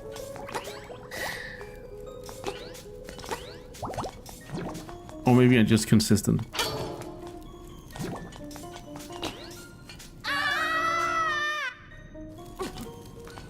Scotty struggles with this dungeon to this very day. I have beaten it all the times I've ever been doing this game, which is quite a lot. But the ball and pillar placement just never connect, and I never remember the damn thing. Ah, then it's hard. All right, let's attempt to. But I think I'm gonna do something to make it easier for me if I die. I'm gonna do this. If I die, if I fall down the hole. Also, let's see, are arrows good against this guy? Yeah, you don't have to switch. Yeah, I get that. we can use arrows here. Wow, arrows are effective. What was I even worried about? There's the key we need. This is shaping up to be perfect.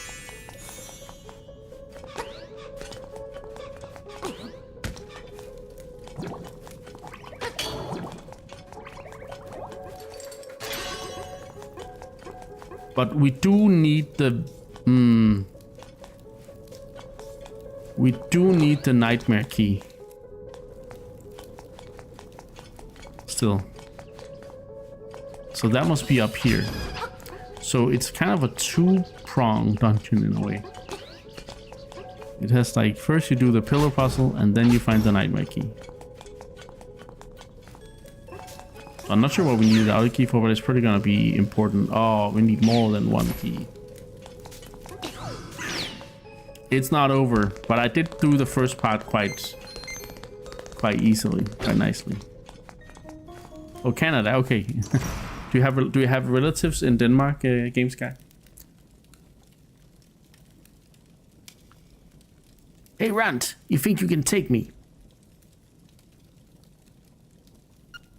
All right, boys, get this punk out of my face.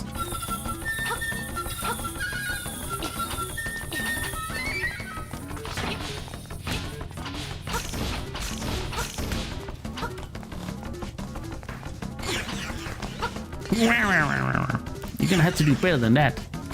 In one life, I can keep being my buddies. Okay. Fair enough. Planning on another break? Yeah. But I want to get to Dungeon 8 before I take it.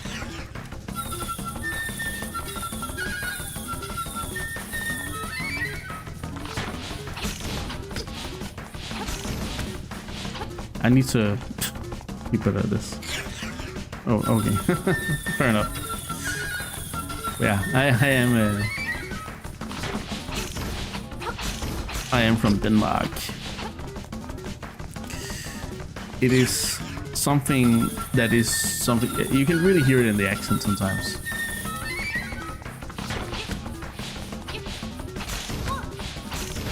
I'm terrible at this.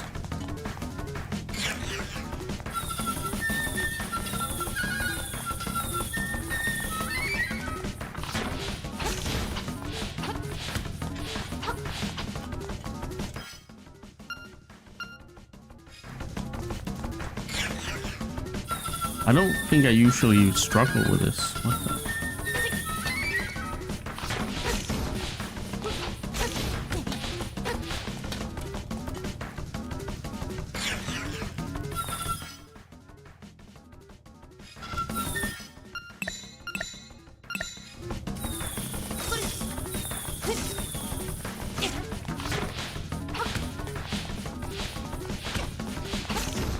I don't know why I'm struggling. I honestly don't know. Anyway, I just need to do this.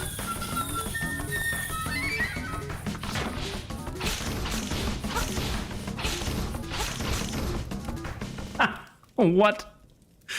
Oh my god, why was that so... Anyway. You lousy so-and-so. Those keeps were some of my best friends. You'll pay. I'll never forget you. This guy will return in Avengers Doomsday, I'm sure. So we don't have a compass, so we don't know when it says it's key time. So I'm just gonna pretend that I know what I'm doing. Oh shit! It was the nightmare key.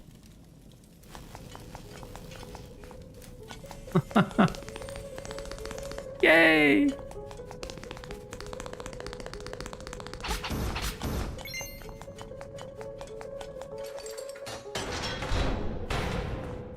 So again, you oh wait, oh, this is not up to... This is not leading directly to the boss? Oh, right. It is leading to the boss. It's just... I got a little scared there. That I'd forgotten something again. But yeah, this dungeon is special. Let's just say that. Alright, before we go up against this guy, I am going to use a fairy here.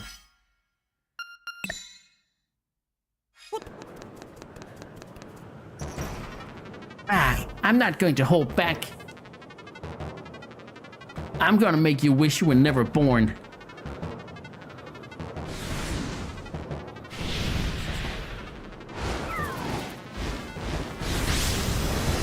Evil eagle. Not legal evil, but evil.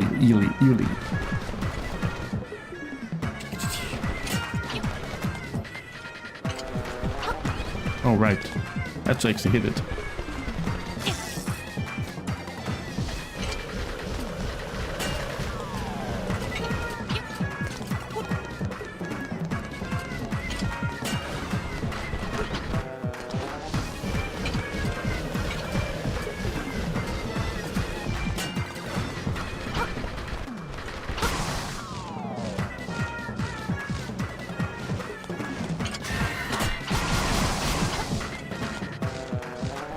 How cool is that? Another side-scrolling boss. It almost feels like a Mega Man boss in some way.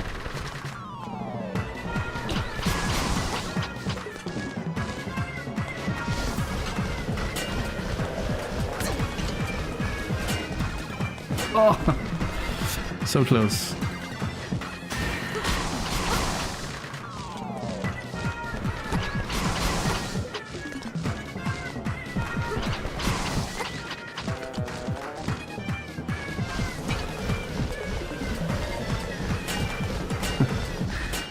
I believe the Legal Eagle is a YouTuber, but yeah.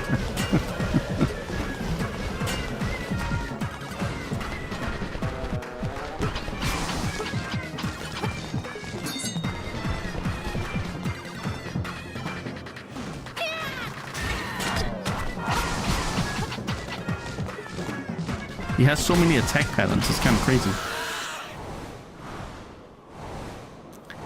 My energy gone, I lost. But you will be lost too if the windfish wakes. Same as me, you are in history.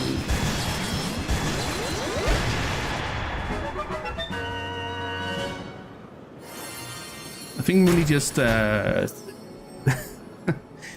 invented a boss, the Legal Eagle, a terrifying boss that imposes random rules and limitations on you and then throws regular enemies at you. If you break a law, you die, like the fancy text judges. Yeah, that'll be fun. You got a heart container.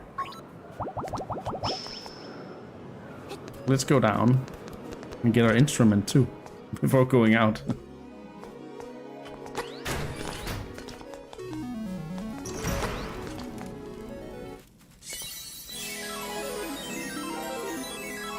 Got the organ of evening calm.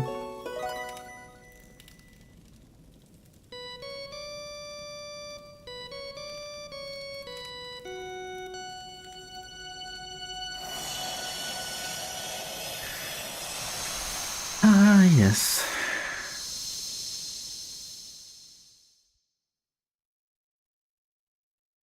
Ocarina. The music of the ocarina leads.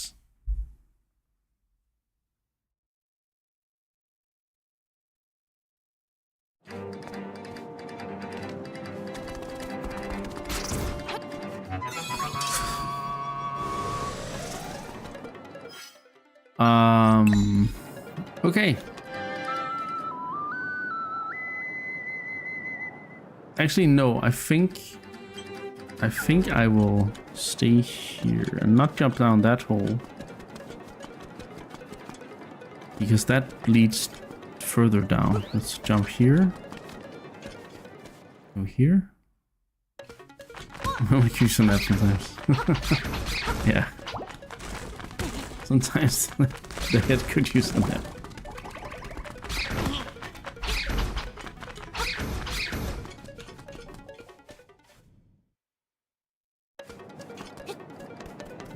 Alright.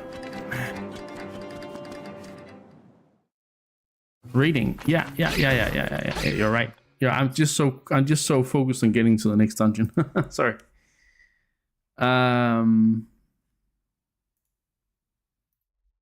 You're absolutely right though. Eagle's Tower. Now, this dungeon is iconic for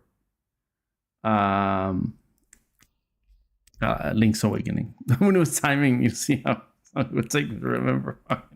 I think I do need that break. Placement game progression.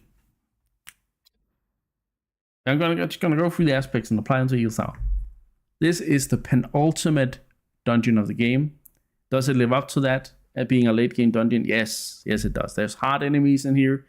There's intricate navigational puzzle of how you get the ball, get something around to something. It's it's just generally a hard. They will get to it, but it's definitely difficulty wise. I would say this is great for penultimate dungeon. Central mechanic of this dungeon is the strongest of the game so far. It is the pillars you have to smash with a giant iron ball. You have to transport the ball around so that you can get in and kill all the pillars, basically. When it says only takes a split second on attendance to get lost in this one. Yes, and you have to, like, if you're not remembering what you did last, damn, they're gonna go up and down all the time because you forgot to hit a switch or something. Also, there's so much misdirection. Anyway, we'll get to that. Central mechanic. This is by 2D Zelda standards I don't think this is the best central mechanic we have encountered in the trip so far. I think Skyward Sword and Ocarina of Time will always sort of take those. But for 2D Zelda, this is the creme de la creme. It doesn't get more delicious than this, I think. It is a 10 out of 10 central mechanic. It is something that affects the whole dungeon, something you have to work with throughout, something you have to get your mind around. It's like it makes the dungeon a big puzzle box, which is what for me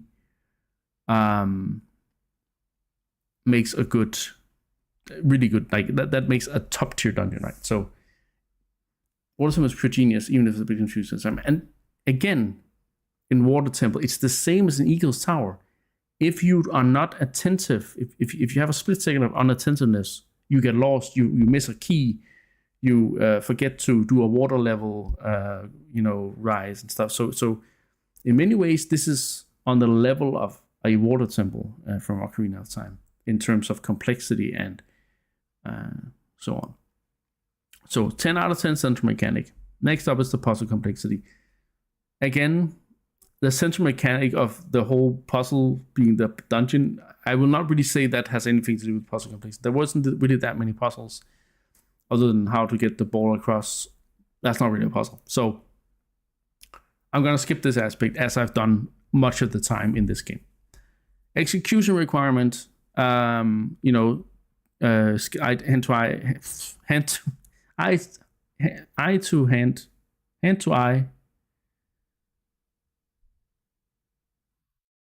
to hand-eye coordination. I don't know. I'm getting crazy.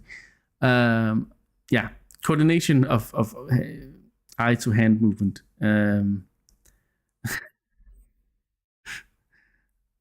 it's like, oh no, he's babbling again. I do. Execution requirement. I think there's a pretty high level of execution requirement required to you. You gotta be very proficient with how you throw the ball. There's a lot of things to dodge. There's even some, like, I would say the mini boss, I really needed to, pull myself together, because if I didn't, I couldn't do it. It was all timing of movement, timing of sword swing, right? So I do think this is probably one of the highest execution requirements in the game. I do think this game is generally not that high on that, but it's like a 9 or 10 in that department. The pacing, now, I did it quite perfectly. So it felt really, really short. But if you go around and explore, get all the chests, all these things, that can be a bit annoying.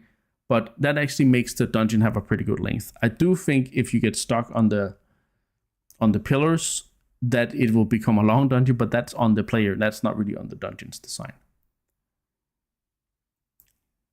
Trey says that's actually quite a funny point. I never got or get confused, not in the slightest, in the Water Temple.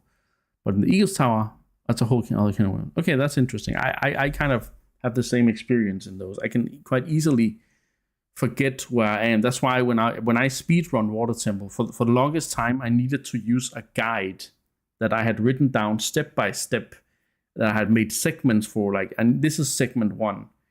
You gotta have the water level at this level to do this segment. This is segment 2. This is the water level required to do this. So to train that speedrun, I really had to like memorize the Water Temple and what to do. And then still, if I don't use that guide now, there is a chance that I will actually get lost. So I have a very hard time with Water Temple for some reason. Anyway, we're moving on to the level design.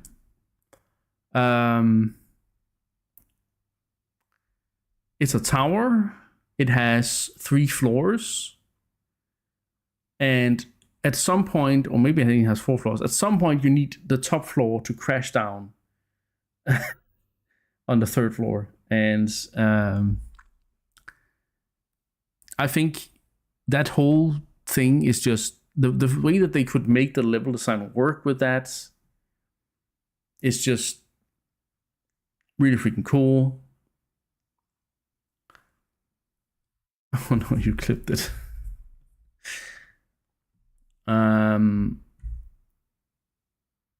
You breeze through Eagle. I mean, this was probably, Scotty, this was probably my smoothest Eagles Tower run I've ever done. I'm pretty sure. So I was locked in. I think this level sounds quite good. It does have this tower feel where you have the basement where everything like goes in a circle, and then you have a thing on top of it and on top of it, and I quite think that's the level design is nice. It's fine. I appreciate the clip. I do think maybe it's not the like it's not at the level of Key Cavern or Catfish Mode necessarily, but it's again you really have to figure out how to get that ball around, how you get yourself around. Like that takes a lot of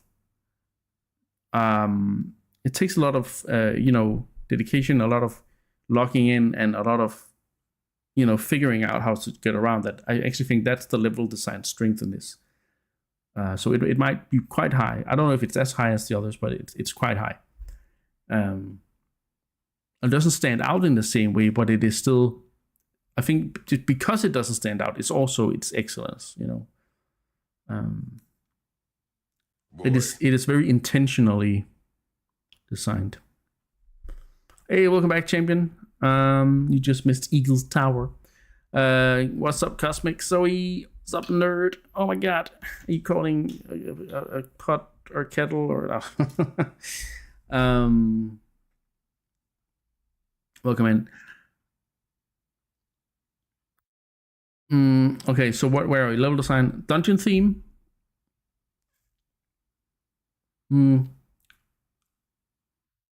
We got the eagle statues all around. We got like the whole place outside looks really cool. The Eagles Tower and the turning around, and on top of the tower is really cool. I think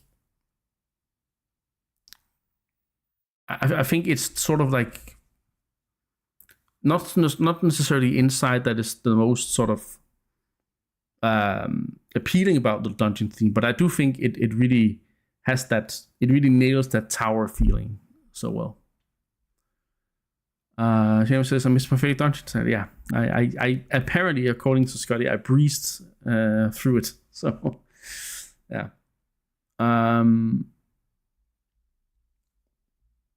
I think the dungeon theme, what would be where it could be a little weaker, but it's not necessarily bad. So yeah, music and vibe. The music was great. It was very mysterious and intense, as it should be. It definitely felt like a dungeon theme. I quite liked it. Dungeon item, the mirror shield might be a little underwhelming in a way, but it's also a very needed item. But it doesn't have as much impact as, say, the power level, the power base at level 1, or the hook shot, or the flippers, who are even it's just a better shield that can reflect stuff now. And you can, so it's a bigger shield, right? But I actually don't think the mirror shield is that cool in this game. It is as just like in A Link to the Past, it kind of is missing some stuff there. The boss, however, is immaculate. Yeah, 1 or 2 times, you're right, Mooney. This is the Eagles Tower, and you're fighting a freaking eagle. It has multiple movement abilities. It has multiple moves. That's what I mean. It has multiple moves. It can do the flapping of wings with the spiky feathers. It can come down and attack you. It can zoom across the screen. It feels very epic to fight this boss. When you're hiding behind your shield and you're going up and you're going cha cha cha. Yeah. Tower is exactly what it says on the tin. Yep. So yeah, great boss. Do I think with the detractors that are here that I can give a 10 out of 10 to Eagles Tower?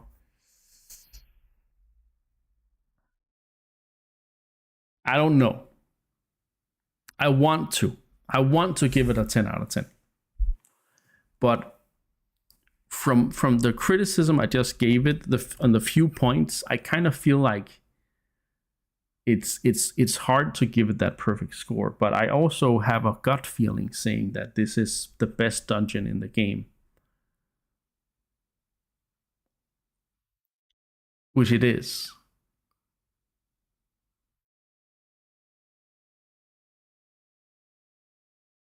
But it's not perfect on all accounts, which, I mean, again, that was also the case with Forest Temple and stuff. Like, it wasn't necessarily perfect on all accounts, but the goods, the goods, the best of the dungeon, the best aspects of the dungeon, pull it up.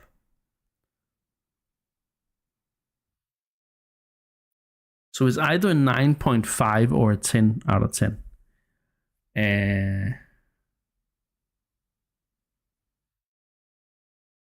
No.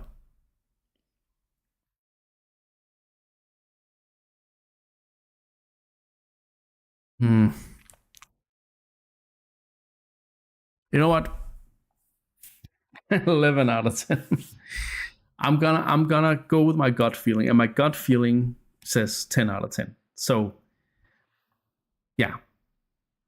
Why is it a 10 out of 10? Because it's immaculately placed in the game. It's the perfect penultimate dungeon. It has an amazing central mechanic. It is it requires skill to get through. It is well paced. The level design is great. The dungeon theme could be better, but it's still great. Music is great. Dungeon item could be better. Boss is great. So it's only dungeon theme that is severely pulling it down. But I don't think that's enough to say that this is. I think the other aspects are enough to say that this is a 10 out of 10. Its detractors does not affect the experience of it enough to reduce the overall experience. Thank you, Muni. Thank you.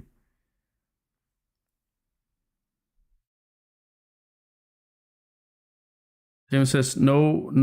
Okay, Samson yells, no, wait, hold it, stop. James is not being dramatic, by the way.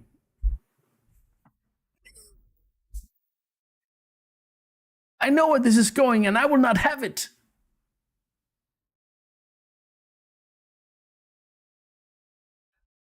Oh. Uh-oh. When is he not? Yeah. Well, we'll see. Anyway. He's right, you know. If the last one doesn't get a bad score, it will happen. To those that are confused, I just played A Link to the Past, which is Champion's favorite 2D Zelda game. And it didn't get a perfect dungeon score. And right now it looks like Link's Awakening might get a better score than A Link to the Past. And I think it makes sense if it does, but we'll see. The last dungeon might suck, you know? Anyway, I need a break. No, wait, I needed to get to dungeon 8 and then I need a break. Yes, that's how it is. You cannot put Link's Awakening over Link to the Past. Do you know me? Do you actually know me? Because I can damn well put Link's Awakening above A Link to the Past. If I ever... Yeah. Anyway, let's move on. Let's get to the 8th dungeon.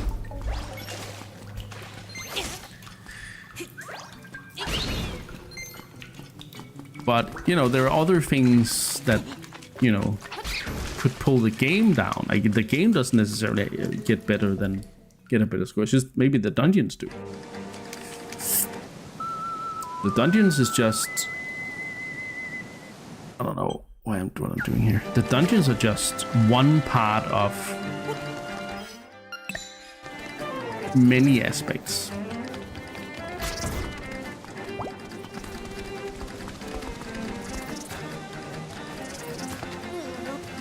Link's Awakening will get second place as of now in the series. Again, that requires it to do extremely well in every other department. Oh my god, it's Marin. Somebody help!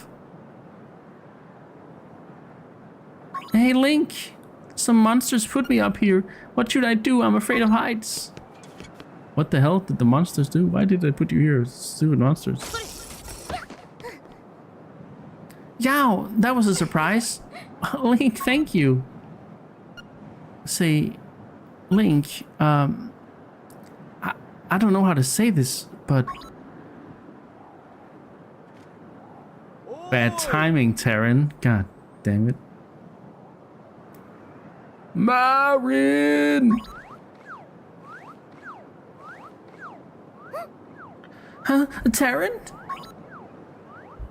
Never mind. I gotta go.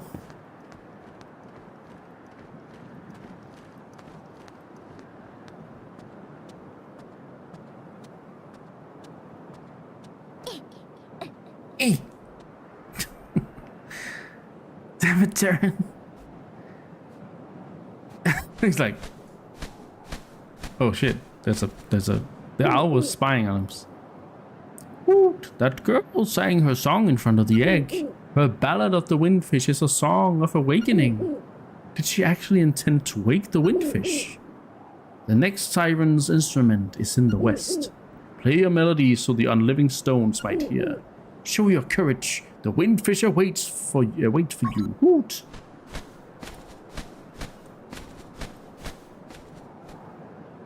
Scotty thinks Ichabod did not get the most profound compliment of his last comment.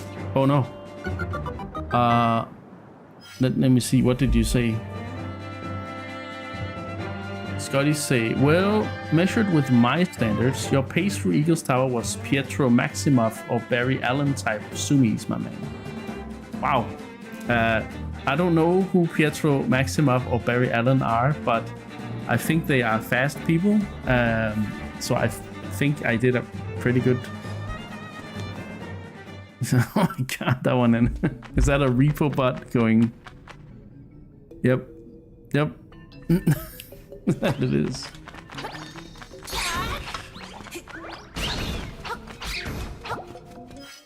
Let's get to the dungeon so I can get my break.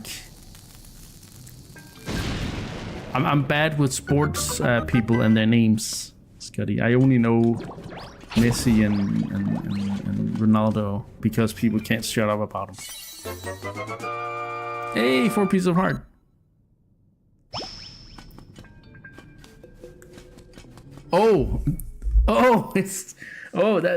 Okay. Oh, now I know who they are.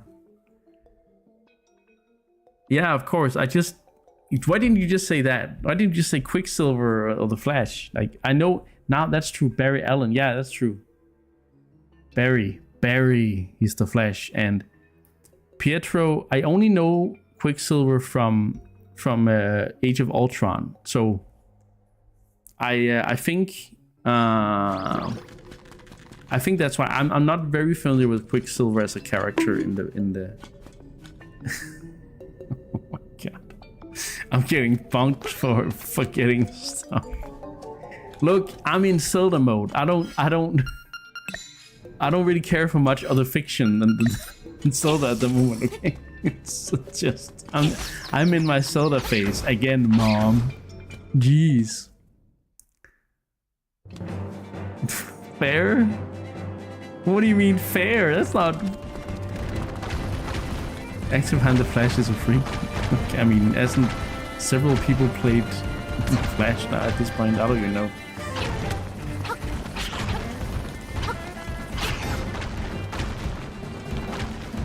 What's the name of the Flash in the DLTAS? What?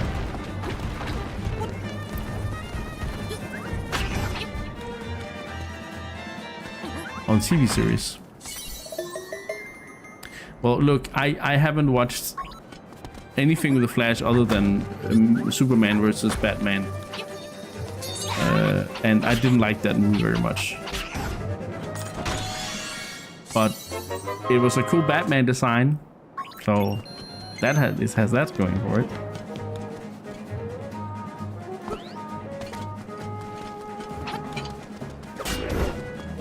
Oh, I can deflect those now. That's sweet.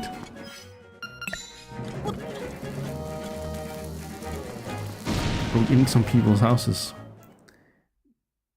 That's called stealing. So this is where you also definitely need the mirror shield. Ben Affleck, Superman? No, yeah, Batman. Yeah, exactly. Ben Affleck as Batman. I think that was a cool enough design. I just didn't like the Joker, and I didn't like. I think Alfred was pretty cool in that one too. Your tattoo, okay. That's fair. All right, so okay. Let's stay on track here.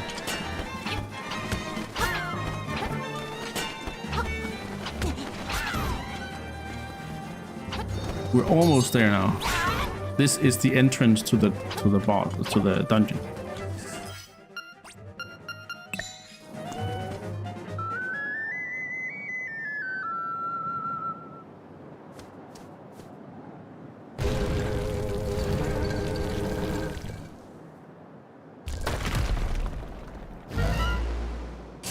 Uh-oh.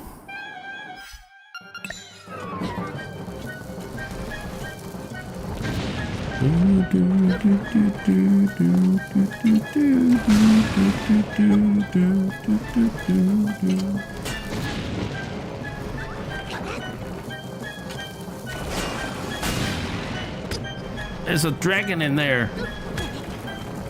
I swear to God. Oh, I'll just wait for it to do that instead of getting greedy.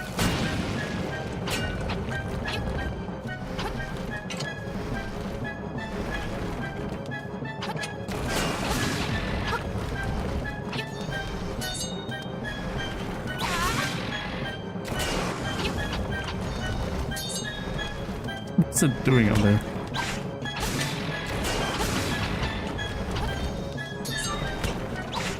Also, maybe we should get some medicine and... Oh, God.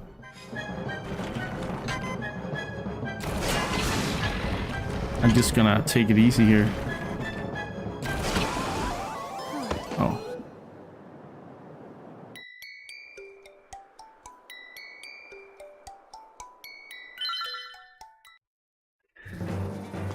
Okay, I can do this. Wait, what are these birds doing here now?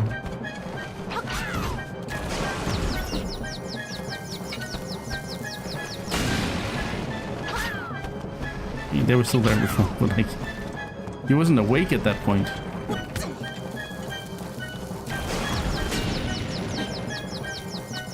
Also, I don't have a lot of bombs left, so I should probably just take it easy here.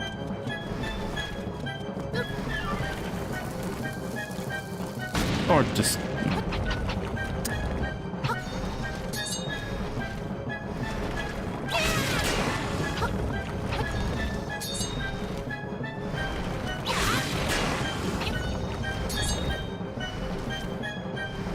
I mean, bottles weren't a thing in the original game. So it's like, those were a quality of life change. That's secret medicine, that's it.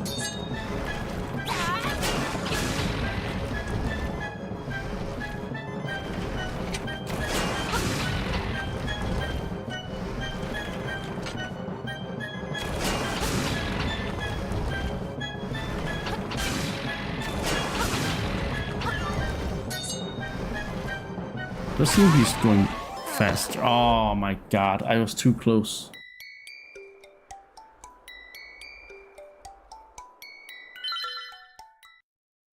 I really want to do this before I take my break. I know it's probably something where you guys are thinking, just take this stupid break, but it feels good to finish something before you before you take the break.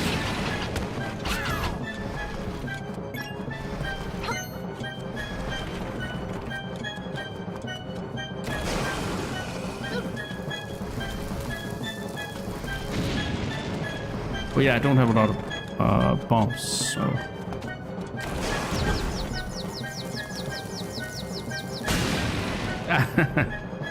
Okay, if I die again, I'll take my break.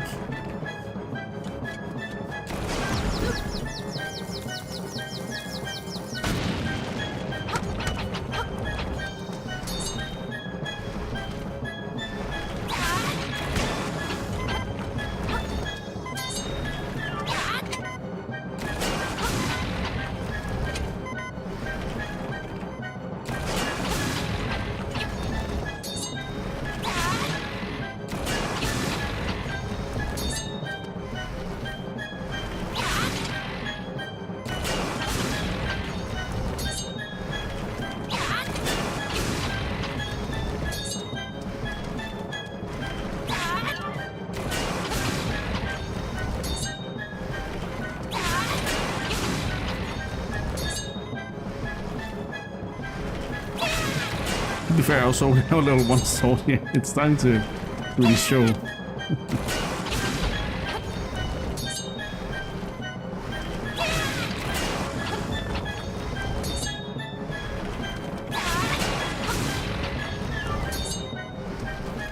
He's so tanky. Oh my god. It was so... I wasn't even close before. Come here, Mr. Fairy. Mrs. Fairy. Whatever. Come here. Thank you.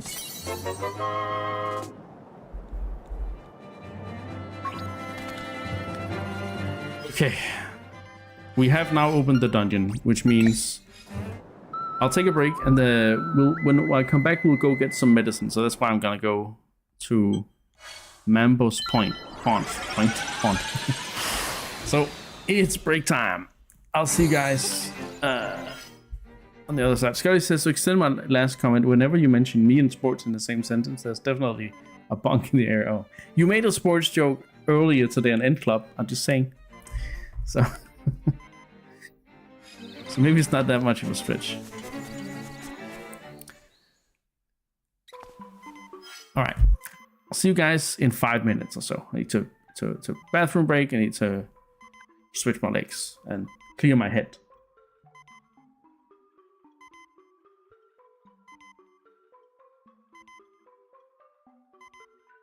When you were struggling on the boss in Elden Ring, you used an hour or more, and then the day after you took it down in one go. That sounds like me. That sounds like me. All right. We're back.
Guys.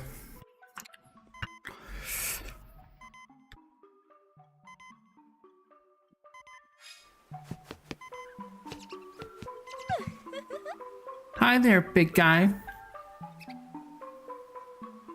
I'm Crazy Tracy. I've got a little secret for sale that'll pump you up. How about it? 42 rupees for my little secret. Sure.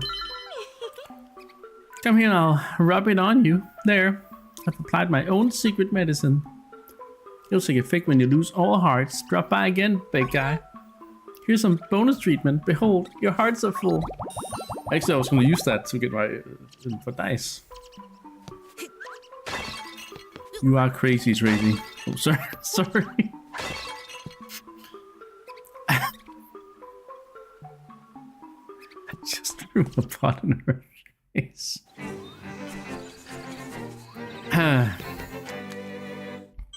Yes, that did just happen.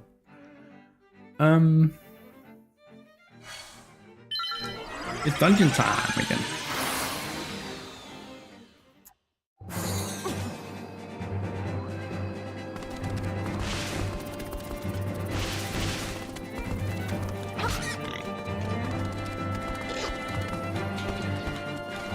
Bye, dragon birds.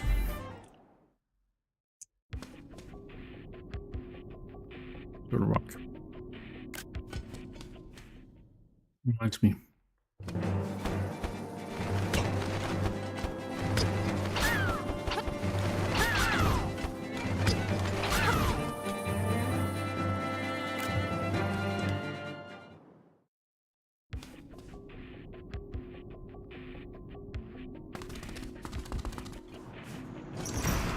Oh, good climb.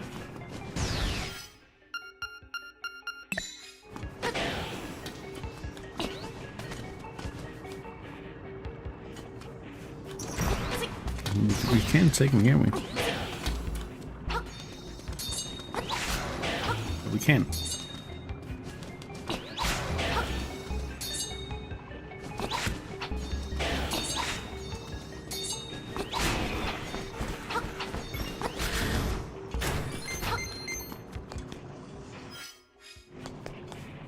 So this is the last dungeon of the game. And it is quite a toughie. Oh, hello.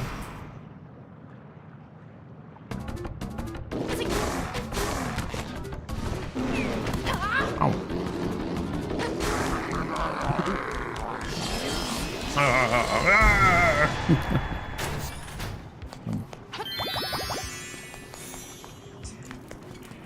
Funny.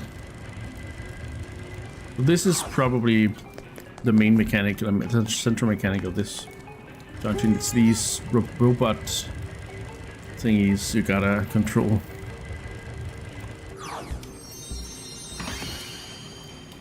Filling out the floor here gives you a chest. It took us a while to figure out. Oh, that's not. It's just 20 rubies. That's all. Rupees are rupees. Ah, you can't do this yet.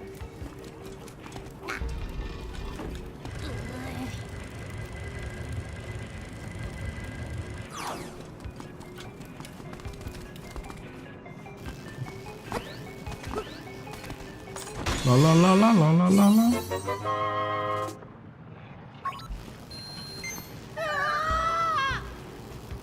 It's not serious, like no. What is there? Another mini boss.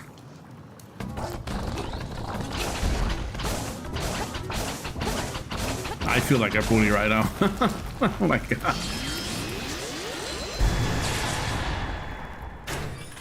I'm bullying the mini bosses left and right.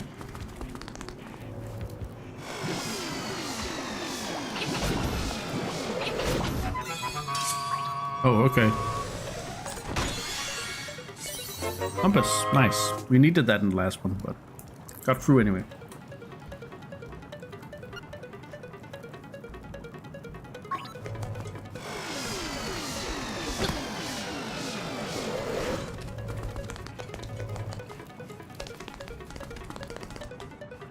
Aha.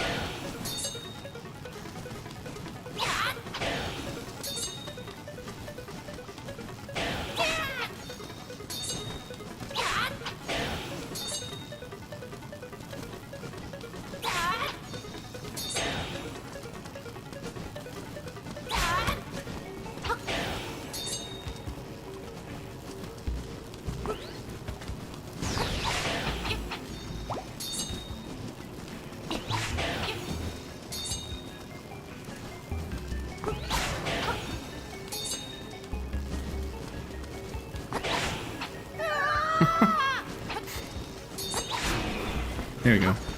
Small ones.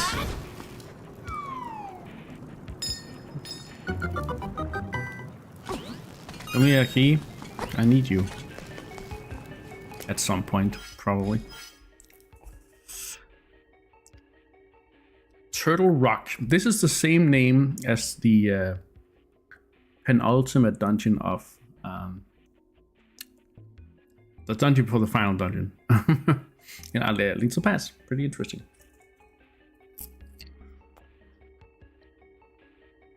Is it Link referencing it? Good question.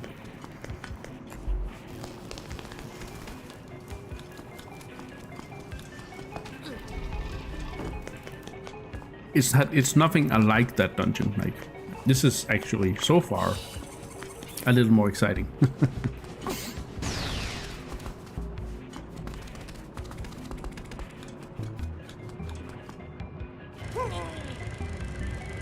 I think we'll try this first.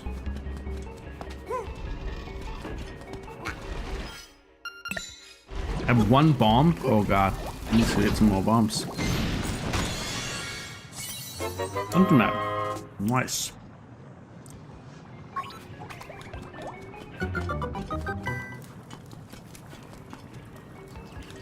Need a key there. Why don't I just use it? Oh, that's why. Ah, I see.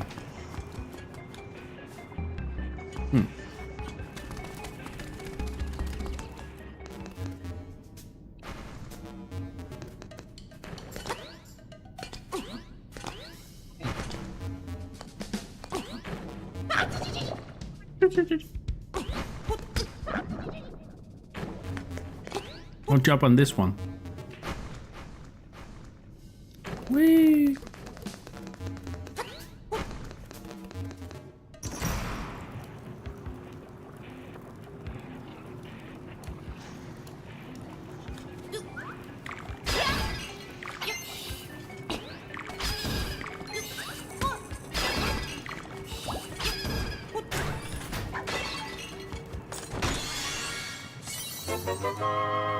Don't peek.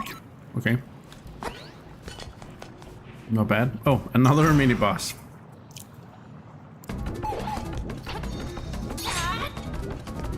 They're really testing me and everything in this dungeon.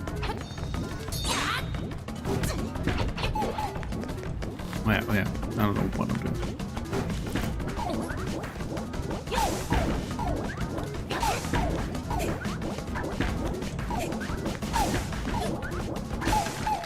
Just punishing it. Ah! Take this iron ball to the face. You stupid thing.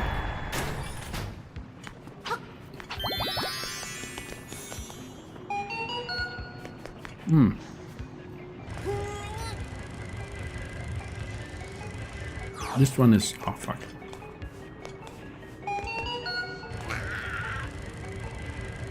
One's a bit longer than the other one.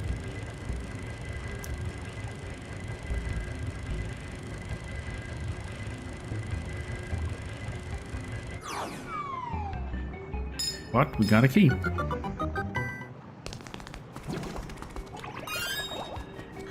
Oh, I'm unsure yet if we have to... I want to go up inside here first. Just to check it out. It might be nothing. Okay, it leads to a... oh. Okay, let's go this way. I really throw mini bosses at you in this one, and I think I figured out why. One is that it's the last regular dungeon. Found dungeon is next. Also, the nature of the found dungeon is what it is, so this is the only chance they really get. Yeah, it's not really. But I mean, they could have probably put the boss rush in the next one, right? But yeah, but I mean, again, the next one is not really a dungeon. It's more like a final trial.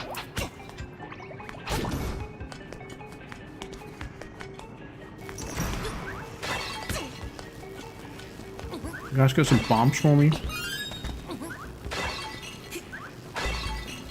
Oh.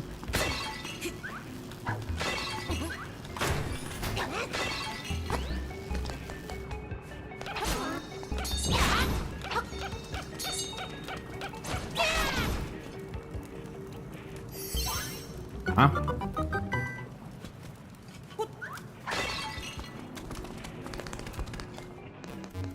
Okay, we can move forward here, so we shall try.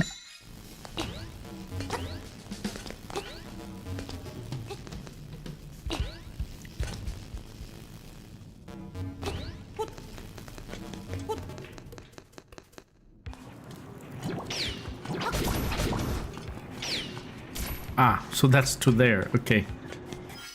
Fair enough. Well.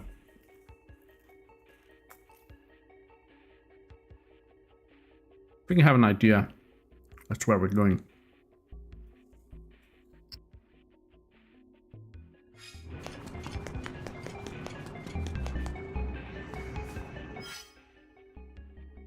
I'm fairly sure they modeled this game's final dungeon the way they did because of how it worked in Link to the Past to defeat Aghanim. You actually got his name. Aghanim. And then after Aghanim, it's, yeah, the Inmens is not, yeah. Straight to the, yeah, that could be, that could. Also, look at this. This is a turtle. This is shaped like a turtle, if I am not mistaken.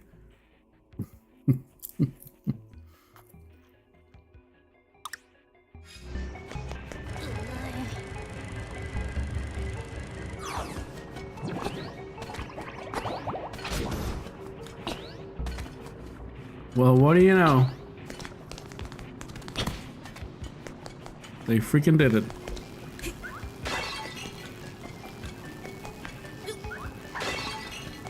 Turtle is indeed shaped like a turtle made of rock.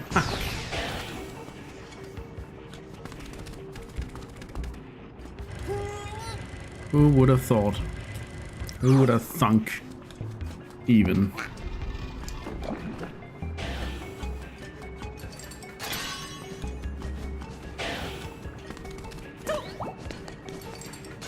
I think this is where we needed the 2 keys, but there is also a chance that no, not yet.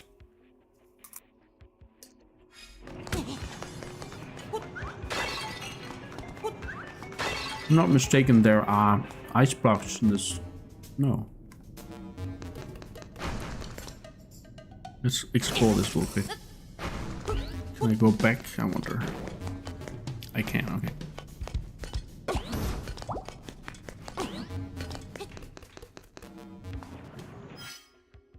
Aha! Aha! Nice. We got some bombs. And some everything else. Wait, maybe I can. Oh, wait. Oh, I can just jump. Oh my god.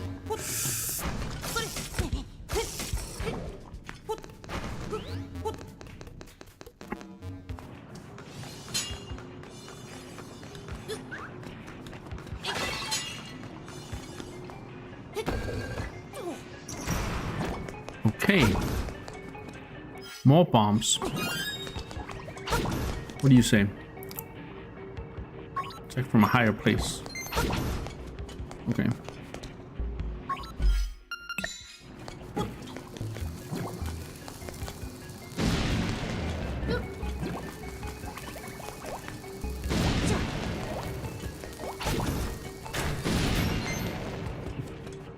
Wait.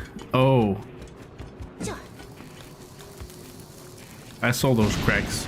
You guys could barely see them. They were like behind my frame, but yeah.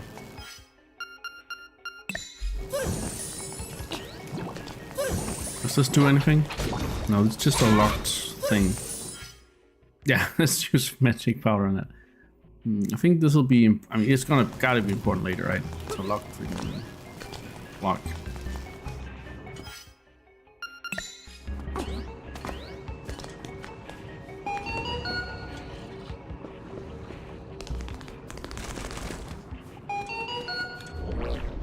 And this is where you gotta attack them from above instead of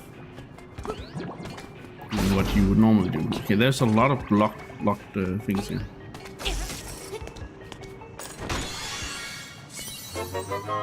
Oh, found some signals, but you can't hold it. So you put it back. Oh, off. And then I... Oh, okay. Enough.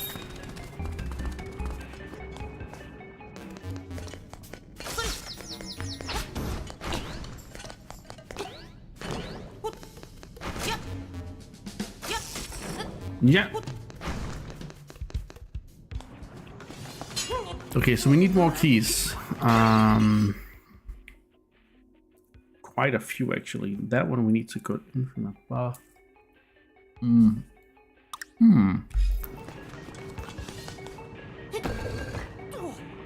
I wonder. Now we went that way. We didn't go up here. Oh yeah, we did, but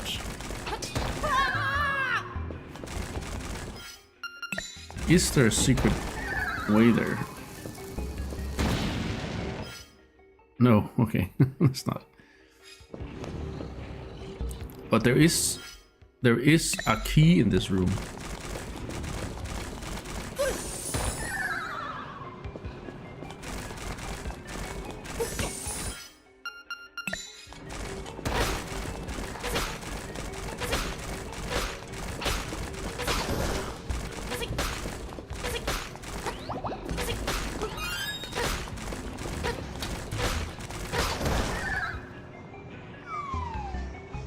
Oh, how convenient. Don't try interested in something without effect. Nah, you know.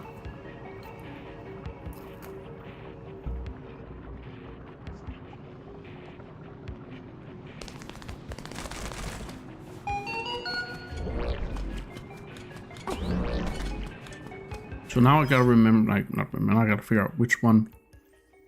I wanna do that or that. I'll do this one.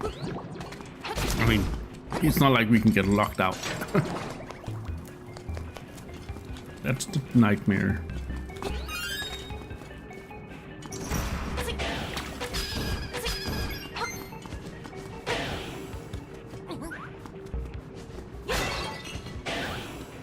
Have a positive ace, man.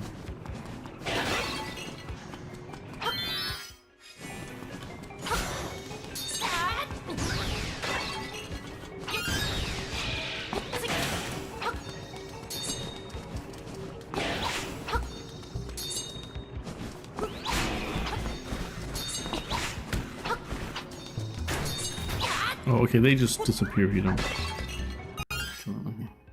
We can go down here, we can go this way. Let's go this way.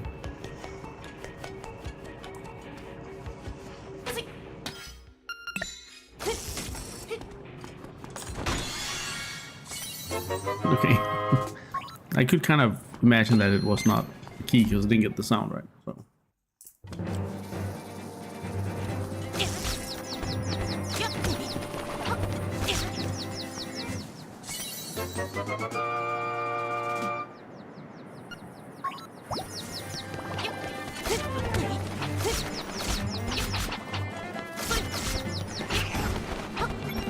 Let's unlock this portal in case we need it.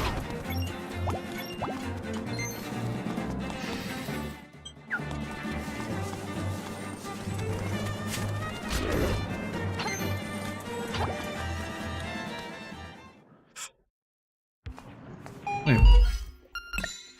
Got 30 bombs for these guys.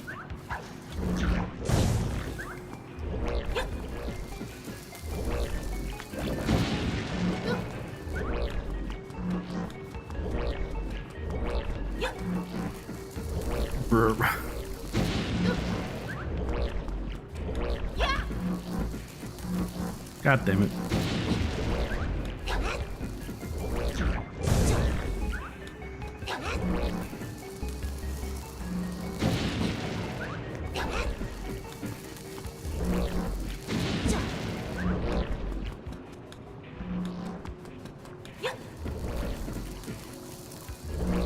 Oh, nice.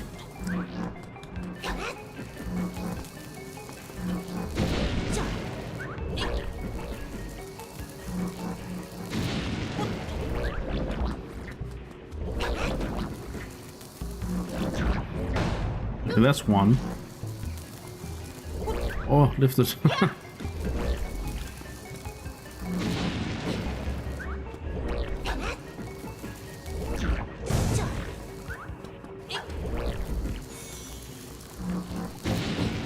I should know that it moves like that now.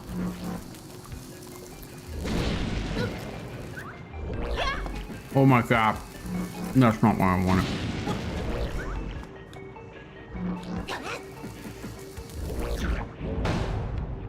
Finally.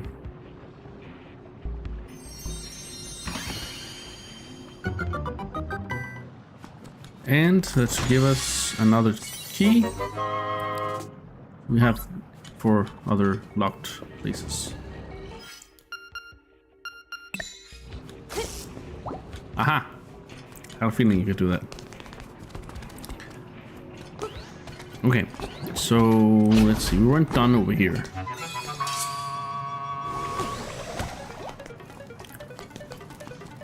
There was a place I didn't go. That was there. Okay. Oh yeah, there was that too. Okay. Okay.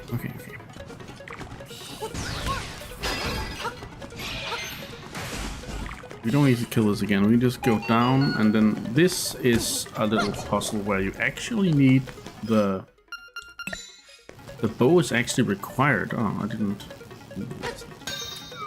Unless, yeah, okay, it is required. Huh.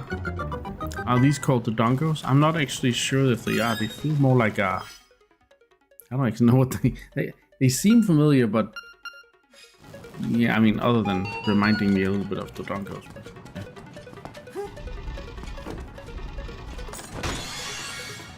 Another key. Okay, now I have 3 keys. We're swimming in keys right now.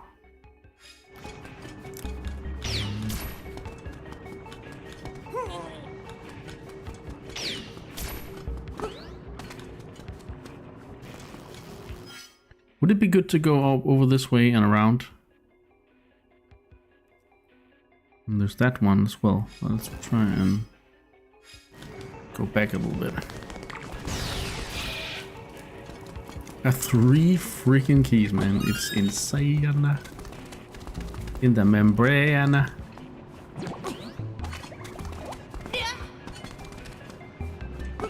You guys are back, okay. If I want a ferry, I guess.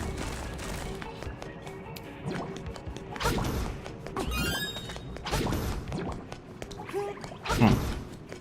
Well, good thing I have to go this way. I don't know if this block is gonna do me any good, but I mean, in theory it should, right?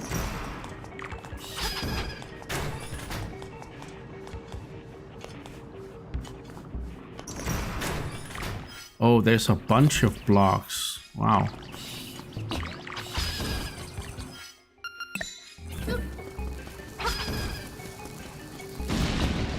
Does this go to the lava room? No, that goes to that room. Wait, there's also... We've gone down here. That's another resource room. Okay, there's a lot of these. But it's quite the maze to get around here. I'm amazed I haven't gotten super lost yet. Huh.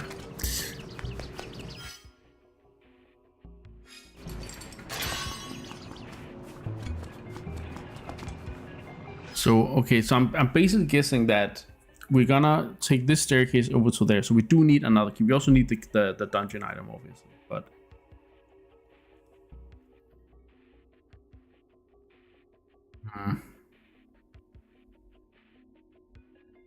Where could that be?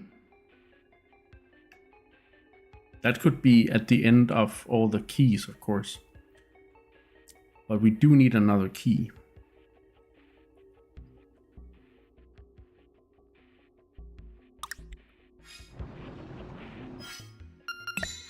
Let's see what happens if I go this way.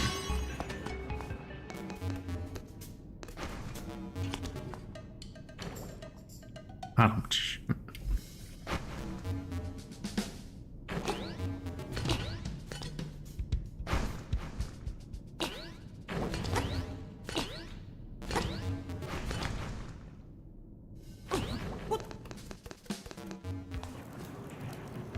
Oh god. So that's how we get there. Okay, so that's the dungeon item, but we need to press the... No, wait. No, wait. No. This is gonna give us a portal, I'm pretty sure. This is a new one.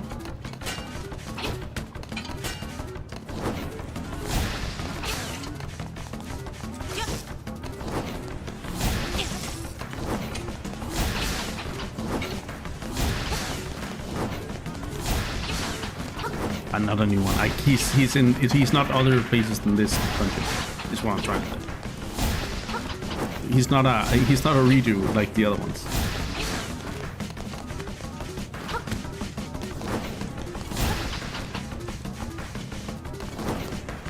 This damn thing. Oh, yeah, does it bring back memories?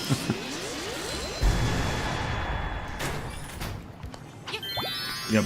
And then what I need to do is I need to find a place where there is a crystal. And I do not remember seeing that at all. Or do I?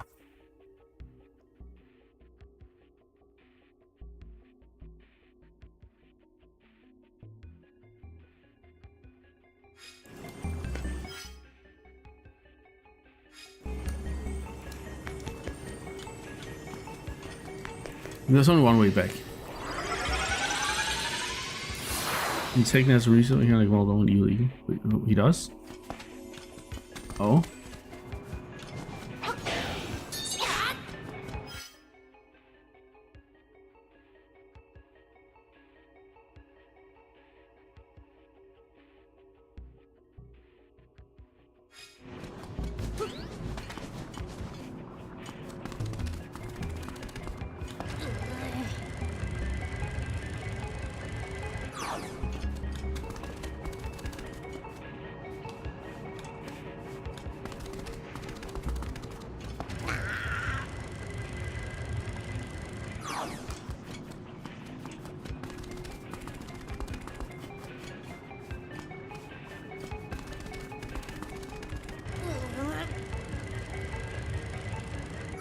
There's a window attack, and if it hits you with it, you get thrown out of the fight and back at the start of the dungeon. Oh no, Mooney. That sounds terrible.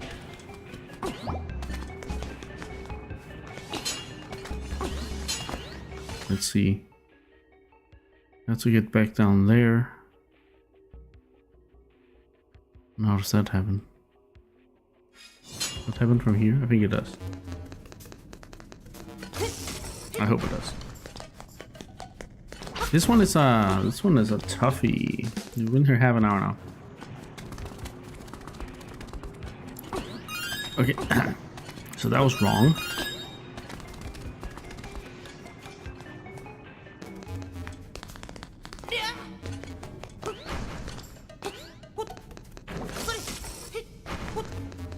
Hey, hold it.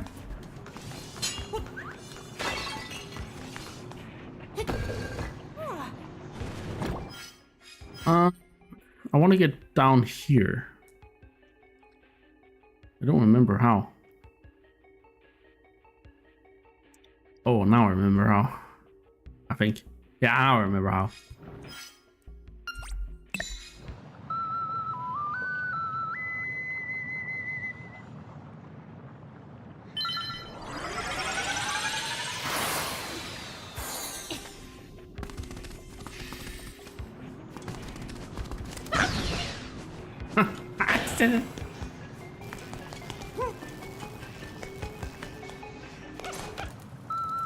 No.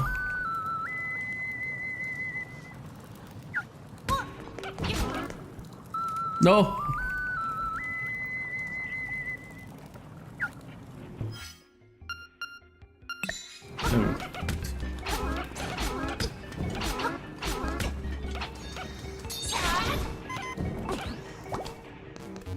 Oh my god.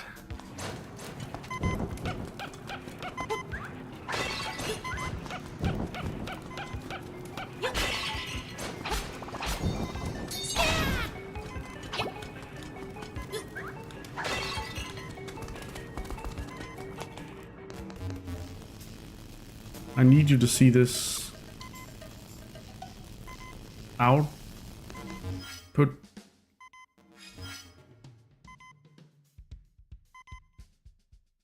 What is it? Never noticed that on the map. What did you not notice?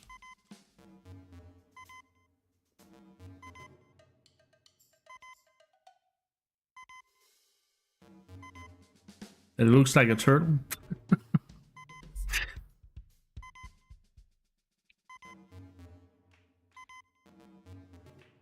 Look at the room. It's still not visible.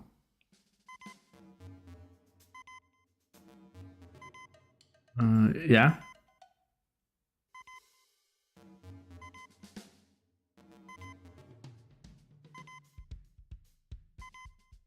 Look at the border.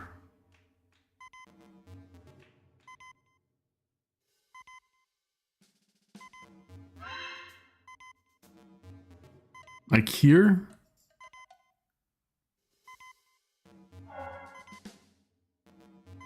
Or here?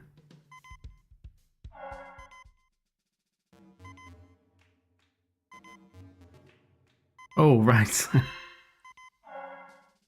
Wait, so this one.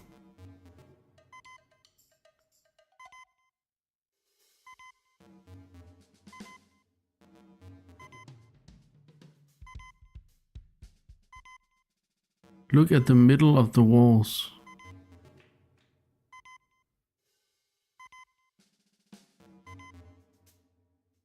They have a certain glow to them. I don't see that at all.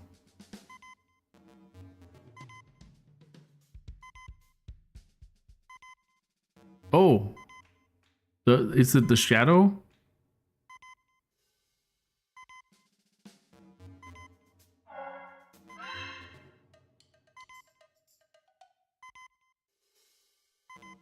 Huh. That's very hard to notice, but I guess that's exactly where I'm trying to go, because I have a feeling you need to bomb that. That's how far as I remember. Oh. We've seen it before.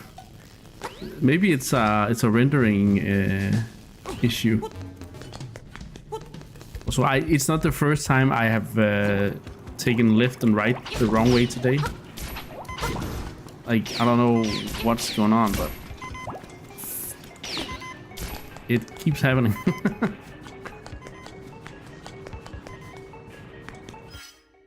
I mean, you can also actually see the cracks, but it's very hard on these walls.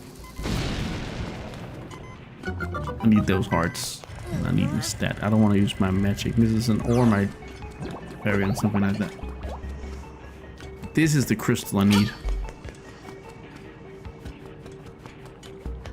Now I have to go back to the entrance, and I don't dare do the flute because I don't want to make. I don't want it to reset. No, actually, I'm gonna do it because I want to know if for a speed run, if it works.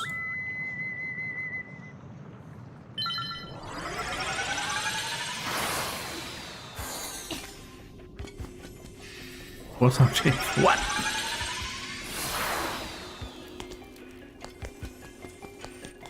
It does work. Good. For speedruns, that does work. You can see the hole in the wall.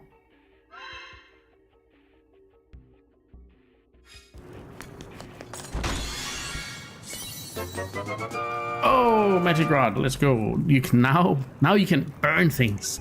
Burn it. Burn it all down.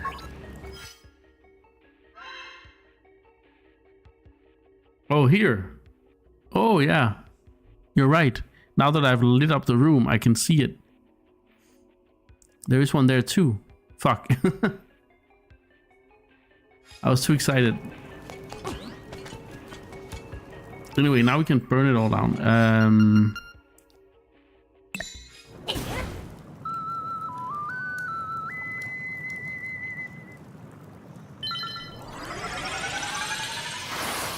I know the portal was right down there, but yeah.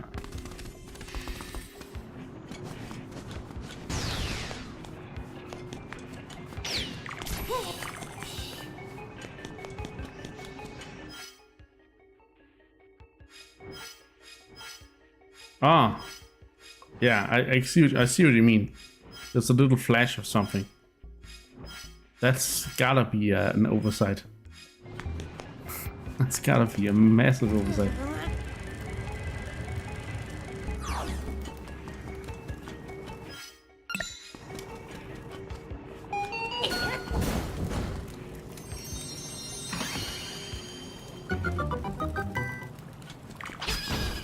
Now we have all the tools. Now we just need to find one more key and then the nightmare key, which should be beyond the last locked door,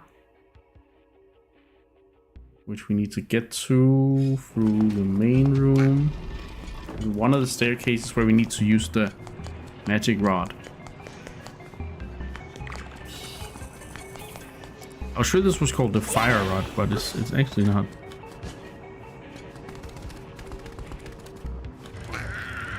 I think it's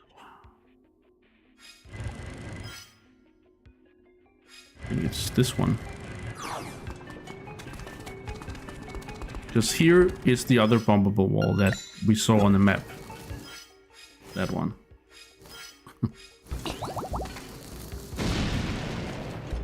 So it's actually even easier to get to this crystal than I thought it was. So I took a way longer way around than I should have. All right.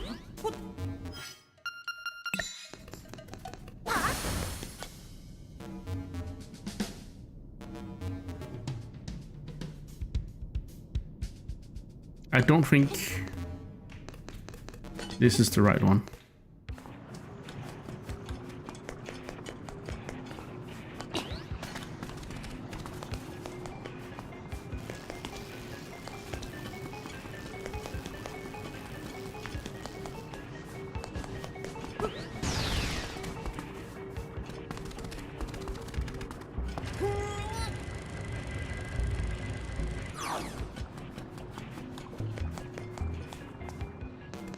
Yeah, that seems alright.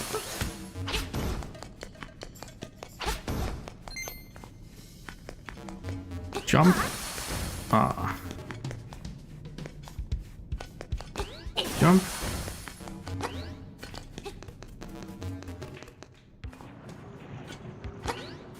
We go down here. And this should be where the nightmare key resides. Because, oh, right. Now we have this guy.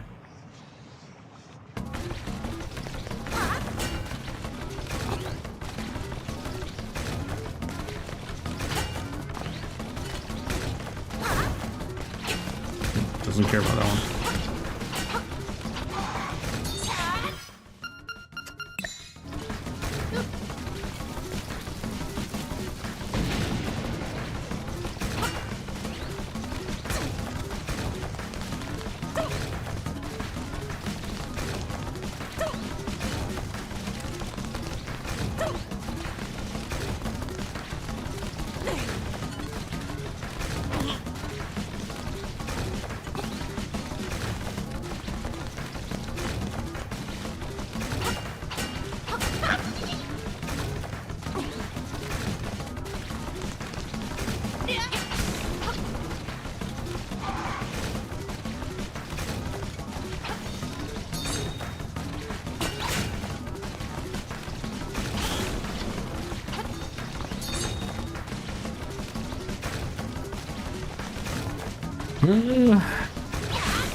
Oh, I can jump him.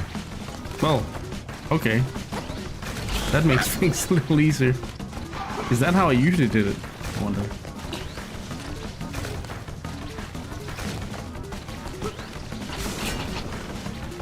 Or is this new information? I don't remember doing it this way, but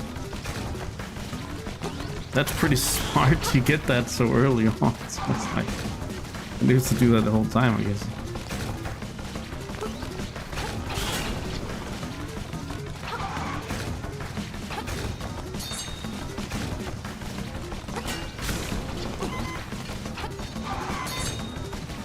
Yeah, I mean, I'm very sure you can. I just didn't think I knew. I don't think this is the way I used to kill him.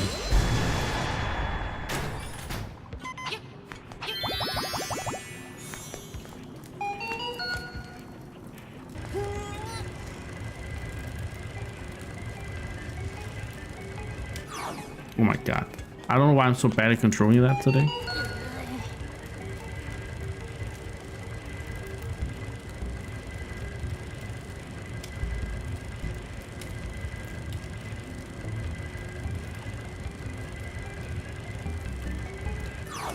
There we go.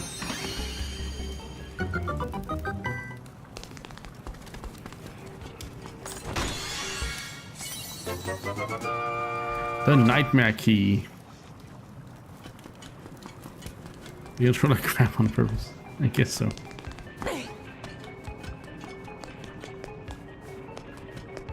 Alright, let's see. We gotta go to there. So that's another... That's another exit. That one went to that one. It's gotta be that one, but how do we... Maybe I can do it that other way that I thought I couldn't do it with, but let's try.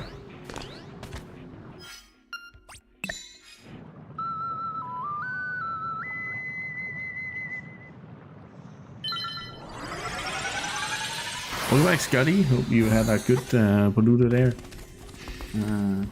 Whatever.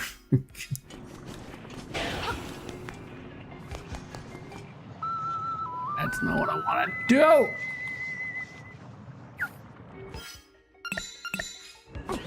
No. You backeth? Thou art backeth?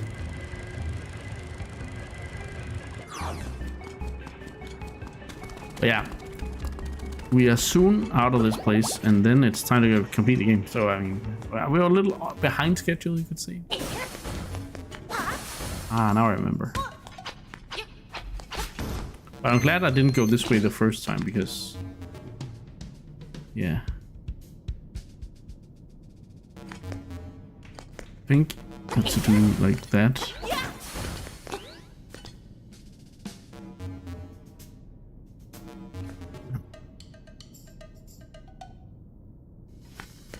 Wait. It just feels like you're gonna come from the other side. You found a way to fund your video game purchases? Okay. That sounds sus.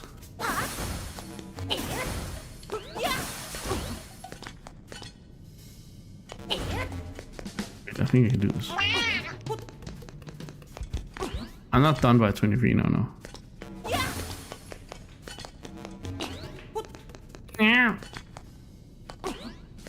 That would be mouth.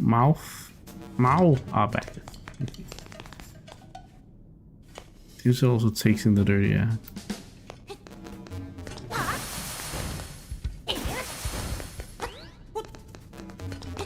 SMH. But what is your way of funding your video game purchases? All right, it's boss time. Crackle foosh. I'm not sure. It's like it's like a lightning sound. Every time she buys a pack of cigarettes, I put 70 krona into my savings account. That's a good one. That's a good one, Jim. You're finished. And it says, I'll go to bed. I have work tomorrow. Vacation time is over. Yes. I hope you sleep super well tonight so you're ready for tomorrow. And I hope you have a good work day. Sleep well, and I will never let you play the instruments of the sirens.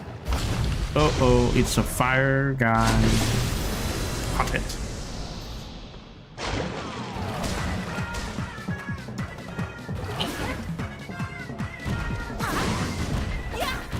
I don't know how this works, but I guess it's both. It's blue fire, so I guess it's both fire and ice. I'm glad this doesn't use magic.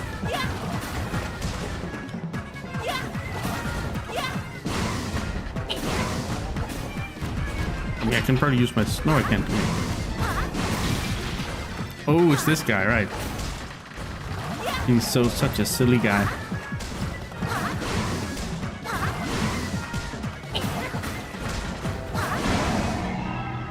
That was a little. Why did you come here? If it weren't for you, nothing would have to change. You cannot wake the windfish. Remember, you too are in the dream.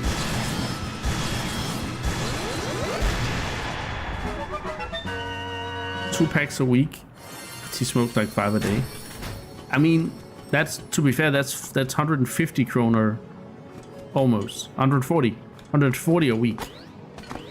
That's 280. That's like 5 something. That's like 5 something a month, isn't it? If it's for according to my calculation. 4 times 4.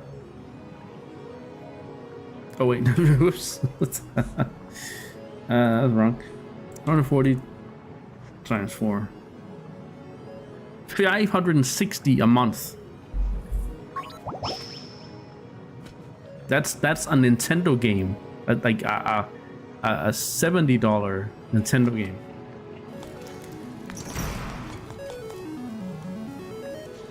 Let's get these. I mean, if you can convince her of that, champion, then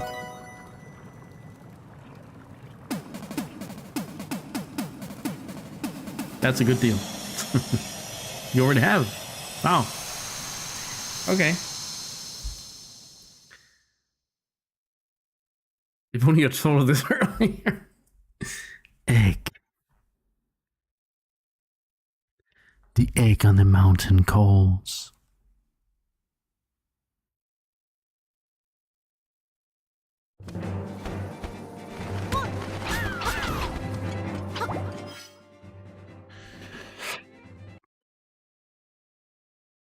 To be fair, the boss huts like a madman, but he's so misplaced and makes no sense. He's weak to fire. Not really. And I don't know, it's blue fire, so is it really fire? Favorite instrument solo in the game? Yeah, okay. I guess it's pretty good. Right. Let's rate Turtle Rock. It's me too. I had to I thought I was mathing wrong as well, but I thought it was quite it was quite close. All right.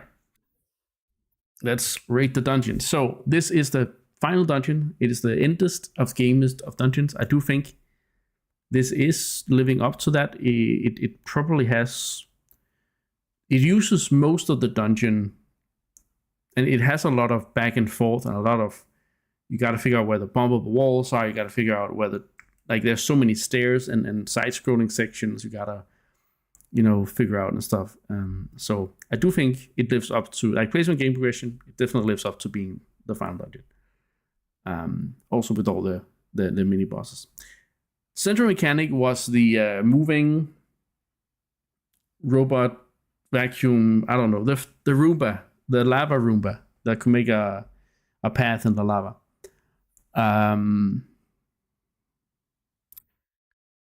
It's a little bit of a weird mechanic. It's like I saw Mintuk do this some months back, and he didn't quite grasp right away that you could control those the way you can. So it's a little bit. It's not intuitive, I would say.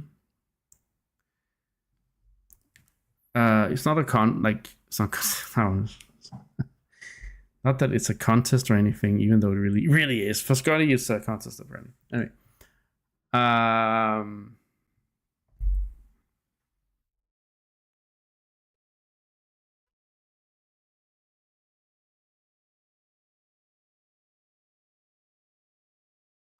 Touch mechanic. I think it's decent, but it's it's unique, but it's nothing more than a 5, I would say. Touch mechanic wise. Puzzle complexity, I guess you could say those are a puzzle in a way. You gotta fill out the space, but it's kind of rudimentary, and it's kind of needed to get through. I don't know. It's not. I guess there's a bit of puzzling with getting the switches. No, I don't know. I think we're gonna skip it again because I don't think there's enough substantial puzzling to actually gauge it, and that would be like a really low score. And yeah, it's not gonna impact the score anyway. Execution requirement wise, this was a dungeon that asks you to think of everything you had done so far. It asks you to jump. It asks you to maybe not Pegasus boost, but it asks you to or swimming. But it asks you to jump. It asks you to use bombs. It asks you to use the bow, hook shot. It asks you to remember all the mini bosses that you've fought so far. The Cyclops, the killer whale with the ball, the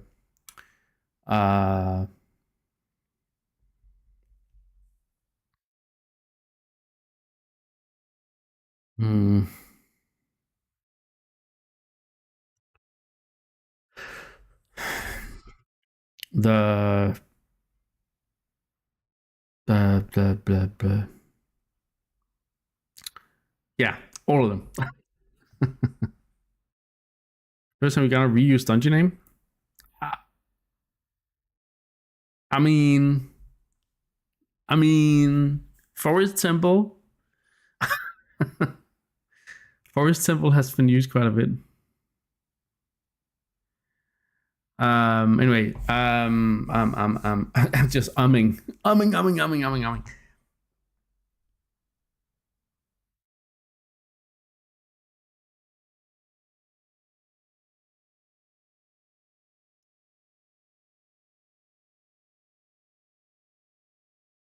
Who's right? I don't know. I'm confused. Reset. Execution requirement. All the bosses, all the mini bosses, all the stuff. I think it's good. It's good on execution requirement. Oh, right. The price. Right. Yeah. Okay.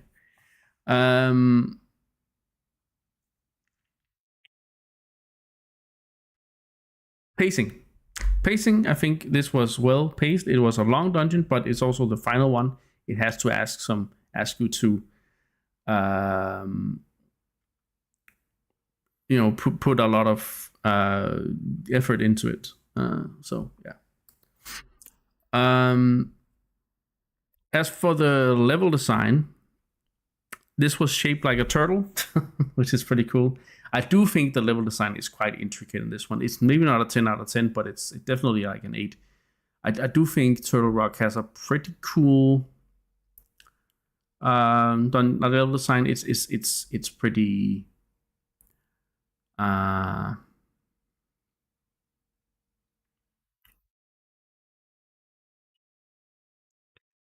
it's pretty you got to go back a lot. You got to backtrack a lot. You got to figure out, how to get to places and got to figure out where the staircases lead and stuff. I think it's designed quite well. So that's an 8. For the dungeon theme, there was a lot of lava, a lot of. I don't know if Turtle Rock necessarily lives up to it, but the dungeon theme of it being the final dungeon with lava and stuff, being in a volcano, basically, I think that's super fitting. And I also like the whole that the entrance is a turtle, right? And yeah, you can get up on the shell up top. You got to go out of the dungeon and back in again, just like in Turtle Rock, actually on the Super Nintendo. So yeah, a nice little callback there, I guess, with the going in and out, going out and in of the dungeon. Which was fun. That's the only callback I can really find, though. But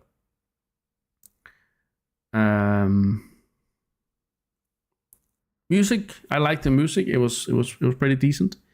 The dungeon item is fun enough. It's a fire rod that can melt melt ice. Yeah, I thought it was pretty good. It accounts for the Death Mountain part of the game, and for that, the lava and hothead boss fits quite well. I mean, it's a fire dungeon, right? So, yeah, it does that quite well. It also uses fire to light torches and stuff.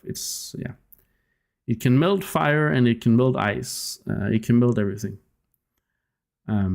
But it's also called, it's not called a fire rod, it's called a magic rod. So I guess in that sense, it's not really exclusive to anything.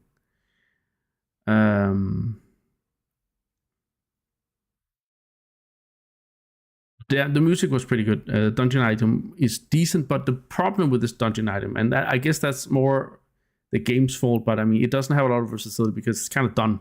You're kind of done. I think it's needed in the last boss fight, but that's about it, I think. So yeah, it's it's not used too much, but it's also the final. That is the curse of the final dungeon item, almost always, right? That's probably why they have gone over to light arrows and stuff like that for later games. But yeah. Anyway, I thought it was okay. It was decent. Maybe a little more decent because it's unique, but it's kind of the fire rod and the and the ice rod from Link to the Past in one rod. It's kind of cool. The boss was underwhelming. It was too easy. It didn't make sense with the fire on fire. It made sense that it's there, but that's about it. So it's a pretty, but it was a little too easy for that last dungeon. Of course, we're gonna get a final boss after this, but I did think the boss was a little underwhelming. So overall, I don't think this is a 10 out of 10. I don't think it's a 9 necessarily, but I do feel like for the dungeon itself, the dungeon experience, if you take away the boss and the dungeon item, and like getting to the dungeon item and the boss key and getting to the boss, that was a very enjoyable dungeon experience. It's something, I always remember this dungeon because it's like, okay, this is the final one, and it's a hurdle to get through, and that's how it's supposed to be. So it's for me, Turtle Rock is a nice 8 out of 10. Which brings us to the final dungeon verdict for the Legend of Zelda Link's Awakening. We will remove the color dungeon from the dungeon verdict, so it should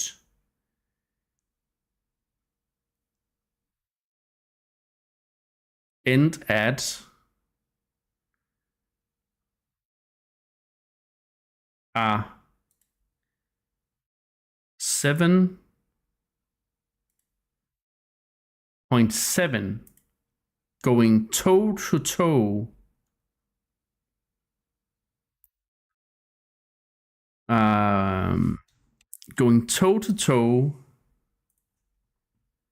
with Ocarina of Time. Holy shit.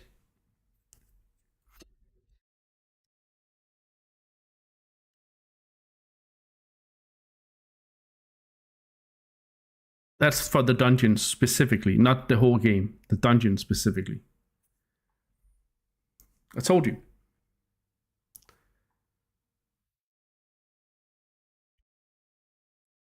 Yeah, but what's the problem with that? Okay, so here's the thing, champion. Here's the kicker. Here's the reason why I think A Link to the Past had a harder time. And that is because it is 12 dungeons versus 8 dungeons. There's 4 more dungeons that is in the total number. Meaning that if you get a few bad ratings, like, I don't know, let's see. Yeah, Thieves Town and Misery Mire and Turtle Rock in A Link to the Past, those are the reasons that they kind of destroyed the high, strong scores of A Link to the Past, right? So because there are 12, and then those 3 can really go in and mess with the whole score.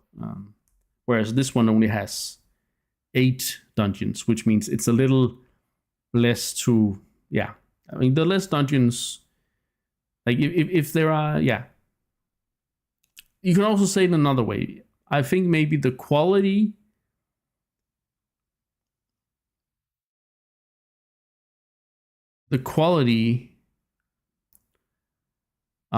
is higher here, but there's also less dungeons to focus on. So if you have less dungeons, there's a higher chance that you can make more solid dungeons. But there's also the other case of which game is it? Let me see.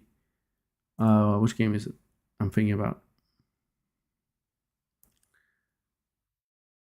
Yeah. Wind Waker has 1, 2, 3, 4, 5. That has 7 dungeons, and that's it has a really bad dungeon rating, right? Because it's a 5.4 out of 10.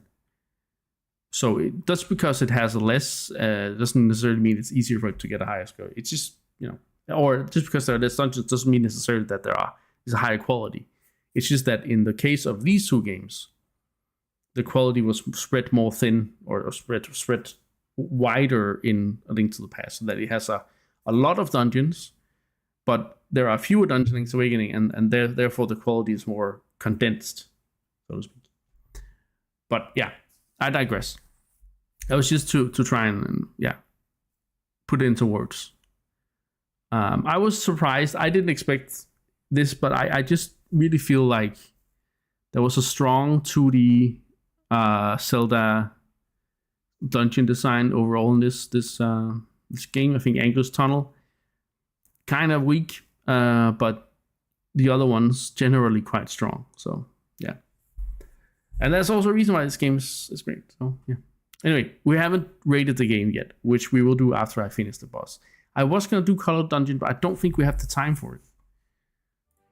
I just wanted that extra damage. What do you need for... What do you need for the Color Dungeon? Do I have what I need?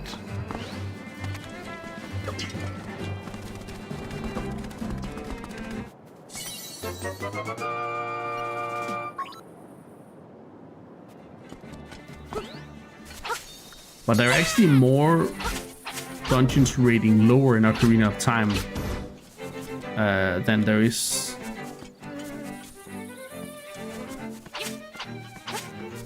Yeah.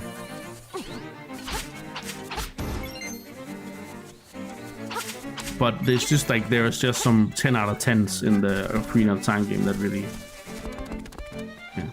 When it says it's not that long and it only really needs pictures. Okay. I can go in there, right? It's down at the graveyard.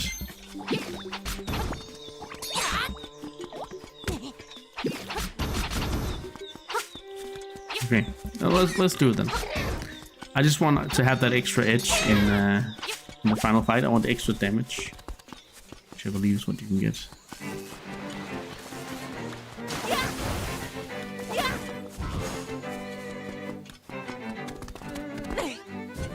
So it's out here, right?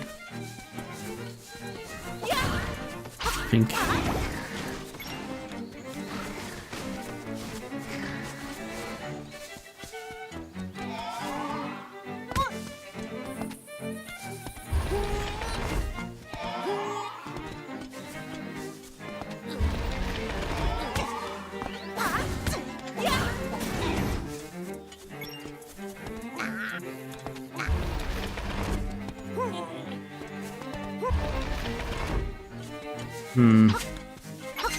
Am I supposed to get a hint somewhere? I'm the extra edge. Yeah. But I only have the one sword, so.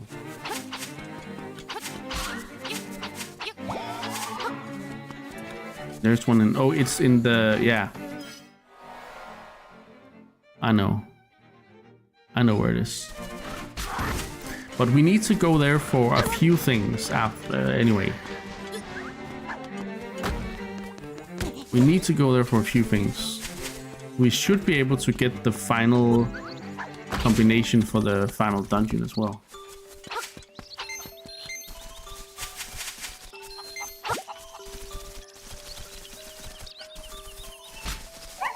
Oh, sorry, dog.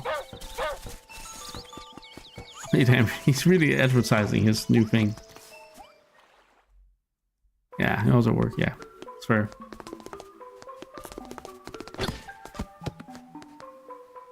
Hidden Power of Color. You want to read this book? There's a new world of color under the 5 gravestones.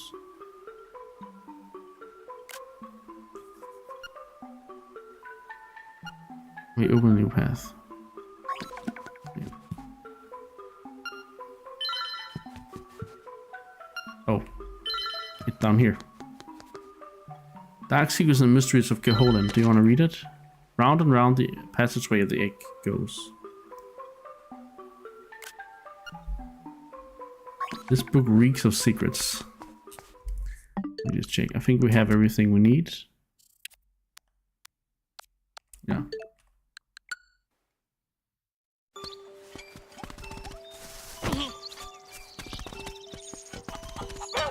I'll even be so smart and upload them to my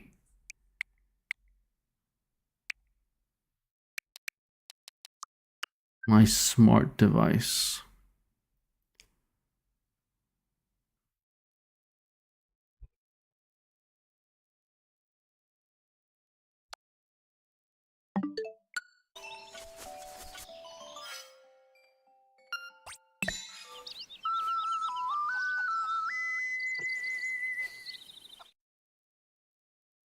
Real deal. Better than, yeah, definitely. I mean, yeah. The empty shack.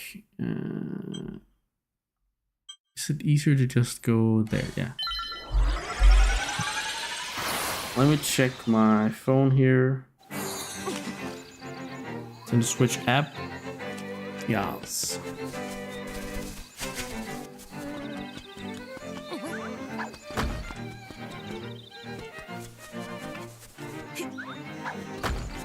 So it says here screenshots. No, this is the wrong one. This one. The five gravestones.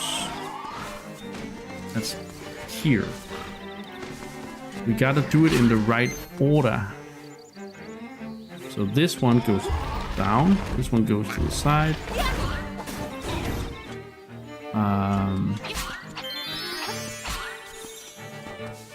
This one goes up. This one goes to this side, and fifth one goes up. Hey, there we go. Pretty quick. All right, let's do it. It's the color dungeon, and we're the color guard. You'll never need magic power to get anywhere in here. Say the word and I'll tell you some. Okay. And of course,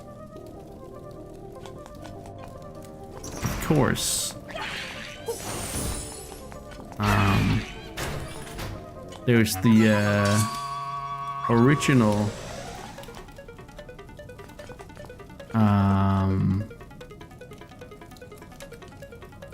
we can't hear it now, but it's the original dungeon theme. Which says, what was the staircase in the left part of the graveyard? That goes to the other part of the graveyard. The left side, like over where the other ghost is.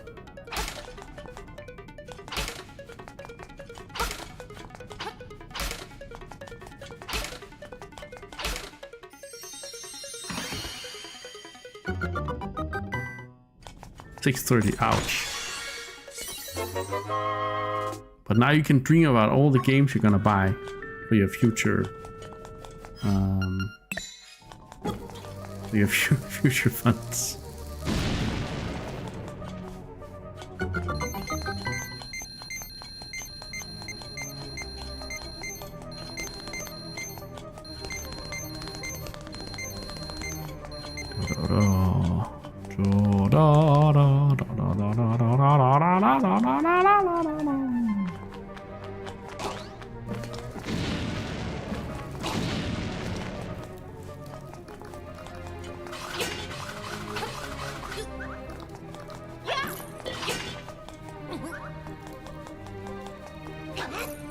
If only Eager started an hour earlier. Well, you know. Good thing I'm not trying to plan my streams to all my viewers' schedules, else I would never be able to stream.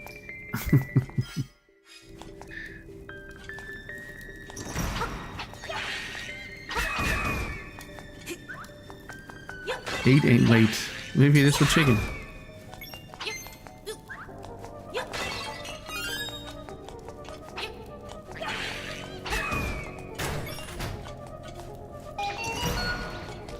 There's a key here. I love these jumping stealthers. What the hell are they doing?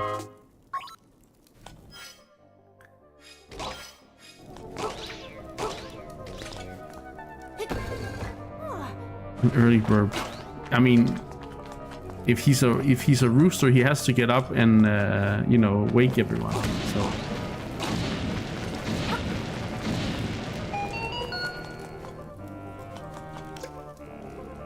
make every tile square. Ah, square. That's blue.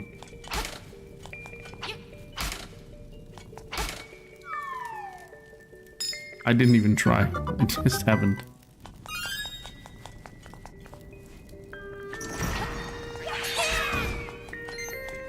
I will give it this. It's definitely a color dungeon. There's definitely a lot of colors.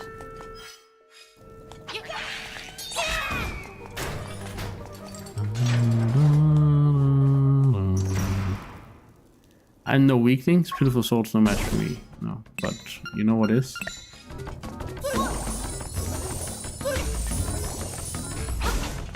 Oh, it's not yet. Soon. Your soul won't work. Give me a chance, man. Ah, so I gotta turn it back. Yeah, you're right.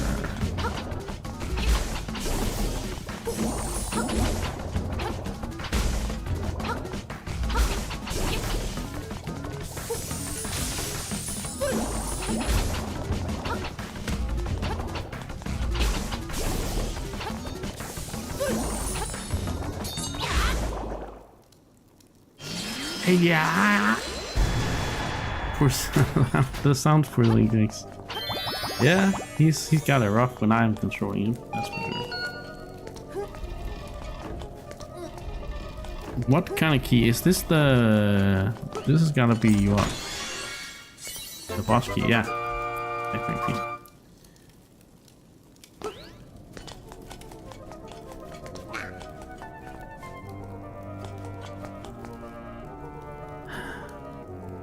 The man has strange sleep patterns. He can go to bed at 7 in the morning and get up at 9, or sleep 3 to 4 hours and got up again 8 9 in the morning. Wow. At least Chicken says I've been able to sleep here lately in the last 2 or 3 weeks. I don't think there have been many nights where I just stayed up until 5 or 4 in the morning. Sleep. That's good. That's good to hear. That's great. Oh, hello. What a greedy fool. You want more power? A buffoon like you might as well give up and go home.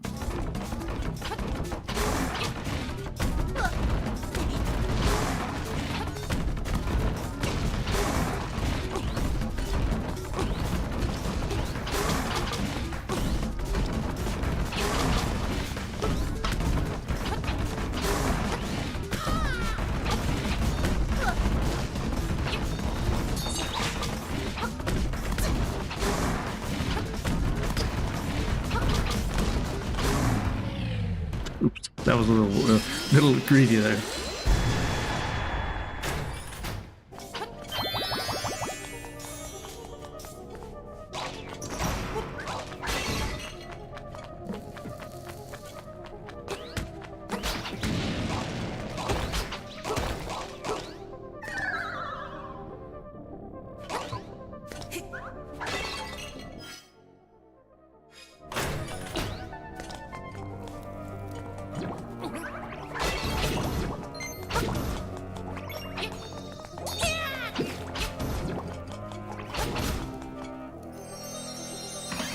Let's see his help, but it worked.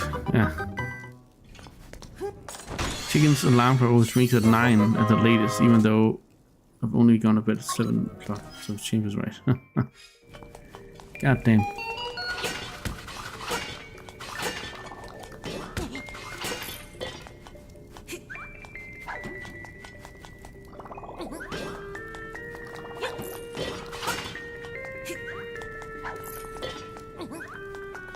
I have to get up pretty early on Wednesday, but that's about it.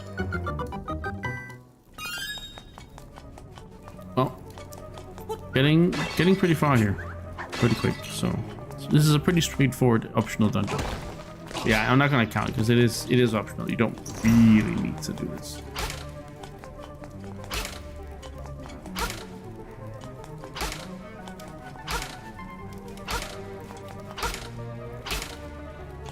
I love the theme here though.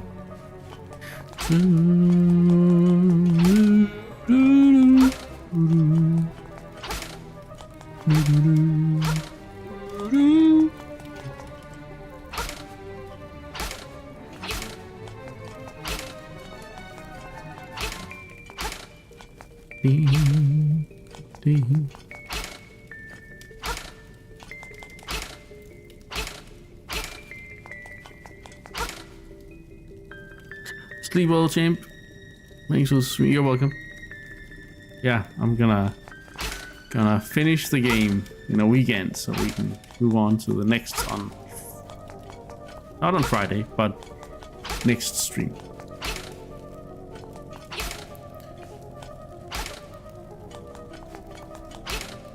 It'll be a double feature next weekend, but it will be Saturday and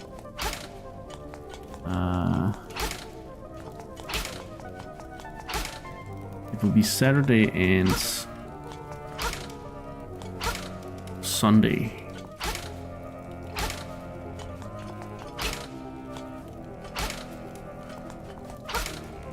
I'm seriously. Okay, let's see. Do you have a hint? Yeah, okay, it's everyone blue, but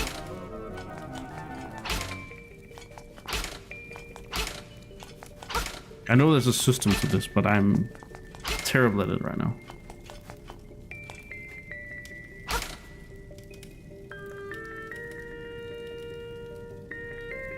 Jane says, yesterday we had lived in jungle for 1 year. It is only here in the last 6 months that I've started to sleep really badly. Unfortunately, but my doctor also thinks it's something to do with some depression.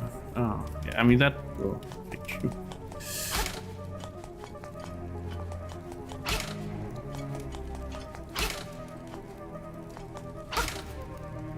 God damn it, one more.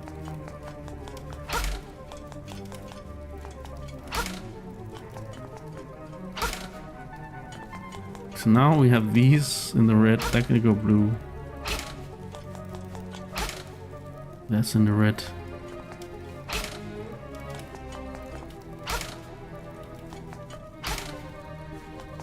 God damn it.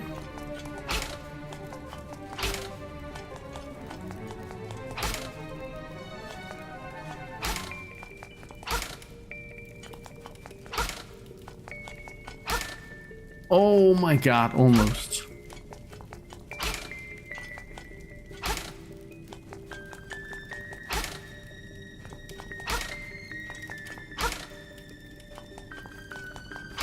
Wait. I have it. Oh my god. I have it.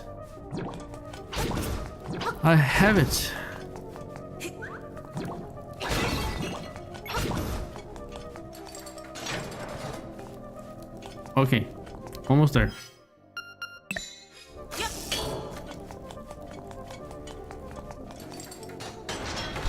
Yes.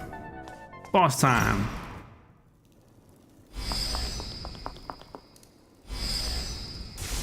This is safe. I'm safe. Okay. You think so?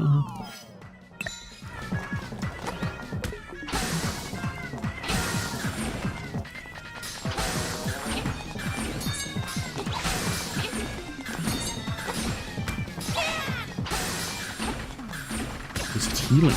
It is healing. Step back. Take your time.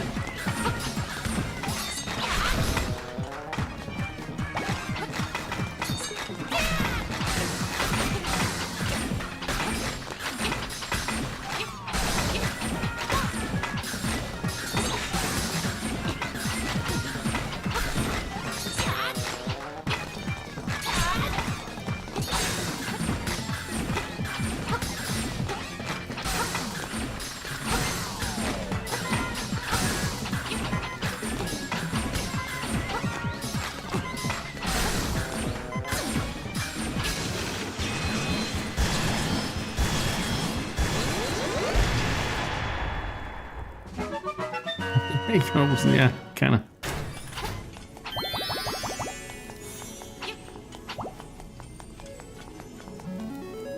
hello, fairy. Welcome, Link. I admire you for coming this far. I'll give you the power of color. If you want a fence, choose red. If you want the fence, choose blue. I want red. You sure you want the red mail? Yes. If you wish, so it shall be. Yes. Relax and close your eyes. That's a toughie of a turtle. Hey, red mail, your body's full of energy. I will now take you outside. Can you also heal me? Heal my wounds? Just asking. No. Okay.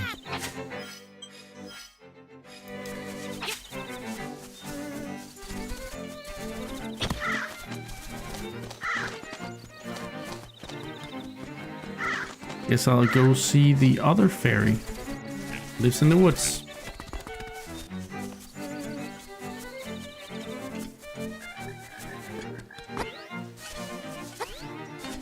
So now it's time to go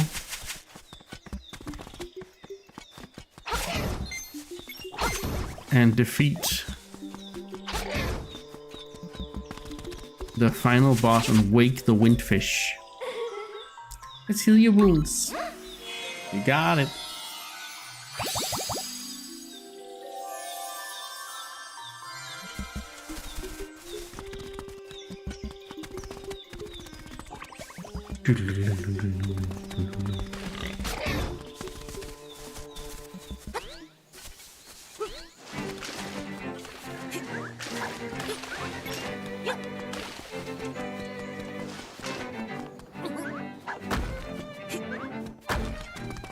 Alright, so the final part of the map we haven't gone to is up here. Here we go.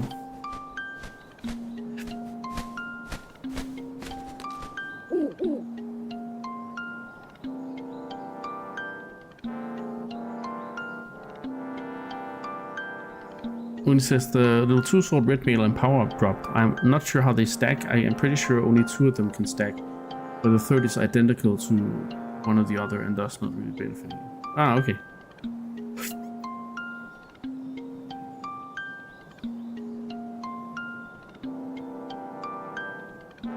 Oh, wait, I never unpaused this one over here.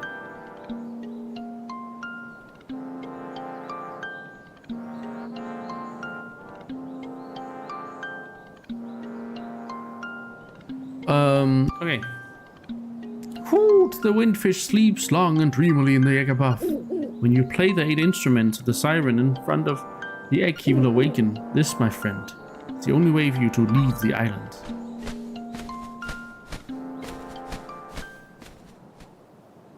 I mean, that should just double my current attack power, right? There it is. The egg.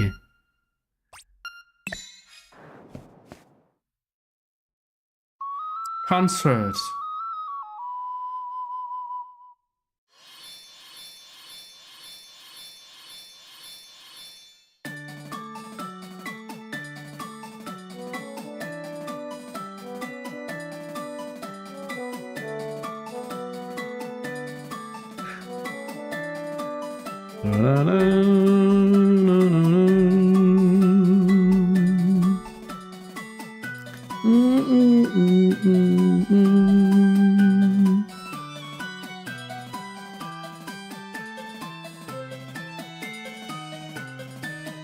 He's like, we have to hear the original compared to this one. I think they hit this pretty well, but we can hear the original too.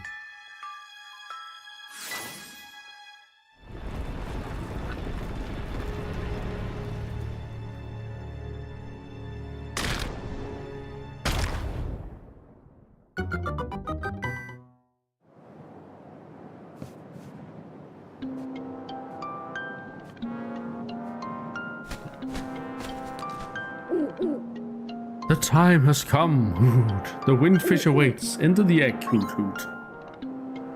Oh, he's just staying there. Crazy owl. Chicken Sphinx Scotty says, I think that I and my family have been hit hard as for you, so I often think things must be getting better now, but it's just going a little slowly. That's why I'm happy to have a good friendship with all of you, both via in club, Twitch, and Discord. Yeah, we're glad. Yeah, I'm glad you can. We can bring some joy to your team. That's great. I'm glad to hear that. I'm sure things will. Things will look up, but yeah, it sometimes it does take a long time. I have here. Oh wait, before this, I'm gonna play you the original. One sec. As per Muni's request, I'll play the original Game Boy version of the opening of the egg. Ballad of the Windfish. Front of egg.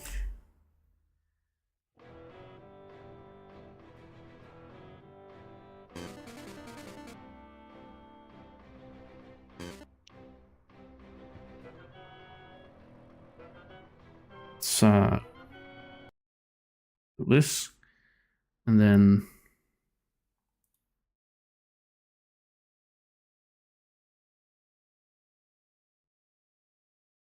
no.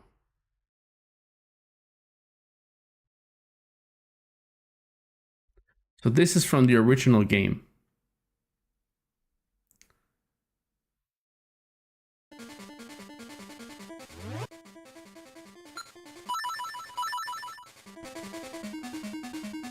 Oh.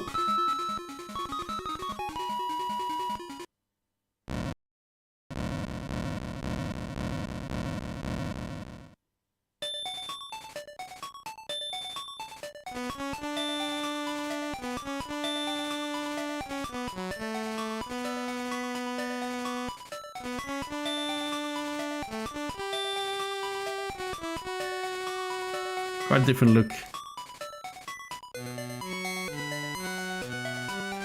I always love coming here and playing this though.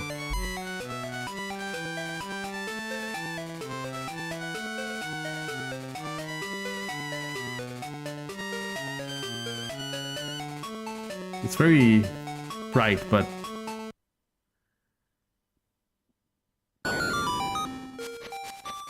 and there's the owl. So yeah, that's basically how it is with all that. So I think I need to do this. Boom. Okay.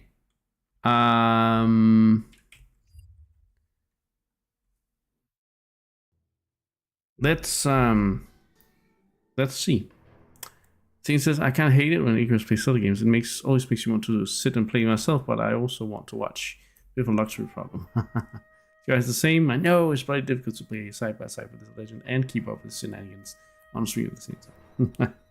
Yeah, I can imagine.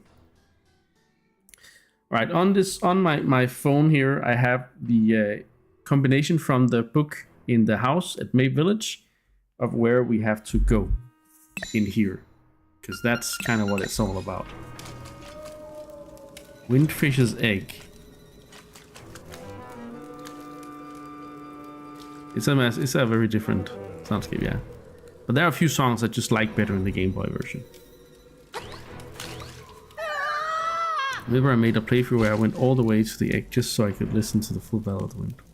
Yeah, I think I had a save like that too. But it's also nice. You can actually hear. I had a playthrough once where I went every time I got an instrument. I went to the egg to hear how does it sound with only these instruments and stuff. It's quite nice. Right. So first we go up. That one's free. Then we come to this. Then it says left. No, right. Sorry, I can't left and right today. Right, up, double left, double up,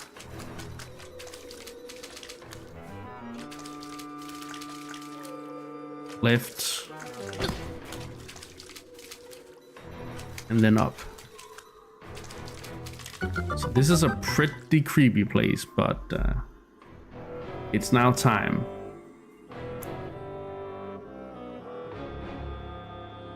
Should I get that in writing? Aren't you always with N over the journalist? Wait, what? No. I don't agree. I don't. No. I just I just like I just respect that some people can't listen to the old music. I will listen to the old music any day. I love it. Like I love it. Don't get me wrong. As I said with Shining Force 2, I will listen to that shit day in day out. I don't care if it changes every 10 seconds. It's amazing. So anyway, yeah, exactly. And also, do not forget, Scotty, South Window in Suikoden 2. Anyway, we were born of nightmares. To take over this world, we made the windfish sleep endlessly.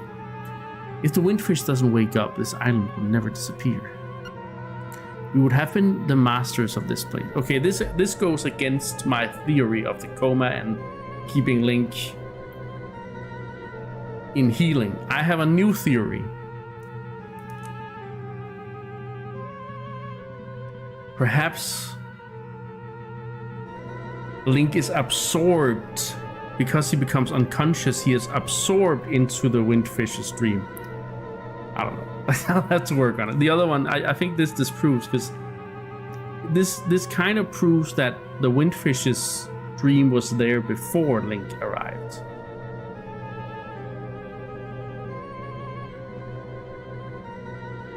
Anyway, we would have been the masters of this place, but you had to come here and disrupt our plan. So he comes from the outside.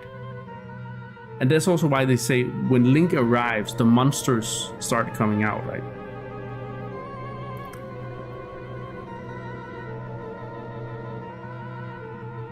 South Window Jerry.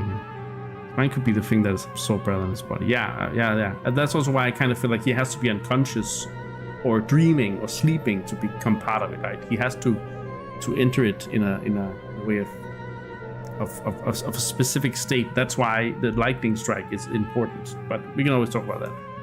You had to come here and disrupt our plans. You can never defeat us, the Rumble. But there is a very specific detail here that, yeah, it's like it comes out of Link. So they create the nightmare from Link's memories and feelings and soul, I guess. It comes out from Link, which is very important here. So it's almost as if it's been following him around the whole time.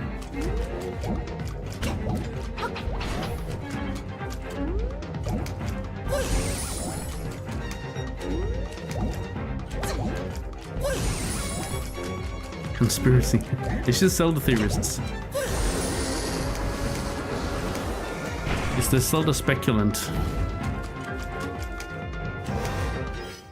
Well, I know this form. That's Aghanim.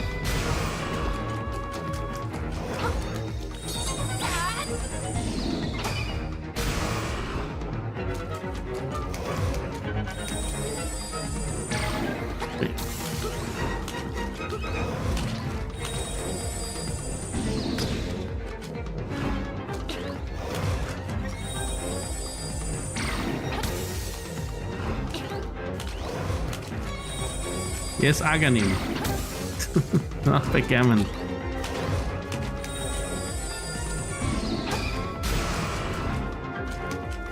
Backgammon guy. Oh wait.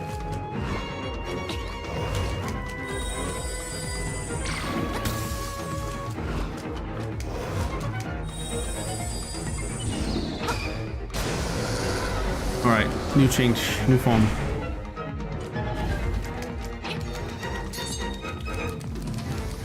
Hold on.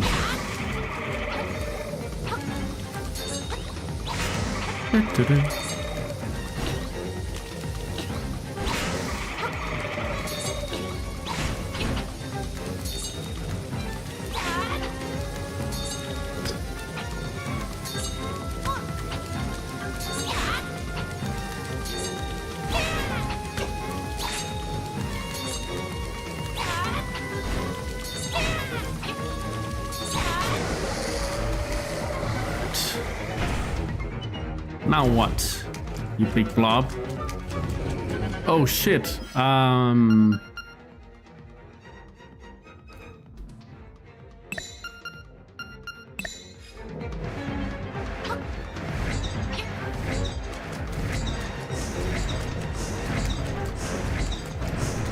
It's it's a big pig, man. It's the Ganon himself. Well, I mean, at least the shadow of him. Yeah.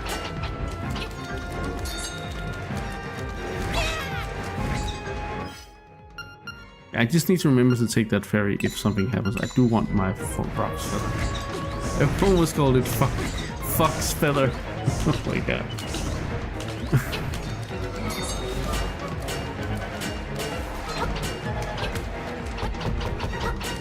Wait, oh right, I need to...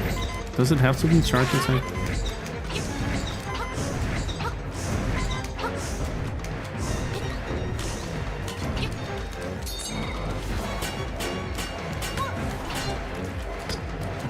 Ah, shit.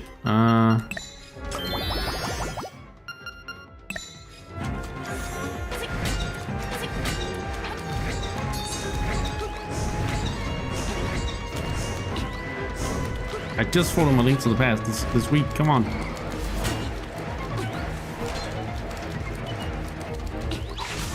It is a charge attack. Okay.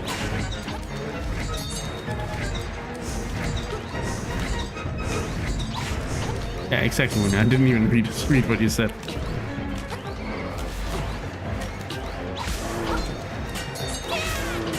Ooh, double. Let's go.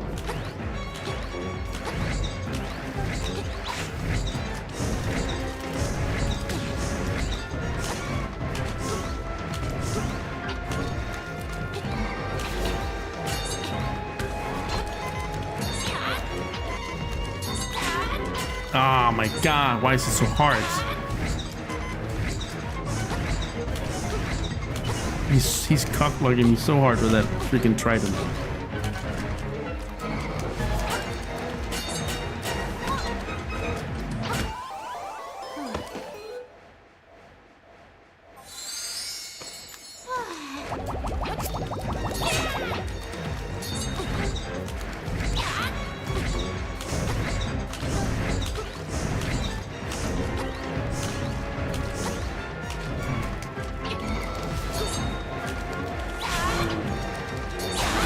There we go. Oh, done with that form. That's such a troublesome form.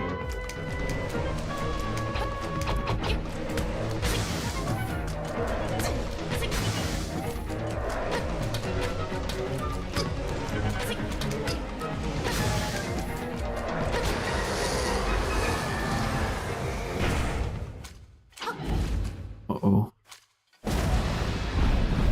Oh no.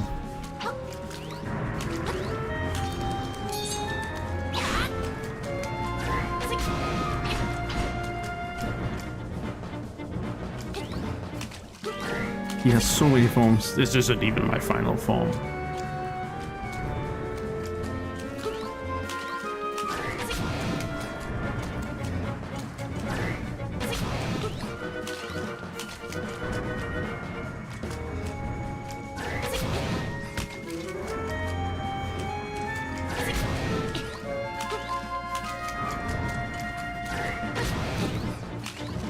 Come on, guy.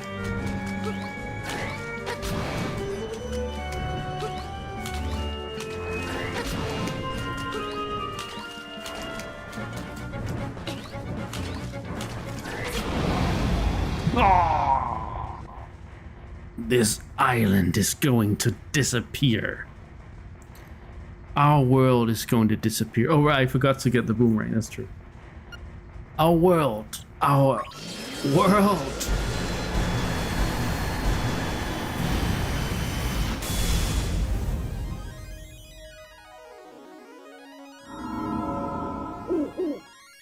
Link, you have beaten all the nightmares. Climb the stairs before you. This is it, guys.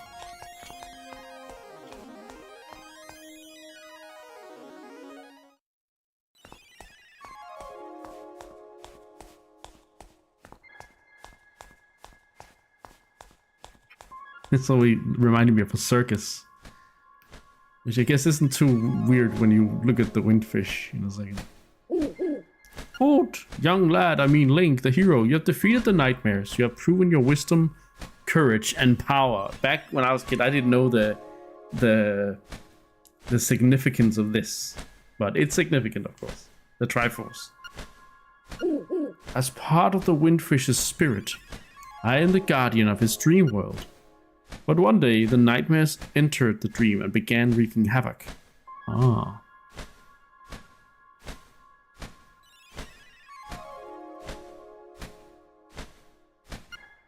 Then you, Link, came to rescue the island. I have always trusted in your courage. I knew that you could turn back the nightmares. Thank you, Link. My work is done. The Windfish will wake soon. Goodbye. Hoot.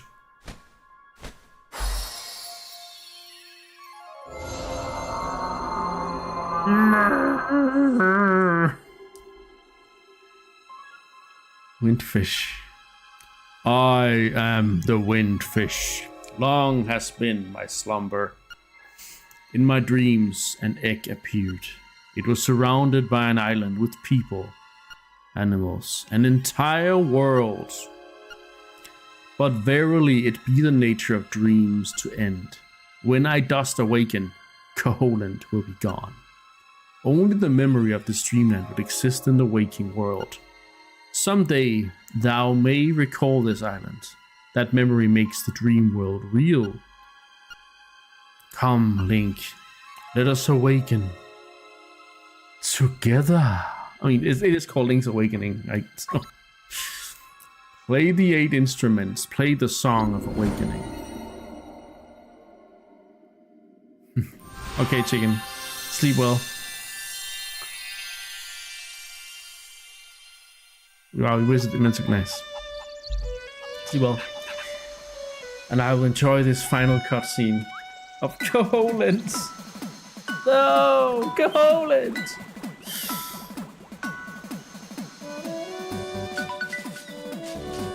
Taran, no, Taran, Marin. They're all disappearing. Oh, now we're in cutscene land. That was also in the original. It looked really good on the Game Boy. And then...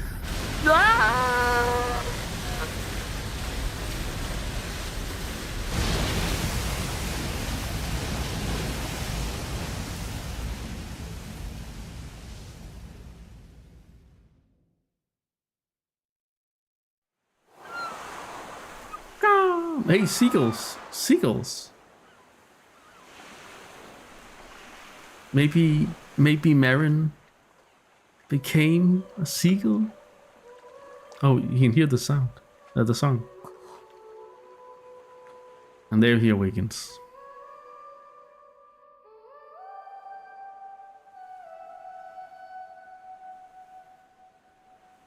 Such a beautiful style this is made in.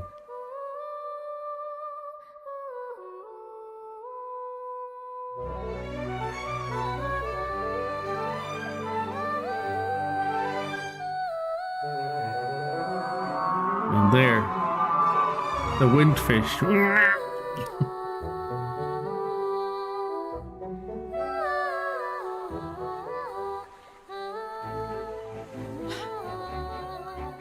At least the Windfish was real.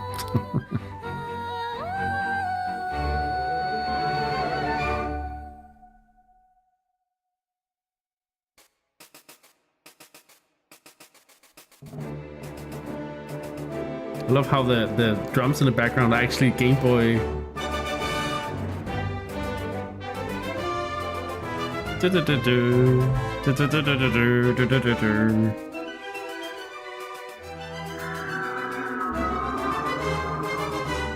a good game. A good choice because it's a fully drawn cutscene. Yeah, definitely. It's beautiful. I really love this style. It's almost Ghibli. It feels almost Ghibli in a way.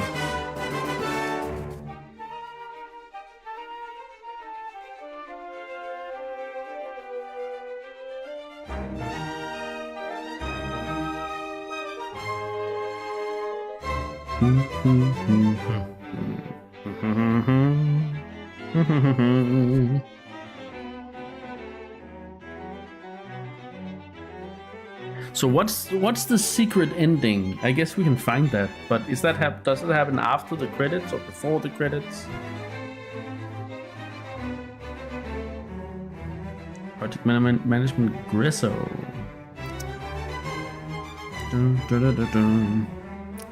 Opening and ending animation. Here they are.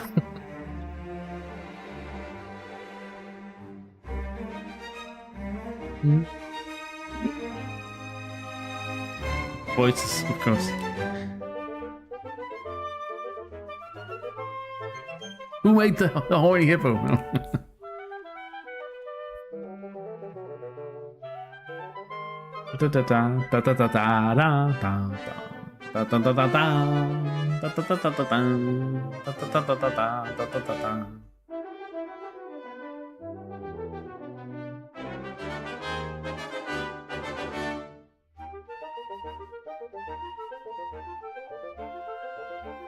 Yeah, this was beautiful remake, and so much is just like it just feels like the original, but you know, made in gorgeous 3D. Oh, and here we go. Here comes the Game Boy.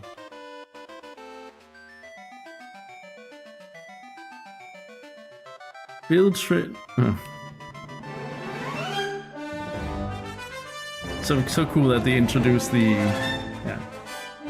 based on the work of the original development staff. Eiji Onuma, producer, Takahashi, general producer, Furukawa's executive, because he's the president, right?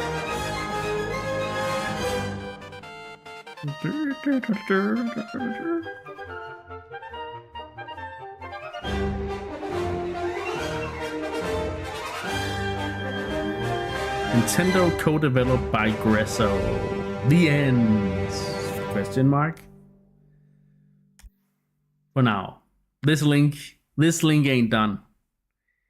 This link ain't done.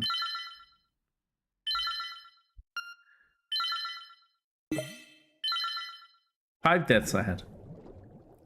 My poodle heart, it loves this game with all its might. Yeah. Okay. Let me just see.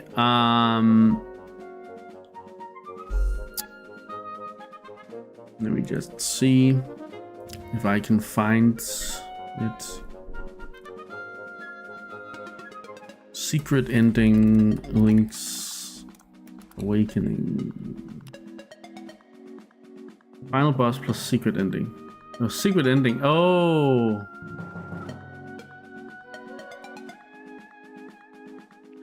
Oh, it confirms the... Ah, right.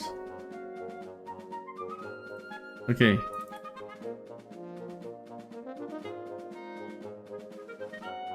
Right, it confirms.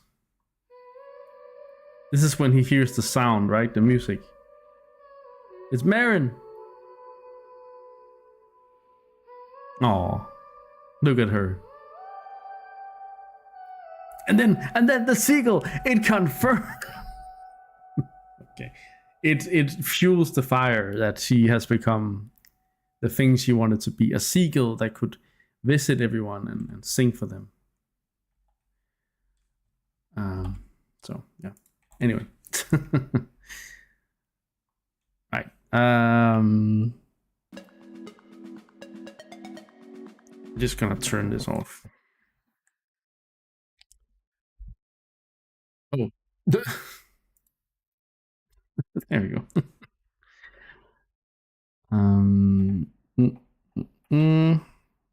Just gonna see if I can make this happen without any issues.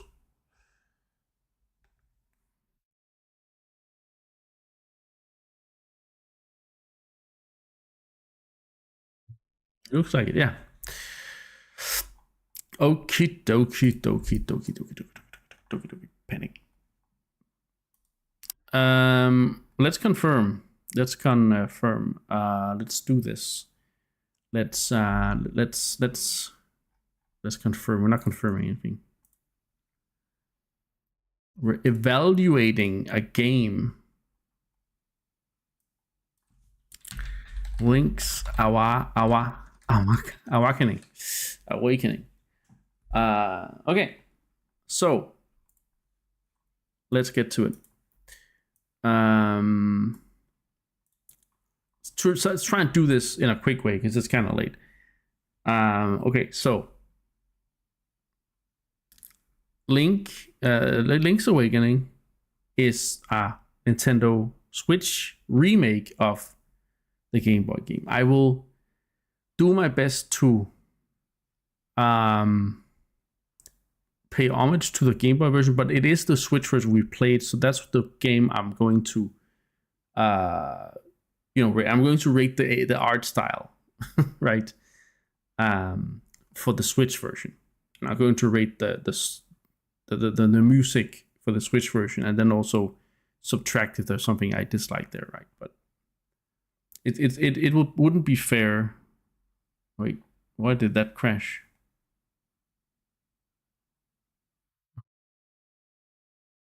Like,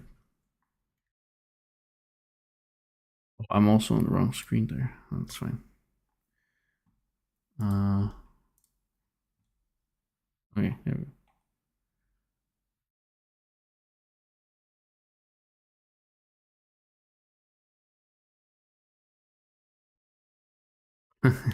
In my heart too.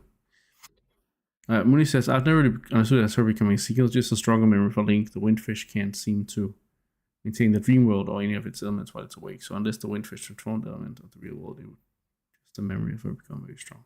Yeah. It's her soul, man. It's her soul. Anyway, art style.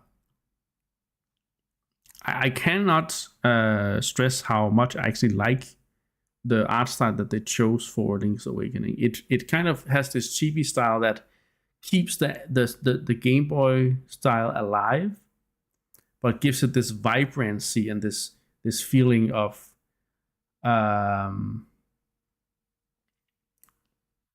okay, chicken. Fair enough. Sleep well, and yeah, no worries. Yeah, thanks for watching.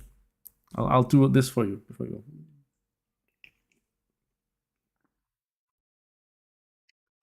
I don't think it's as good as the Wind Waker art style, but I do think it can go toe to toe with the Link to the Past. Maybe not as timeless as A Link to the Past, but it's gonna be like an 8.5 or something like that in the art style. Maybe we'll just put it at an 8.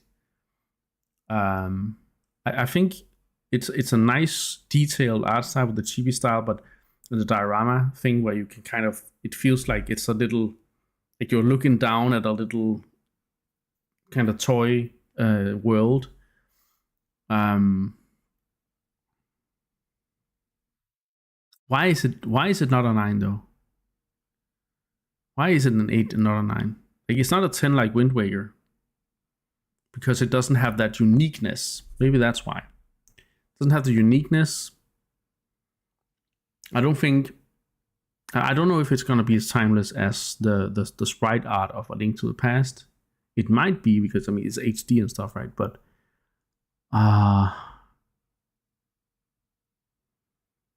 it's hard.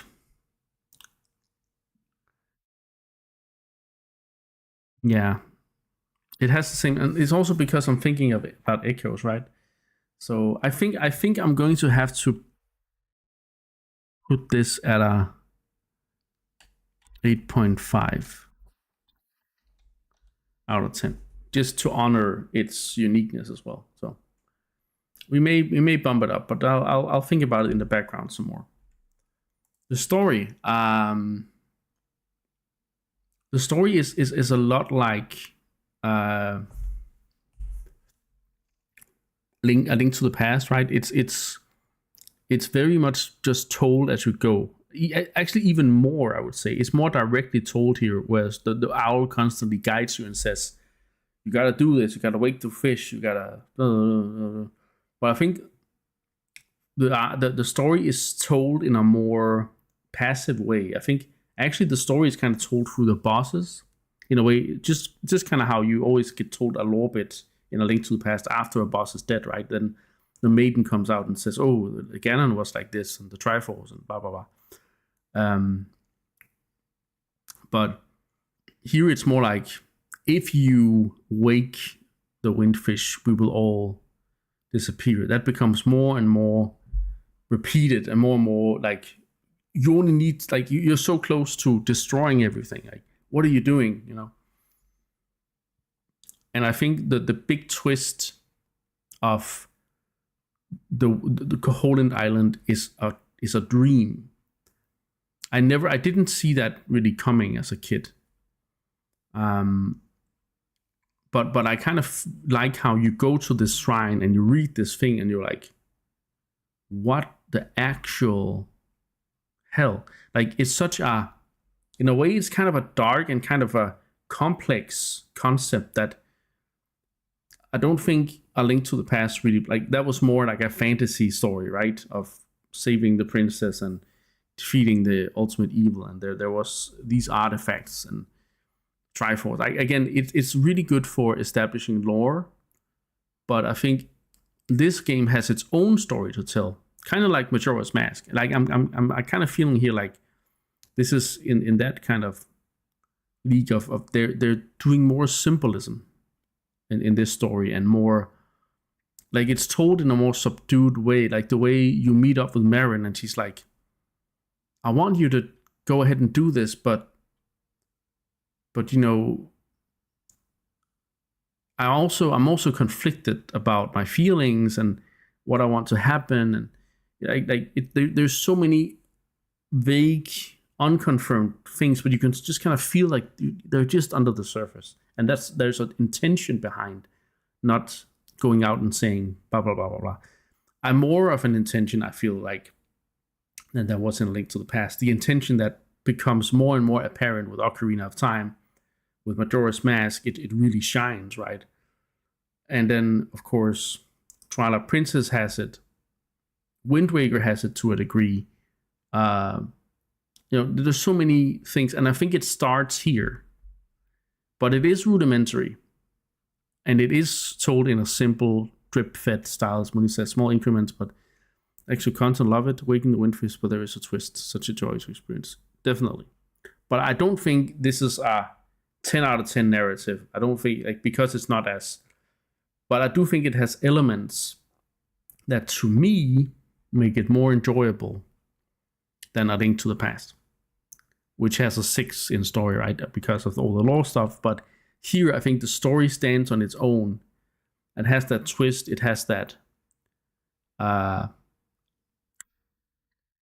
magic of making the player think, like, hey, is it okay? Like, I always thought this. Like, as a kid, I was devastated at the ending. It was a terrible ending as a kid to play this game. I was like, I don't want it to end. I don't want Koholint to disappear, but I have to do it.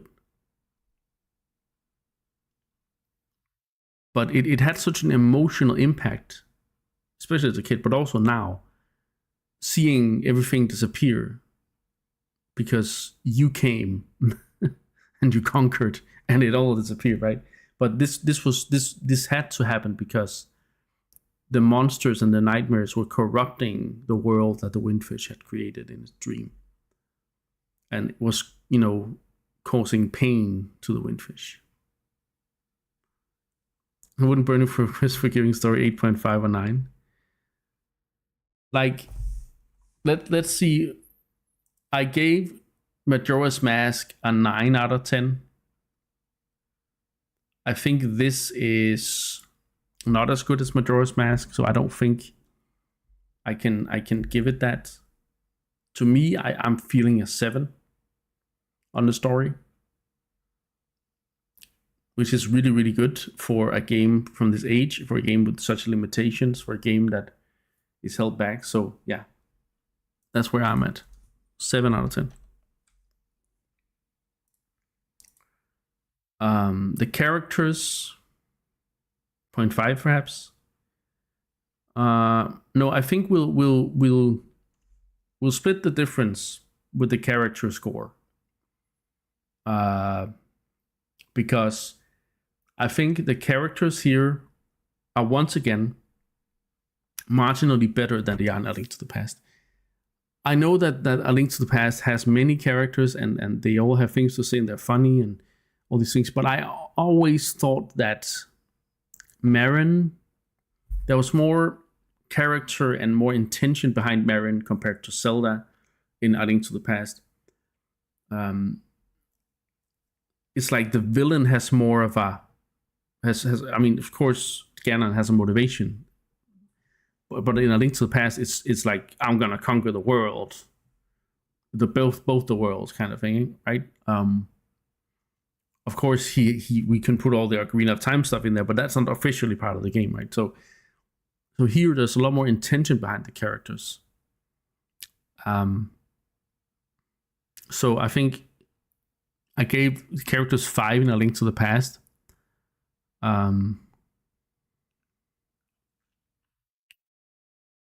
Yeah, when it says, if we look at what the story actually contains, there's just not enough. Find the island, start defeating nightmares. Oh no, island disappears if you win, defeat the rest, Windfish awakes, game done. It just doesn't have enough meat on it. Yeah. If you told a similar story today, but gave it more meat, I think you could make an absolutely amazing Zelda game with that kind of setting, right? So, maybe not Zelda, just a game. But yeah, the characters I think are really the strong point here. They elevate the story. Marin especially, Terran not so much. He feels like a Link to the Past character. It's mostly Marin, and then a lot of the other ones feel very A Link to the Pasty in a way. The owl is there to bring the story forward, but Marin is the real star. So I don't think I can give it that much more, but I do think there's more intention. Also, there's intention again behind Marin, the villains, and the Windfish. I think the Windfish is really well written as a concept as well. So instead of a 5 out of 10, which I gave A Link to the Past, I'm going to give it a 6 out of 10 for the characters. Then there's the music. When he says, for context, I mean an entire tabletop role-playing game that used the dream world of Link's Awakening as its creation myth. I love it. Oh, nice. Scotty says, I'm going to conquer the world. Oh, and incidentally, there's a signpost just to give you a heads up where the party's at. Yeah, exactly. in case you missed the party, Link, here it is. Music. So, music is excellent in this game. There are some real bangers. I think the overworld theme is a great variation of the Zelda theme. Mabe Village is cute. Animal Village used to be a good theme. Telltale Heights, Telltale Heights, Telltale Mountains used to be a good one as well. All the dungeon themes I think are really, really, really strong. Especially, I actually think they are elevated in the Switch version compared to their Game Boy versions. And of course, there's a Battle of the Windfish, an amazing song that is even in Breath of the Wild. There's parts of Battle of the Windfish in the final dungeon theme in that game, right? So it's such a good song. And I think that one sounds amazing in the Switch video. But I think because the musical instruments are so I would give this a 10 out of 10 if it was the Game Boy version, but for the Switch version, I will subtract some things. I think the instrumentation is good most of the time, but in this game where there is so much, like Telltale Heights, for instance, is such a epic dun, dun, dun, dun, dun, dun, dun, dun. It gets too weak with the instrumentation of this game.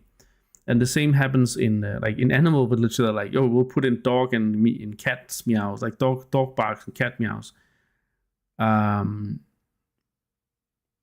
It's just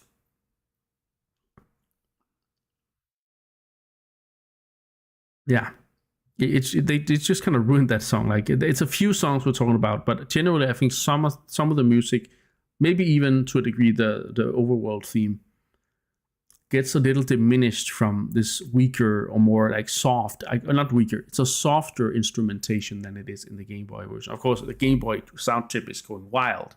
It's doing everything it can to fill the soundscape, but because of that, it kind of hits a note, like the telltale heights or peaks or whatever, feels so intense and epic on the Game Boy. Whereas here it feels like a da da da da da da da da da. You know, it's kind of and I think that happens to a few songs, especially also the overall theme, right? So, but generally, I think the music is really well done. So I can't really give it a really bad score, but I think I'm gonna give it a 9 out of 10 because like it would have been a 10 out of 10, but it's a 9 out of 10 because the instrumentation is softer, generally speaking.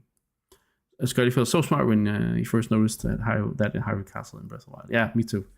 It's like, hey, I noticed it almost immediately. I was like, wait a minute, this sounds familiar. That's the Ballad of the Windfish, right? Then we have the worlds of Link's Awakening. The world design is compact. You could say it's a small world because it's based on the Game Boy game. I think the world is I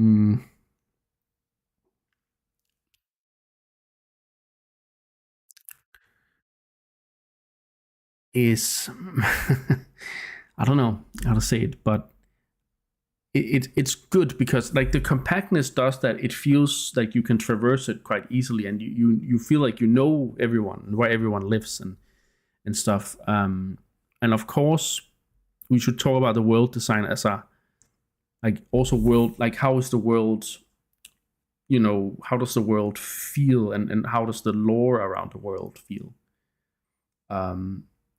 It's like the fact that it's a dream world as well, like that really comes out in a lot of things in the design of it. I think that's really cool how there's so many things that Link kind of sees because he affects the dream in a way, right? So it's kind of funny with all these things. How the world in that way. So I feel like the world's really strong. I don't know if I think it's stronger than A Link to the Past, which has a 9. I think this might be an 8, because sometimes I also feel like a lot of areas in the world don't really have a purpose. Like the desert, you go there once to get a key. The mysterious forest gets kind of forgotten after you go there the first time, and you know it's the telltale peaks you get to a lot of times. There's also the southern part of the bay and stuff like that. It's nice enough, but I also think it is just not as iconic as Hyrule is in A Link to the Past. But I do think it is a strong world, and for a Game Boy game, this game felt insanely big. And obviously it won't feel as big now, but I can't really fault it for not feeling bigger than it is. So that's an 8 on the world. Puzzles, this is where I will have to give it a low score. I gave A Link to the Past a 3. I feel like I felt like there was a lot of puzzles in the world, but I don't think that's the case here. I think this is a very puzzle-light game. So I'm gonna quickly go over this and say this gets a 2 on the puzzle scale. It's just how it is. Combat is very similar to A Link to the Past. In some ways simpler, of course. So that because of that simplicity, I'm gonna go down a score and give it an 8. Because I gave a 9 to A Link to the Past. But are we counting the amount of puzzles or the quality? The quality. Not necessarily the amount. I just don't think there is that many puzzles, and I think the ones that are there are extremely simple, and either they have some solution that you have to read, which doesn't make any logical sense, or it's just not, it's so simple or rudimentary that you can barely call it a puzzle. That's kind of how I feel like it. Enemies. This is it is insane to me how this game can have such an enemy variety on a Game Boy. You have basically all the enemies from A Link to the Past, which is a 10 out of 10 on enemy variation and design. But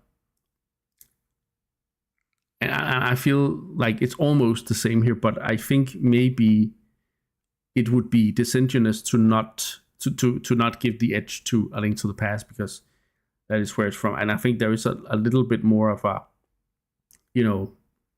simplicity here. There's also all the Mario enemies, which is kind of fun, but I don't really think that they add too much. Like, they're just there. Like, most of them you can just kill with a sword. So I kind of feel like the added enemies don't really add much to the game. So I'm that's my criticism, to bring it down to a 9 out of 10. So yeah. The items, however.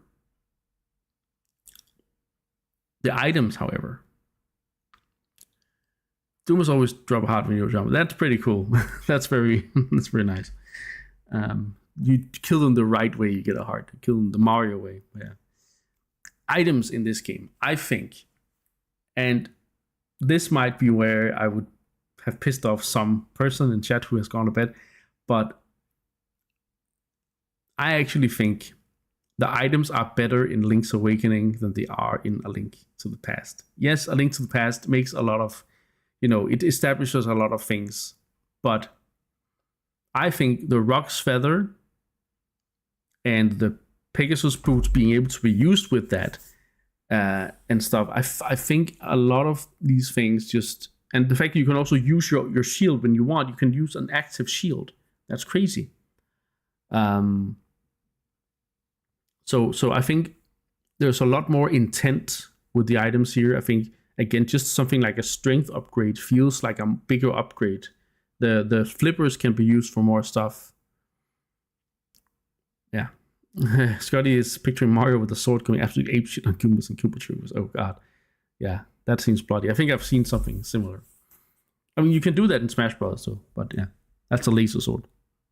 But I do think the items here are 9 out of 10. And as a reference, they were 8 out of 10 in A Link to the Past. Right. Last up is, the dungeons was a 7.7 out of 10. You're also taking up bomb arrows. That's true. You can combo, like the whole thing that you can combo items is such a cool aspect of this game. Pacing, I gotta say, this is a Game Boy game and it feels short for it, right? But it's also my first Zelda. It was my first Zelda, and I thought it was the longest game in world's history back then. But I think this game has a great pacing. So it's a Game Boy. It's something you're supposed to play in short bursts. You're not supposed to just sit and binge it like we probably did as kids and stuff, but and which we would do on a Switch today, right? Like, I could do it in a weekend, but I don't think it's too short. I think the pacing is just right for this kind of game. It's a handheld, originally a handheld Zelda game. And they even added more stuff. Like they added the DX stuff, the color dungeon. I didn't even do anything. Like, I didn't do all of it. I didn't do all the side stuff. I didn't do the dungeon building. You'd have a nightmare. You'd be a nervous wreck. But I think that the pacing is just 10 out of 10.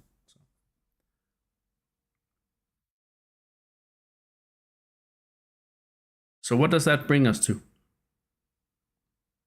Let us see in the chart.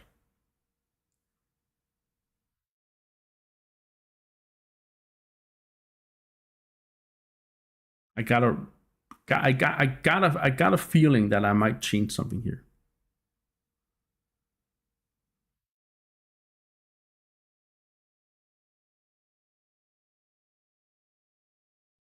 if I do, I'm just gonna see something. If I do this,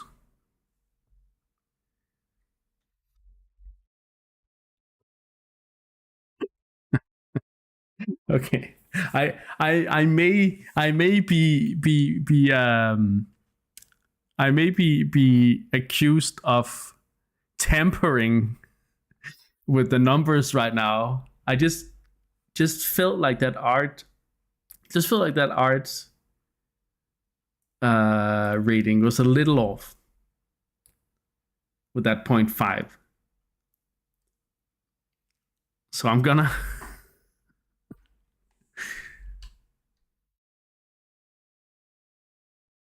put it at a 9 because it is a wonderful art style and it really brings the Game Boy game to life. So the final score for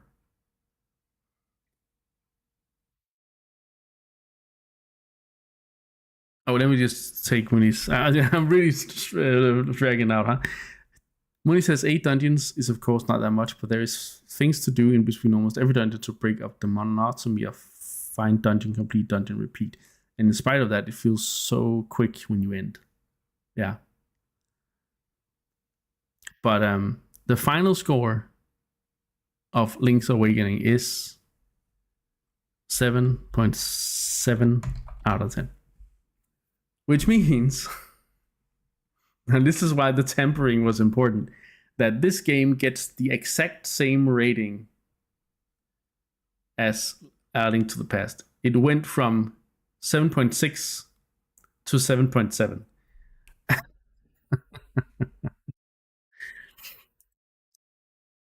Honestly, I think that's fair.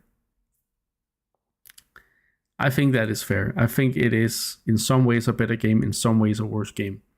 But in most ways, it's the same quality of a game as A Link to the Past. This game was my A Link to the Past, you can say, in the way that it was the first 2D Zelda for Zelda. It was very close to A Link to the Past, of course. So when I play A Link to the Past, it feels like, oh, this is where they got it from and stuff like that. But yeah. Clap, clap, clap. Let's go over to the game ranking and put it in. At a collective 4th place, we have Link's Awakening and A Link to the Past with a 7.7 out of 10. And I'm giving the higher place to the senior.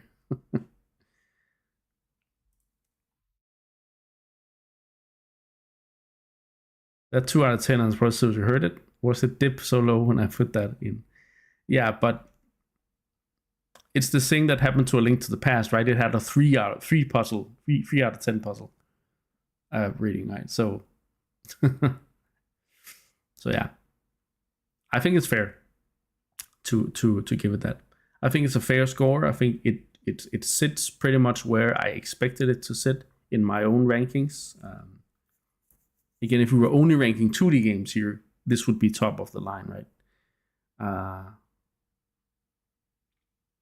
So, anyway, that was it for today. It is. Thank you. Thank you very much. It is a quarter past midnight, and this was actually the end of my month of going crazy. The end of the Icarus Icarus hour or whatever. Holy crap. Money. 5 gifted. That means I owe you guys some more sub goals streams. Okay. Thank you so much, Money. We reached the sub goal. That's awesome. The game well done. Yeah. That felt quite nice, that applause. Yeah, it's a nice applause I have there. This means that there are now no, that's.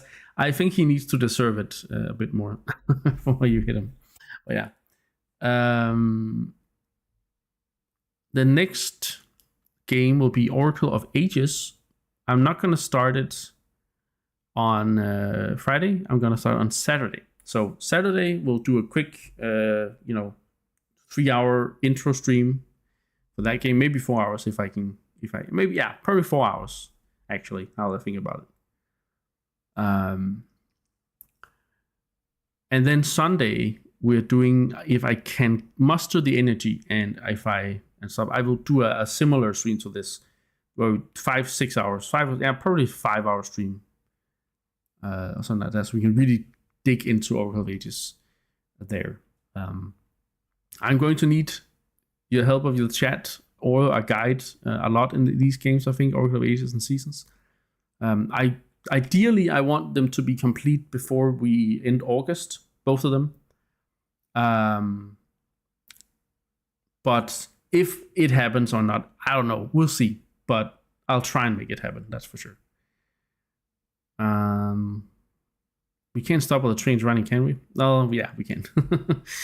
I'm tired now, so it's 7.5 hours up in stream. It's another almost 8 hour stream, so yeah. You don't want to get stuck in August. So I think I will lose some steam if I do. So I will probably take more help there than I have been able to take for my honor's sake. But we'll see.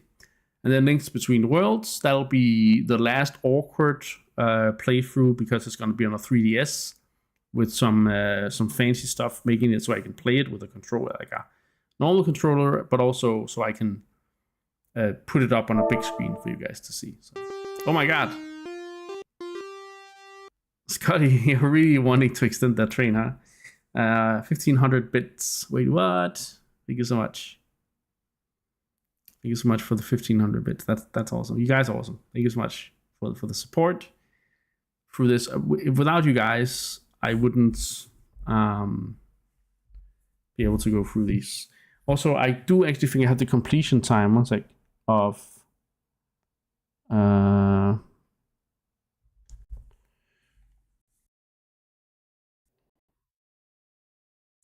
think I have the completion time for the game in the game. I think they actually,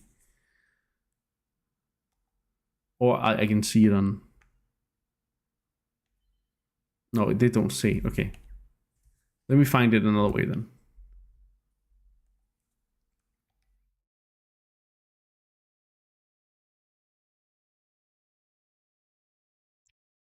It says 10 hours or more. Can I get it more precise? I think I can. But it sounds about right. But I think I can get it by looking in the Nintendo Store app and then my play activity. We can see the exact, because I played it on a different profile so that I could check the number afterwards. But let me see. Play activity. Oh shit, that's not that account. I can't see that. No, put in 10 hours. It's probably around there with like all the dungeon ratings and stuff. That's also been taking quite a bit of time. It's sometimes as long as the dungeon. So yeah.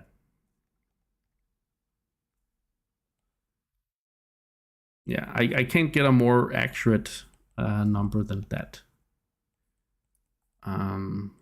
But yeah, next up, Oracle of